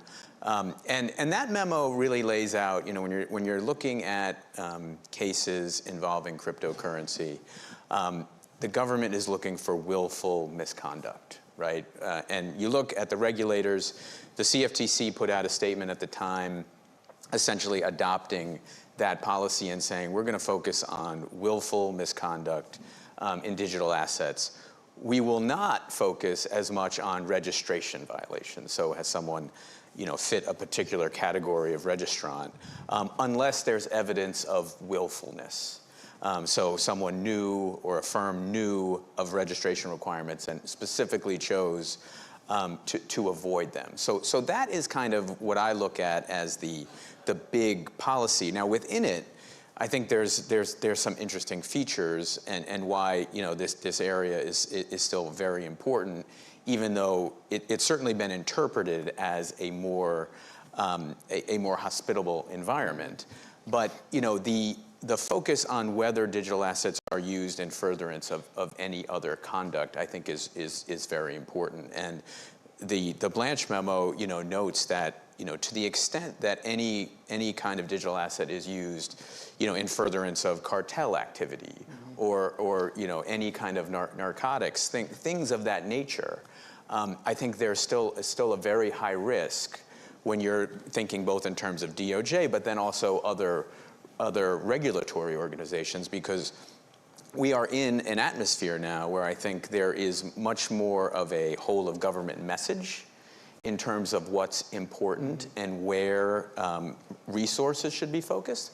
And so, to the extent boards, right, and we're trying to really, in this panel, get out what's going on behind the scenes and how do you prioritize risk in a world where there is so many different levers and areas to focus on. But if you look at the DOJ cases where they've charged unlicensed money remitting, charges of that nature, that you see there's a little bit of a theme where they're focused on cases involving North Korea, countries that are not really considered friendly to the United States. So I think that those areas will continue to be an area of emphasis and something that businesses need to consider.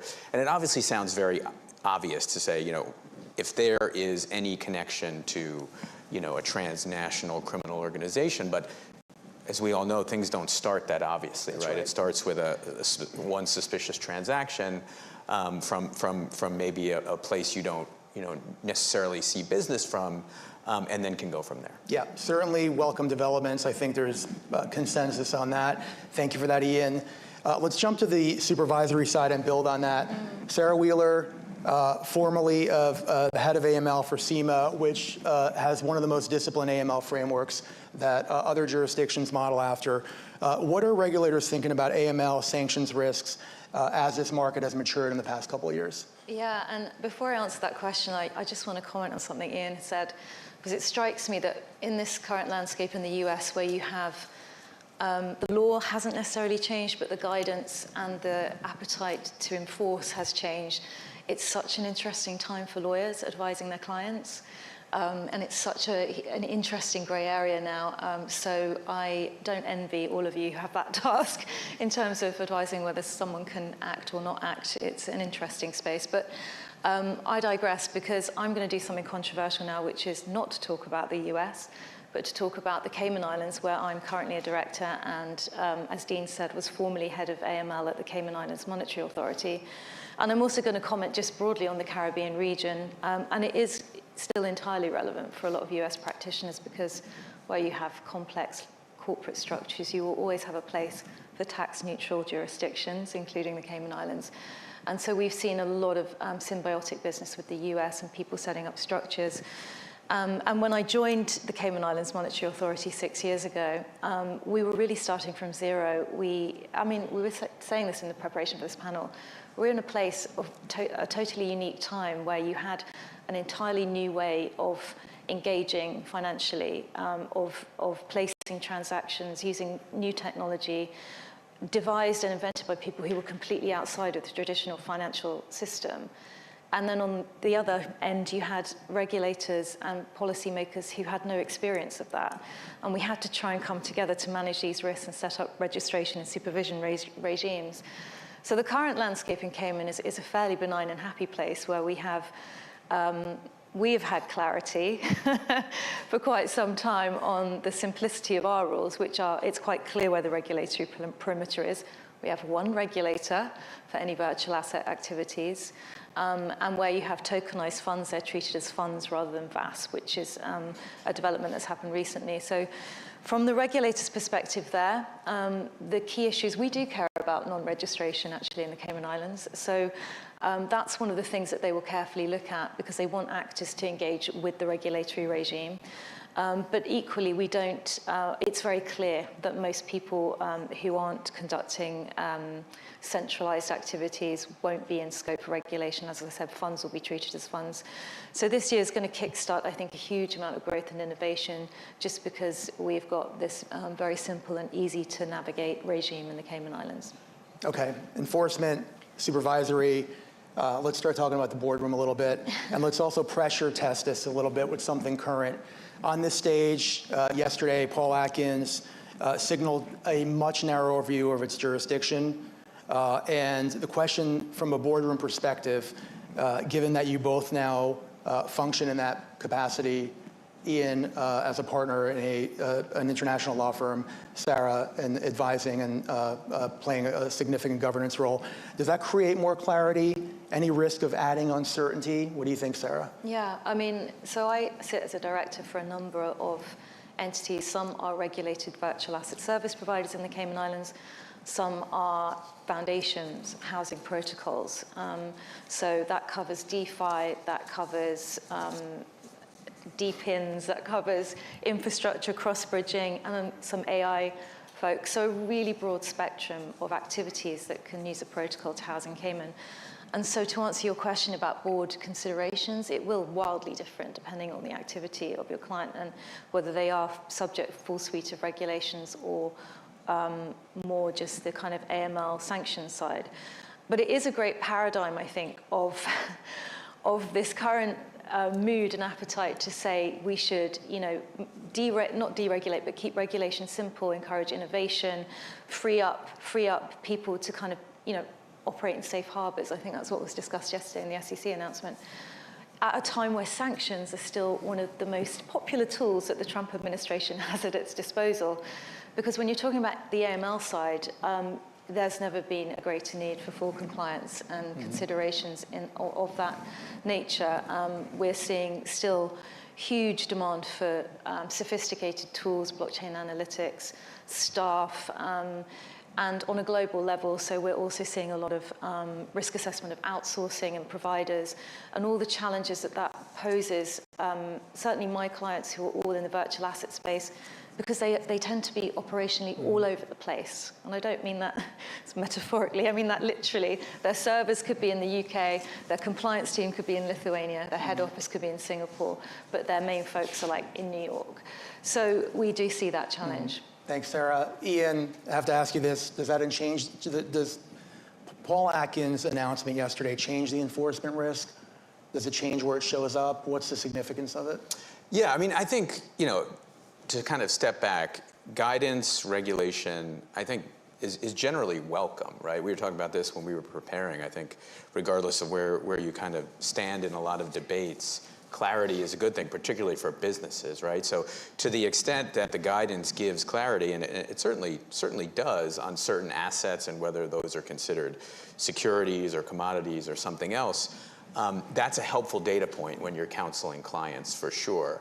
I think that, and this has been a theme of this summit, I think that where these conversations get very interesting though is when you talk about future proofing, right? And how do you make sure that the advice that you're giving and how you're advising clients is going to be sustainable, because you hear back from clients often, right? Like, well, but will this change?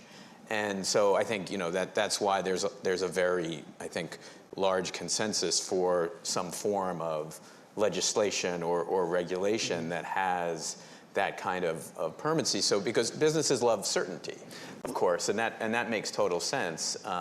So to answer your question, I do think it's a very helpful data point, and that's to be encouraged. But you want to be able to get with a client, because when you're thinking about risk, in our world, right, as lawyers, everything is in retrospect. And most, as we know from our time at DOJ, most offenses, it's a 5-year statute of limitations. Sometimes, who's ever looking at that is not looking at it until the 4th year. And who knows what that world looks like exactly from where we are right now. I could ask you this, but I'll ask Sarah. Let me be a difficult client and add a global layer to this.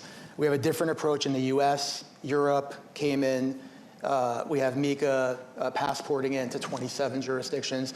If I'm your client and I'm asking you, are we moving more towards a coordinated framework, or is this a kind of world regional regulatory block system that I'm going to have to contend with as someone that's a director or also someone that is giving counsel on how to navigate that? Yeah, I mean, I'd love to say that it's the latter, but I think slightly it's the former in the sense that we have lots of kind of siloed regimes that have come up. I mean, there are funny things about MiCA that just I don't see in other places, such as like the 14-day withdrawal rule, which have implications on pricing. And if you're a token issuer and you want to do that in multiple jurisdictions, you've got to just comply with all these. It's very difficult to kind of keep track on that, and it does create sort of strange different lanes, if you know what I mean. But I think ultimately, if you're a board director, as I am, I mean, I'm taking a target from a lot of people and putting it on myself. You need to be absolutely aware of every single arbitrage there is in terms of regulation and compliance. And you need to be doing that gap analysis and understand it yourselves and being sure that you've got an excellent compliance team who are managing and mitigating that. More operational complexity or more opportunity when you're navigating that? What do you think? I think those who are well advised and well informed and have good staff and have robust compliance programs can be first movers because they can see the opportunity there.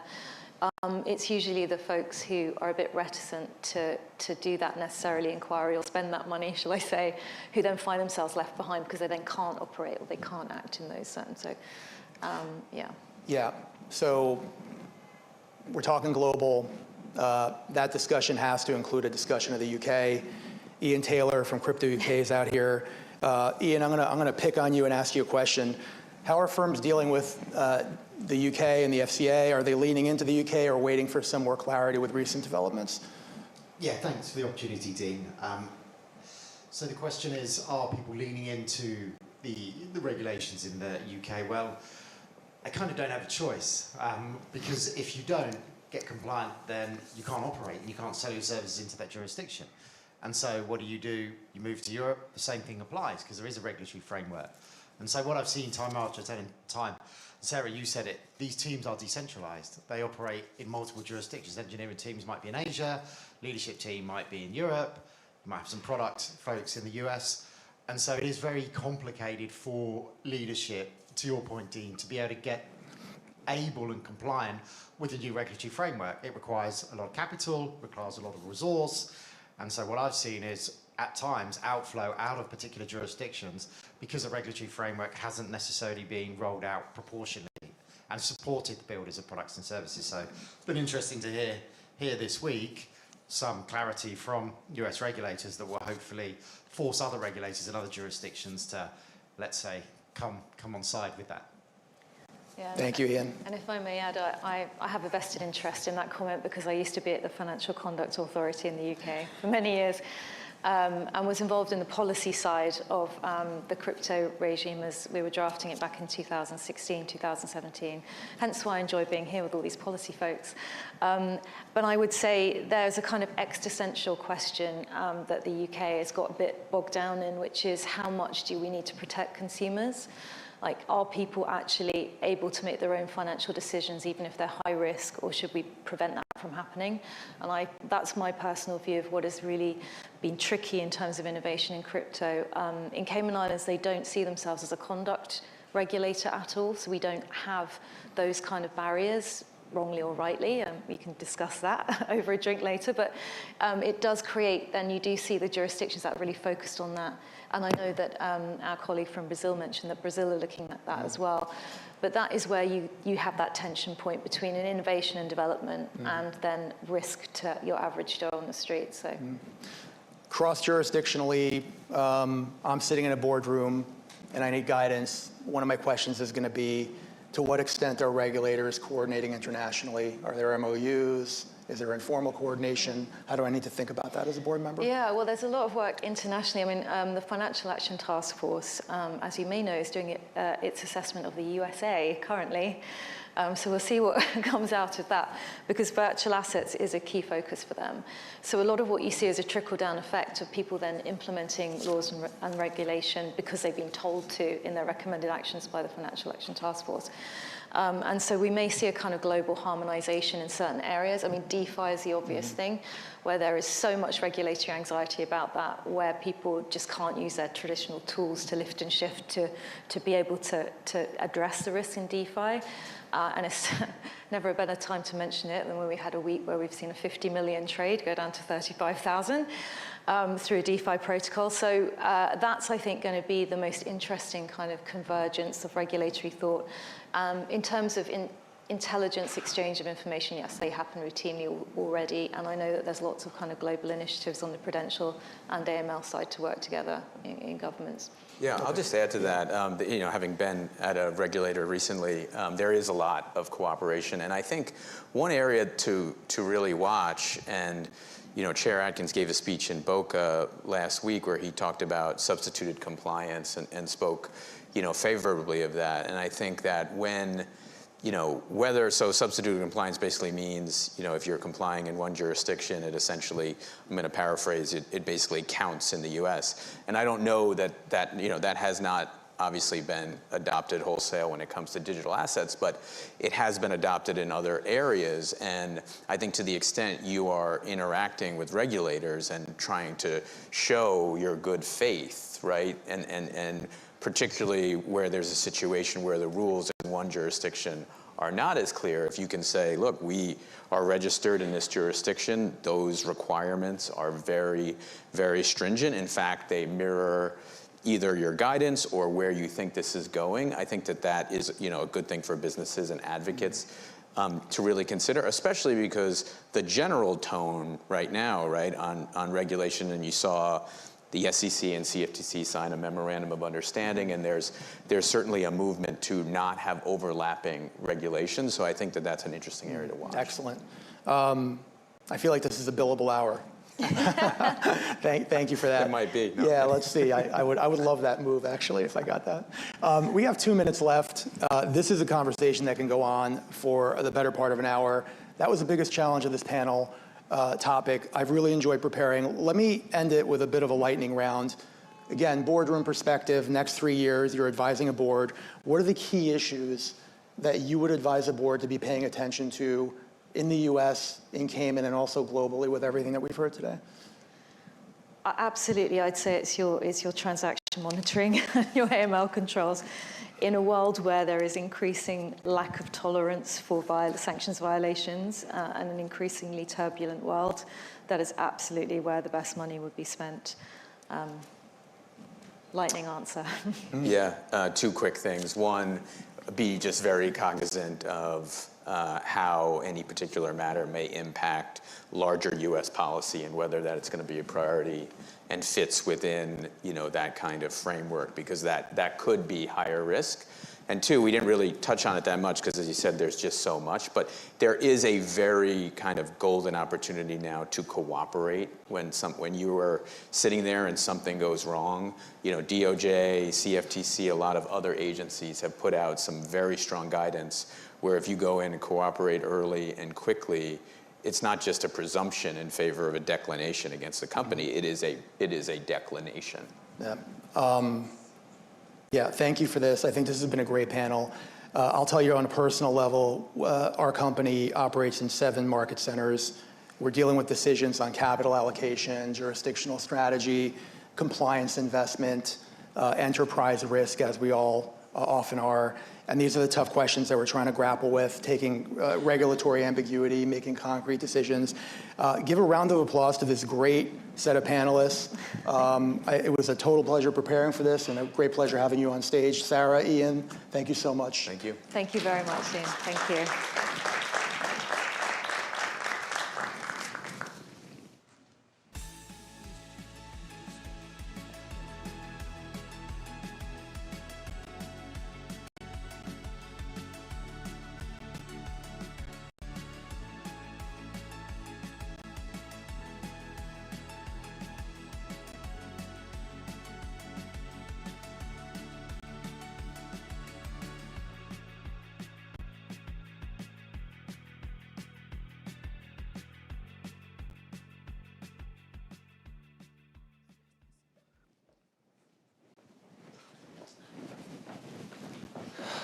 All right, ladies and gentlemen, we have 2 incredible panels left, but before we get into the final sessions, I mentioned in my keynote yesterday morning some very exciting news that we are partnering with Money 2020. We want the Digital Chamber to be the convener of traditional finance and digital finance, and when we look for partners, who better than the greatest convener of fintech leaders, of traditional financial institution leaders in the entire world. We promised that there was going to be more details about the partnership later in the program. So Scarlett, I'll turn it over to you. Well, thank you, Cody. First of all, thank you for having us. This has been an incredible, incredible 2 days, and looking forward to wrapping it up and bring Tom out in a second. But the team has been working really hard. We like to look at signals. We see what's happening literally all over the world. We get thousands and thousands of submissions from every planet, I mean, all states, all countries across the United States, Europe, Asia, et cetera, and we started to see a theme. And we see exactly what you talked about, Cody, which is this intersection and convergence of TradFi and DeFi, and we're really excited, so we actually wrote a book about it. Because we've heard a lot, and I've been just sitting here and listening to the sessions for the last 2 days, and a lot of it is a lack of education and a lack of awareness, and we really want to bring that TradFi world into the DeFi space, and so we wrote a book about it, and it will be launched out in Amsterdam. It's on the convergence of TradFi DeFi, the new intersection of money, and you happen to be in the book with a lot of other great people that you would expect, some real live use cases of what's happening in different regions all around the world. Some of the great speakers you've had here are part of it as well. So we're looking forward to that. So thank you. And in the meantime, while we're talking about the TradFi world, I'm going to bring out I'm going to bring out Tom, if that's okay. So Tom, CIO of Swift, please join me for our chat.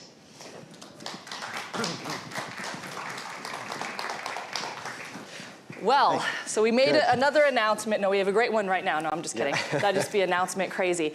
But Tom, you and I have known each other for a bit now, both Americans, both New Yorkers living in New York, but also there's been a lot of conversations, and we're both ex-bankers, right? And have both worked at European banks, BBVA, Barclays, and the U.S. banks with Bank of America, and me with BBVA and USAA. And so I feel like our perspective is going to be a little bit different than what you've heard, and you and I have both been listening to a lot of the content over the last 2 days.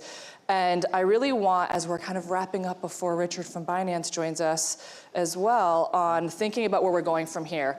And we've heard a lot of great conversations, a lot of focus on what's happening in the now, but what I haven't heard much of is around settlement. And I know you might have a perspective on that, being the CIO of Swift. So for those of you who don't know, Swift serves roughly 11,000 financial institutions from over 200 countries. And both of us sit at this global perspective now, and I think bringing some of those learnings and lessons to this conversation will be helpful. So can you just give a little bit of background on Swift for those who may not know the role that you play and basically the underpinnings of almost all things payments around the world? That's a big agenda for today, but I like the idea starting with the framing on banking, and I actually jumped into market infrastructure just shortly after the financial crisis in 2008. So between the largest clearinghouse in the world, the FX settlement bank, and then now with Swift, I spent the last 16 years in market infrastructure. And so even though the banking background, the way that things really move, especially on a global basis, the market infrastructure is critical to that.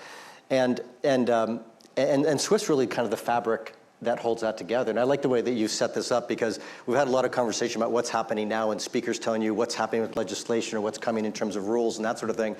But it would be good to kind of walk away from this conference with some things to think about in terms of what is coming. Because everything about Genius, for example, is around issuing stablecoins and money, which we all know. But we haven't actually talked about yet is there's $300 billion of stablecoins, mostly in US dollar, and they all settle on chain. Now today, Swift is the fabric. Swift is that trusted network that ties all of these settlement utilities, market infrastructures, the settlement banks, the regulated financial institution, ties that together. And so it really is a trust network, and sometimes, and probably appropriate for this crowd, that said, Swift's kind of the OG DAO. Started over 50 years ago, right? Completely decentralized, and connecting disparate payment systems. And so we do reach into over 200 different countries. Half of the traffic on the network is cross-border payments for what we're known for, but the other half is FX and securities. And we're talking 50+ million messages a day. So really robust, really important for market infrastructure. I think the other thing that it's good, especially for a crowd like this, is to kind of level set some of the myths or things that aren't communicated properly or somebody runs with on crypto. Twitter, for example, 75% of the messages and payments that go across the SWIFT network get to the beneficiary bank in 10 minutes or less. Right, so you always see this, SWIFT takes 3 days or 5 days and it costs this much money.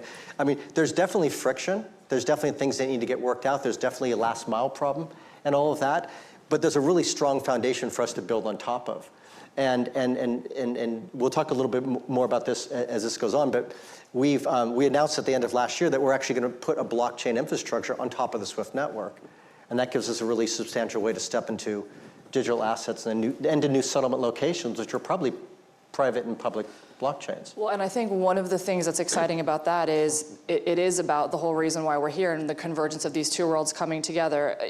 Thinking about my hat 10 years ago and when fintech was coming in the wave that it did back then, and now a lot of these are some of the most privately valued companies in the world. One of the challenges that the TradFi had, or that they would say that fintech had, was you don't have scale. So I just want to talk about this a little bit. When you think about the structural barriers preventing digital settlement from scaling internationally, what do you see are some of those actual barriers? So let's ignore the legislation and talk about the actual technology. What are some of those barriers that are not allowing us to scale faster? Yeah, because I think we know the technology works, right? If you look back, 2, 3, 4, 5 years ago, it wasn't clear that the blockchain technology was going to work at scale. That's been proven. And we've also proven that there's a real demand for digital money. Just to the $300 billion, and that's even before the banks get started with deposit tokens and tokenizing every asset in the world, equities and money market funds and everything else. So we know the technology works. So the real difference is I always say that $50 is not 500 million, right? Speed matters, low cost matters, not having problems matters. But when you get into institutional money, when you're dealing with the largest corporates in the world, and you're doing that in a complex cross-border environment, what actually really matters is certainty. If I'm sitting here in the U.S. and I'm paying one of my suppliers in Malaysia, for example, if I sent you $50 and it didn't work, I'd see you next week at DAS and would say, that was kind of odd, right? And I would just, do it on Venmo or, through our wallets or whatever, however that works. If I'm instructing about $500 million payment that needs to be converted into local currency in Malaysia, that has to work. I have to know what rules that goes under. I have to know that it's completely compliant, right? I have to know what happens when it goes wrong. Do you go to court in the US or go to Malaysia? So all of these things around certainty, the authority, the rule books, that's where the institutional market is very, very different than the retail market. I'm not saying these things don't matter on the retail market. They do. They matter in all the markets. But the trust that you have to have in institutional markets and the result and the objective being certainty is a really key differentiator. And you mentioned a few minutes ago around 300 billion settled on chain right now. So I hear the point on certainty. I think that's a very smart point. But I am curious, when we think about the barriers now, there is the technical piece, there is the regulatory piece, but there is also the psychology of the TradFi world and the institutional trust. So where do you kind of see all of those different variables impacting the real scale here? And where do you see as the biggest barrier of any of those? So I think we have to see the trust kind of in action. And that's why you see kind of soft launches of new services. But you see a lot of that happening now, right? So we're kind of over POCs. We're kind of over, I'd say POC fatigue has set in. People and banks, for example, they want to do real experiments. They want to say, when I get this done, I'm going to be able to offer my customer something that I haven't done before. 24/7 payments. So in launching the Swift Ledger, we've narrowed that down to an interbank market and the ability and we had 40 banks sign up in 2 weeks. So demand's there, right? We had 40 banks sign up to work with us on it. And what's happening is they said, we want to use a deposit token, that's a liability that's on their balance sheet, and be able to do a cross-border payment with that. Very practical, and be able to do that 24/7. Because that's another service they want to be able to differentiate with and offer to their customers, right? When people think about the SWIFT network, banks compete with each other every day on the SWIFT network. It's kind of the network for competition. They can only do that where they have full trust in it, right? So as these are being developed, there's kind of a product management piece. There's a how does this work in the workflow of the bank? How does it actually work with our treasurer, our cash management? Does it impact our liquidity reporting or capital requirements? And then, but ultimately, how can they service their customers better? So what we're doing now is to say, how do we help you service your customers better? And I think that's a really important point. And 40 banks signing up in 2 weeks is great. You serve 11,000, and it reminds me of a point that the former FDIC chairman, Yellen McWilliams, said earlier today when she talked about the 4,700 roughly financial institutions in the US, of which roughly 450 in her time at the FDIC was actively working with crypto and or fintech. Mm-hmm. So 40 is good, but 11,000 is a long way to go. Yeah. I'm curious, I know all of the customers you serve are your favorite, but who have you been most impressed by? Like, are there any banks that you think that are doing this really well? That I can name on this stage? That you can name on this stage. Have you anything that you've seen that you've just really felt like this is a great example of what this looks like? Well, I mean, I'd say that the samples that you see are the banks that are being kind of the most aggressive. And what they've started with is kind of building out digital assets for their own networks, right? For the big GSIB banks, the big global banks, they're building out, and they've built deposit tokens for their customers to offer additional services, 24/7 or dollar clearing, cross-border, and that sort of thing. And we've seen some of the banks do that, and they've got really good results. Where SWIFT comes in, I think there's two things. One is, it's actually where the banks actually need to work together.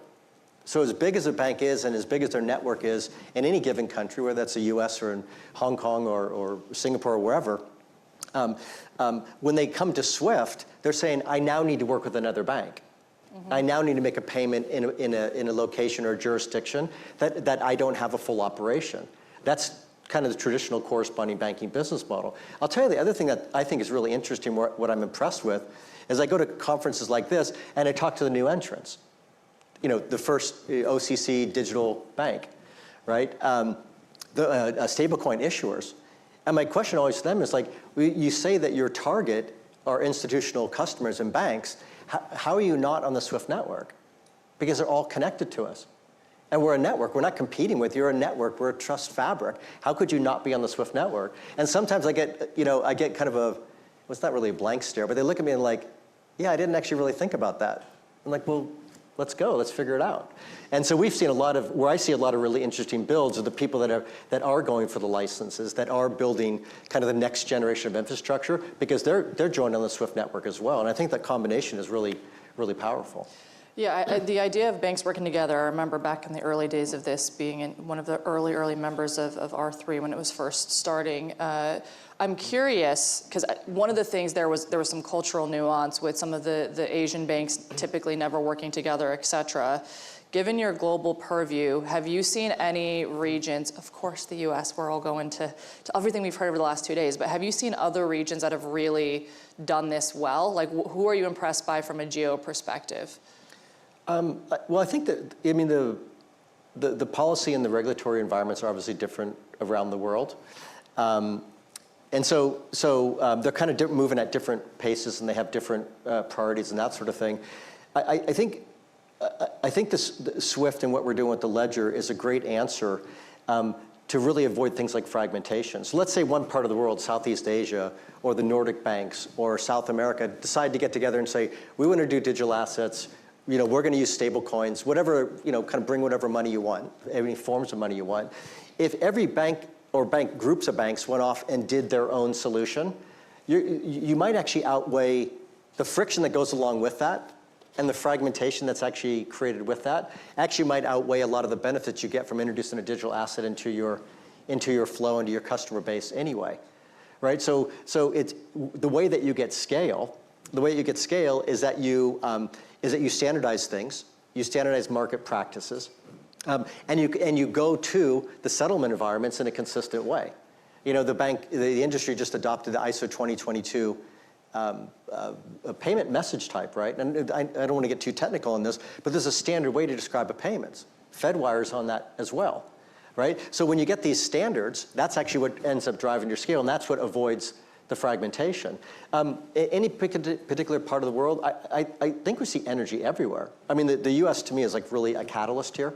And we've heard that for 2 days, right? I mean, it's really energetic. So step one is kind of the US being a catalyst. Step two is how other people respond to it. There's an equivalent stablecoin bill in Hong Kong, for example, right, to the Genius Act. It's very, very similar. It's true, and I'm glad that you got into standards, because another word that is a buzzword that we haven't heard so much here, but it's definitely around interoperability. And I'm curious from your perspective, do you think that interoperability at highest success is really around establishing those shared standards, or is it around aligning governance and control frameworks across networks? Like, where do you see the perfect match there? Well, so we have a lot to build on top of, and there's a lot of really good work that's been done with interoperability, both on chain, and then obviously that's a big play for what Swift has always done, right, is interoperability. But I think we need to do more than this. And I think we need to move from kind of just connecting systems together in a standardized way to be able to kind of orchestrate the settlement outcomes. We're in a really unique position where one part of the transaction could settle on traditional RTGS at a central bank, and the other one could settle on a stablecoin on Ethereum, right? So this kind of mix and match, and I guess the assumption that we're starting with is we're going to live in a multi-chain, multi-ledger world. A lot of the existing payment rails, for example, a lot of those are new. Like virtually every G20 country and region has installed an instant payment system the last 5 years.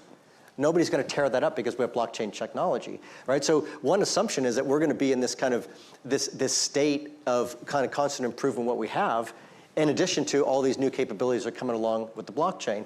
And so I think we're going to have to go beyond interoperability. We're going to have to organize and orchestrate settlement outcomes. Some of those settlement outcomes exist. Some of those are going to be implemented in new private or public blockchains. But I'll tell you the other one that I've spent a lot of time on recently is I think that we're going to have like a new trust or governance layer in there.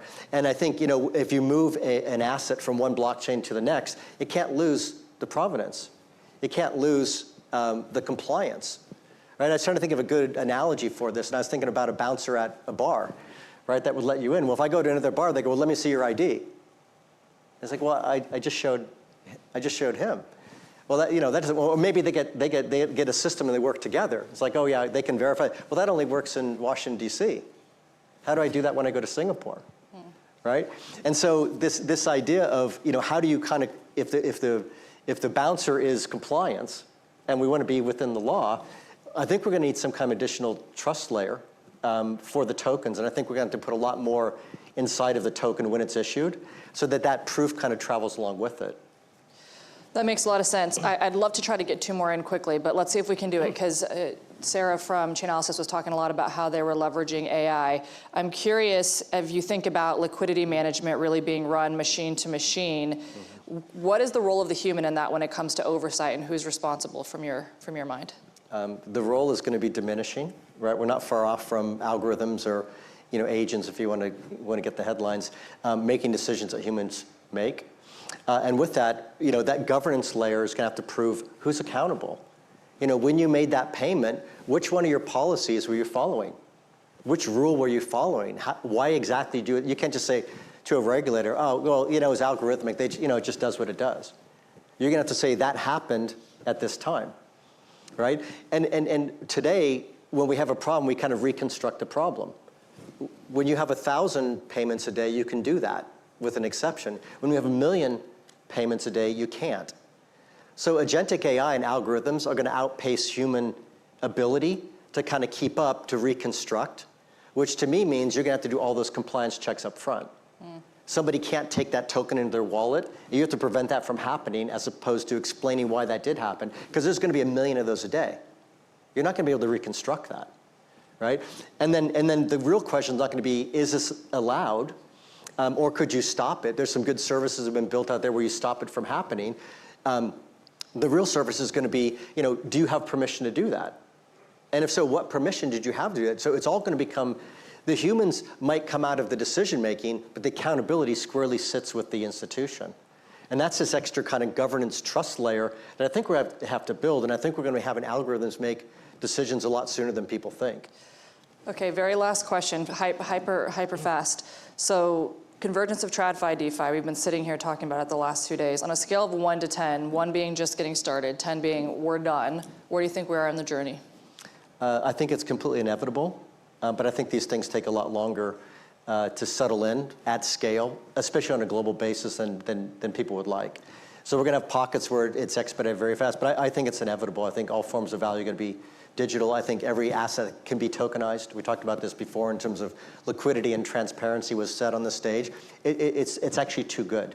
So in my mind, it's inevitable. It's just a matter of do we have the right frameworks and can we build this in a responsible way? And then how quickly can you do that matched up with the benefits we're going to get from it? So maybe we're at like a 2 or a 3 in terms of possibilities, in terms of where we can go. There's infinite That's fair possibilities. enough. All right, Tom, CIO of Swift, 75% of payments right now being sent in less than 10 minutes. And we'll hear from Binance next. But thank you. Thank you, Tom. Thanks for being here.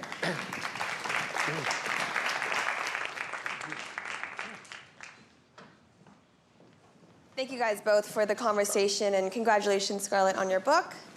All right, guys, to close out the day's conversations, we turn to one of the most influential companies in the global digital asset ecosystem. As the industry continues to mature, the role of exchanges in shaping market structure, innovation, and global access to crypto remains critical. Please welcome Richard Tang, CEO of Binance, in conversation with Matt Rozak, Chairman and co-founder of Hemi.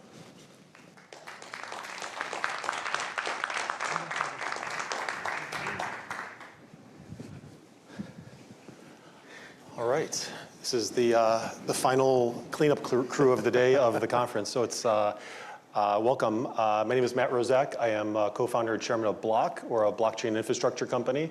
Last year we launched Hemi, which provides programmability and yield on Bitcoin. So please check that out. I've also been investing in this space for 10 years plus, and then also proudly serve as chairman of the advisory board of the Chamber. I was one of the first members and volunteers back in 2014. So if you can imagine those days, which was very heavy in education, then quickly went to defense, and now thankfully feels in a growth mode. So it's awesome to be here in the 12th year of the Chamber.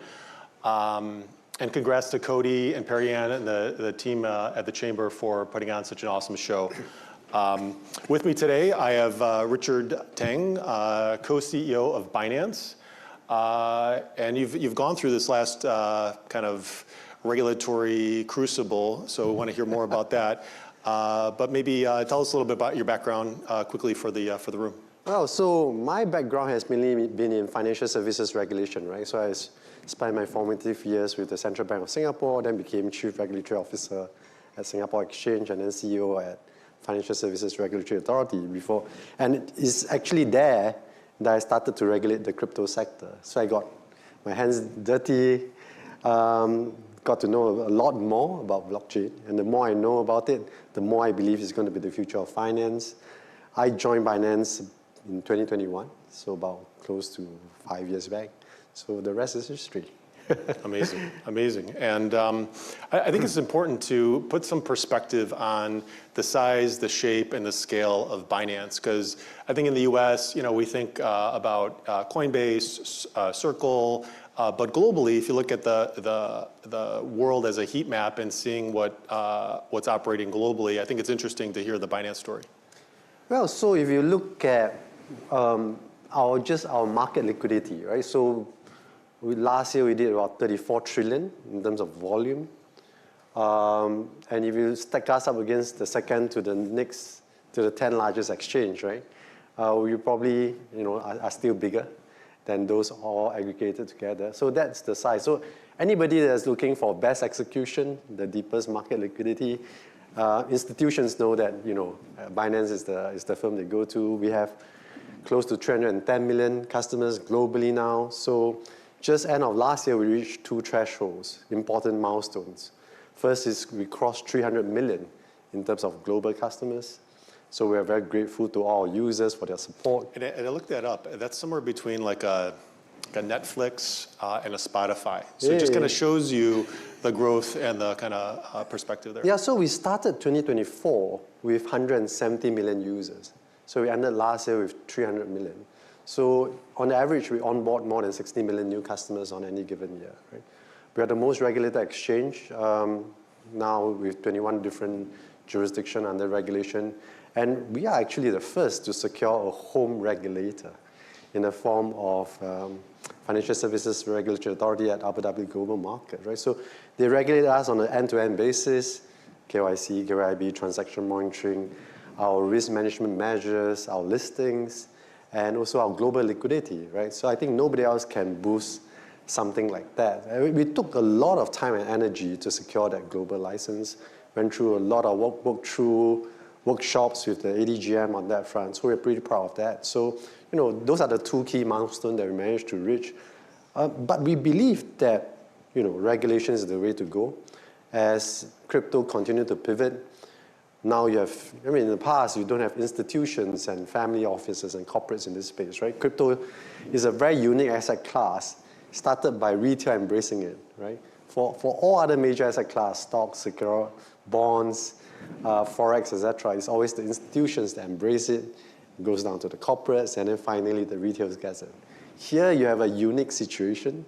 It's the retail that has embraced it for the longest time. The institutions and corporates saying that it's passing fad, it will go away. And then that embracement only started to come about in the last 2 years. And once that takes place, the mass adoption comes through very quickly, right? So it's very exciting to watch. That's something that when I started to get involved in crypto regulations in 2017, 2018, at that point in time, crypto adoption was less than 1%. And my thesis then is that for it to go mainstream, this is such an important technology, but for it to go mainstream, you need two elements to come into play. One, you need clear regulations, because the early adopters can ignore the regulations, right? Because they believe in the technology, they believe that this is going to be the future of finance. But for the mass marketplace to come true, they need clear regulations, right? And they need that certainty. And then secondly, for the asset class to gain maturity, you need the institutions to come true, right? Because institutional adoption is very important. In the past, the price action tends to be extremely volatile. It goes through periods of peaks and troughs. So with institutional adoption, with long-term holders, with smart money coming in, with different strategies at play, you tend to see less volatility, right? So my thesis then is that you need these two. And I'm very happy to see that that's coming through in the last 2 years in a big way. So very, very bullish for the long term. Amazing. And the way I think about it, given the size, the scale, the volume, the footprint, it kind of feels like the Amazon of crypto, like the best distribution. If you have a digital asset, there's no better liquidity than Binance in a way. It's like what competes with that? So that's at least how I think about it, is like this Amazon of crypto. Yeah. So Binance went through a regulatory reckoning, paid a large fine, and went through the kind of regulatory compliance crucible. What was that like? Well, again, if I can bring you back to 2017 when Binance was formed, the landscape then was totally different, right? So the regulators were just ignoring this space. There's no clear regulations. The institutions were saying that it's a passing fad. So the company was formed during those years, right? The landscape was totally different. And even today, regulations in the US just started to come through in a clear fashion now, right? Last year with Genius Act and hopefully with Clarity Act coming through. But for major part of the world, the rules and regulations are still not clear. We are regulated in 20 over places now where the rules are clear enough for us to deploy. But a lot of places, the rules are still not so clear, right? So we still face some uphill hurdles on that front, and we wish for more clarity. I think one of the key challenges on progress is perfection, right? If you try to get perfect rules, you'll never get there. So what we do work with a lot of government agencies around the world, policymakers, is to really bring through the educational process. There's a lot of misgiving, a lot of wrong understanding of blockchain and crypto. So we try to bridge that knowledge gap, and we actually try to really support new legislation coming through and new regulations, because that's for the good of the entire ecosystem and the industry, right? So the more we can give clarity to it, the better off everybody is, because at least you know what's the boundary to operate, right? So that's something that we firmly believe in, and we work across many jurisdictions on that front. You mentioned we pay a hefty fine. Yes, indeed, that's the case. So for our past mistakes, for some of the legacy issues, we paid very heavy penalties. But I think what's important for institutions, financial institutions, is really to acknowledge those mistakes, to invest in the right area, and then move in the right direction, right? So that's what we have been doing for the last 2 to 3 years, right? So we have invested greatly into our compliance function. If you look at our compliance headcount now, it stands at about 1,600 people. That accounts for a quarter of our global headcount and workforce, right? I wouldn't have guessed that. I don't think anybody, Yeah. if you look at our competitors or look at major financial institutions, it's nowhere near that figure, right, in terms of percentage of headcount. So that shows the seriousness of what we do. But as you know, compliance is a continuous journey. Standards are evolving, so we need to continue to invest. We deploy a lot of AI now into different parts of the organization, including in compliance, to make it much more effective and efficient on that front. So it's something that we continue to invest, right? But if you look at the effectiveness of it, which is the more important part, from 2023 to middle of last year, and this is based on public data, just in terms of sanction-related risk, we managed to reduce it by 98%. And that fares much better than the other 6 global exchanges on that matter. And people in blockchain knows that we can't stop transfer into the exchange, right? I mean, we do things like transaction screening, transaction monitoring, and we don't allow, wallets of concern to transfer money. But, the transfer in, we can't stop. But once they reach the platform, we can work with law enforcement agencies throughout the world to freeze those assets, to freeze illicit funds, and then work on restitution on that front. So those are things that we work very closely with law enforcement agencies. I believe last year we have managed to freeze around 131 million on the platform. We have helped our users avoid fraud to the magnitude of close to 7 billion, right? So those are things that we continue to invest a lot and work tirelessly with global law enforcement agencies to make sure that we keep the ecosystem clean. Does it feel like a competitive advantage now because you have to invest so much in systems and people and process versus a constraint? High growth companies, it's like, you kind of do that. You're always playing catch up. Here, you kind of accelerated that. So no, we have pivoted very, very strongly, and we will continue to do so. And because the landscape is changing as well, right? So in the past, it's less institution. Now, we have many partnerships with institutions around the world, whether it's banking, whether it's payment, whether it's, financial giants around the world. And, we have the ability to invest hugely into compliance, and we intend to do so to make it a competitive advantage, right? So I can't say the same for some of the smaller exchanges, right? So you see some hacks coming through because some of those platforms under-invest into their areas of security, the areas of control, and into compliance, right? So we are able to invest into all these areas, right, quite heavily. And it's very important that we turn them into a competitive advantage going forward. And it's like an entirely new muscle group of crypto compliance versus banking or stock exchanges or other kind of financial services platforms. So it'll help take the industry forward based on a lot of that. So I think that's awesome. So that was kind of like, let's say yesterday, now today. Where is Binance today, and how do you think about Binance from a is it an exchange? Is it financial infrastructure? Or what's this turned into? I would like to think of Binance as an ecosystem. Ecosystem where is not only going forward known to be a crypto exchange, is an everything exchange. It's going to be a multi-asset class, multi-jurisdictional global exchange where we support our users globally in terms of their needs.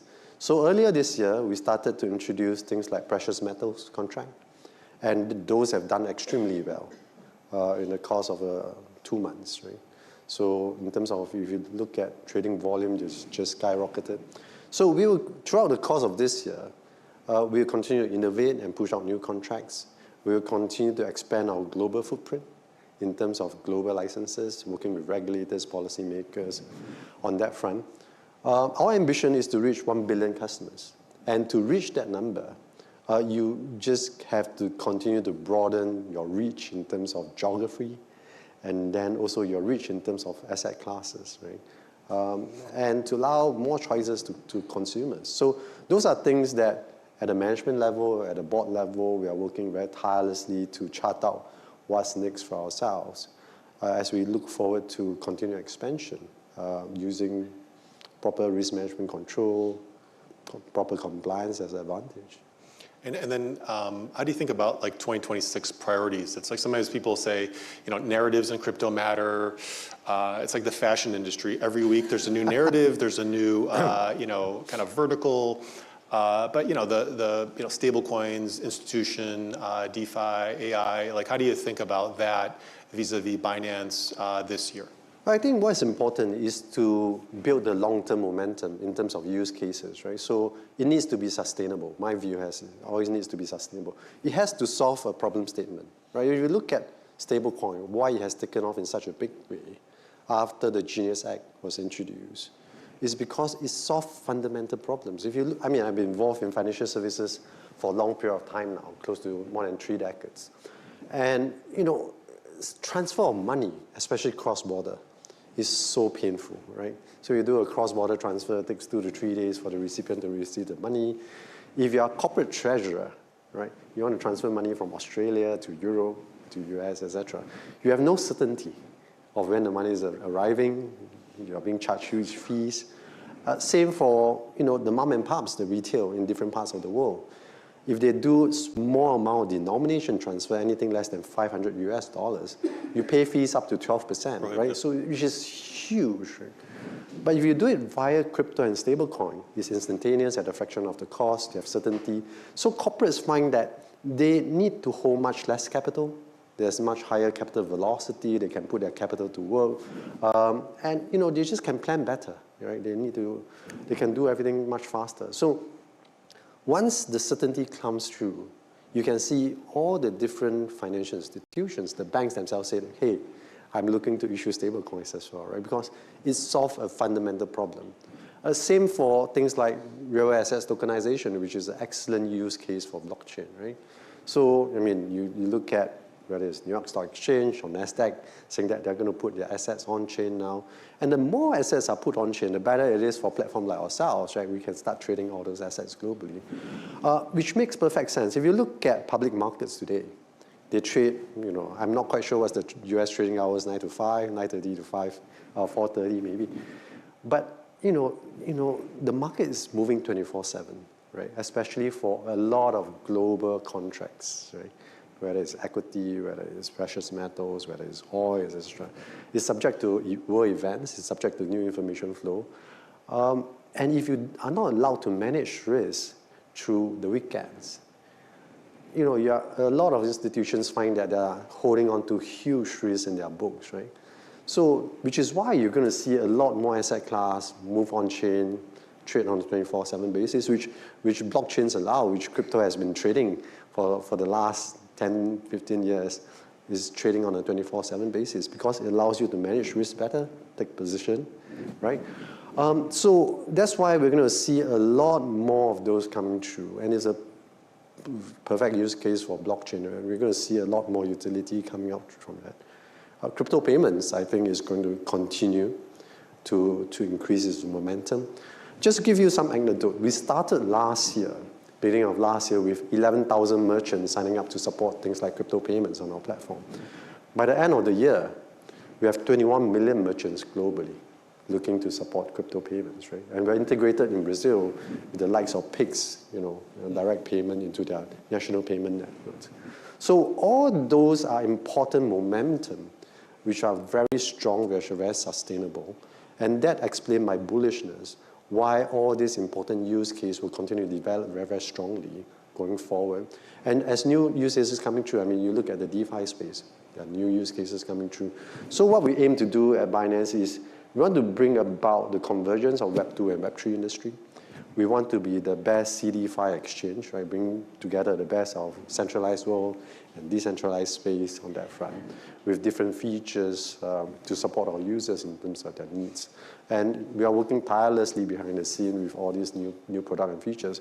We introduced Binance Alpha 2.0 last year, and for those people that actually use it around the world, it's something that is a feature that they love.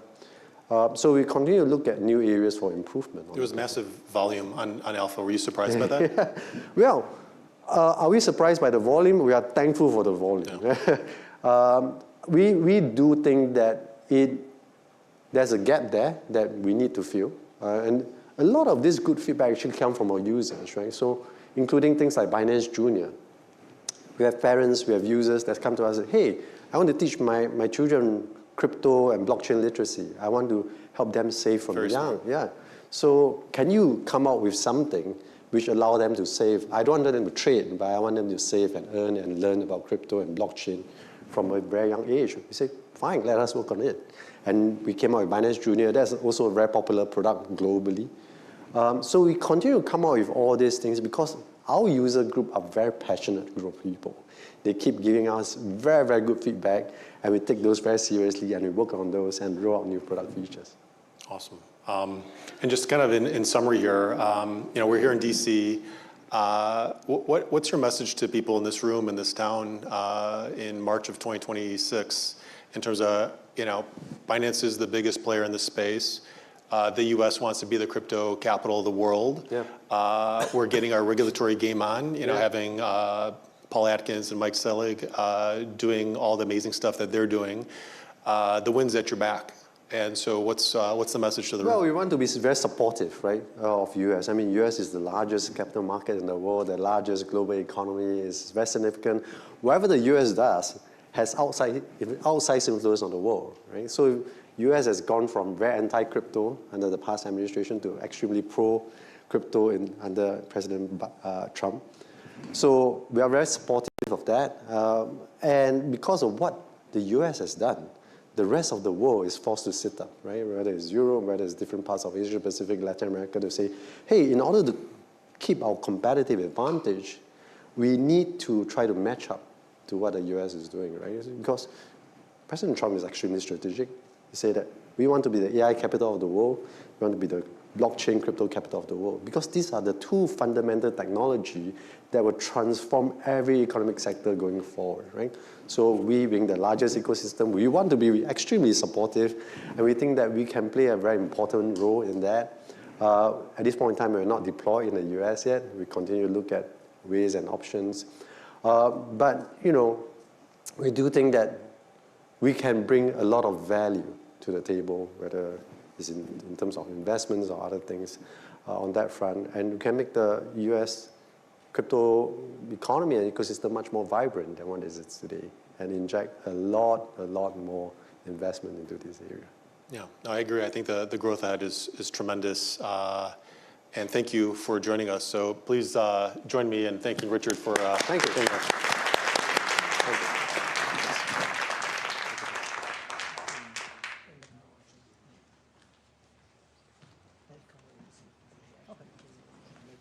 Thank you guys for closing out our conversation so well. Well, everyone, it has been wonderful being your MC today. Thank you to all of our speakers, partners, and attendees for being part of this year's DC Blockchain Summit. We appreciate you spending the day with us, and we look forward to continuing these conversations in the months ahead. Finally, to wrap up today's DC Blockchain Summit, we'll hear closing remarks from someone who has helped bring many of these conversations together. Please join me in welcoming our CEO, Cody Carbone.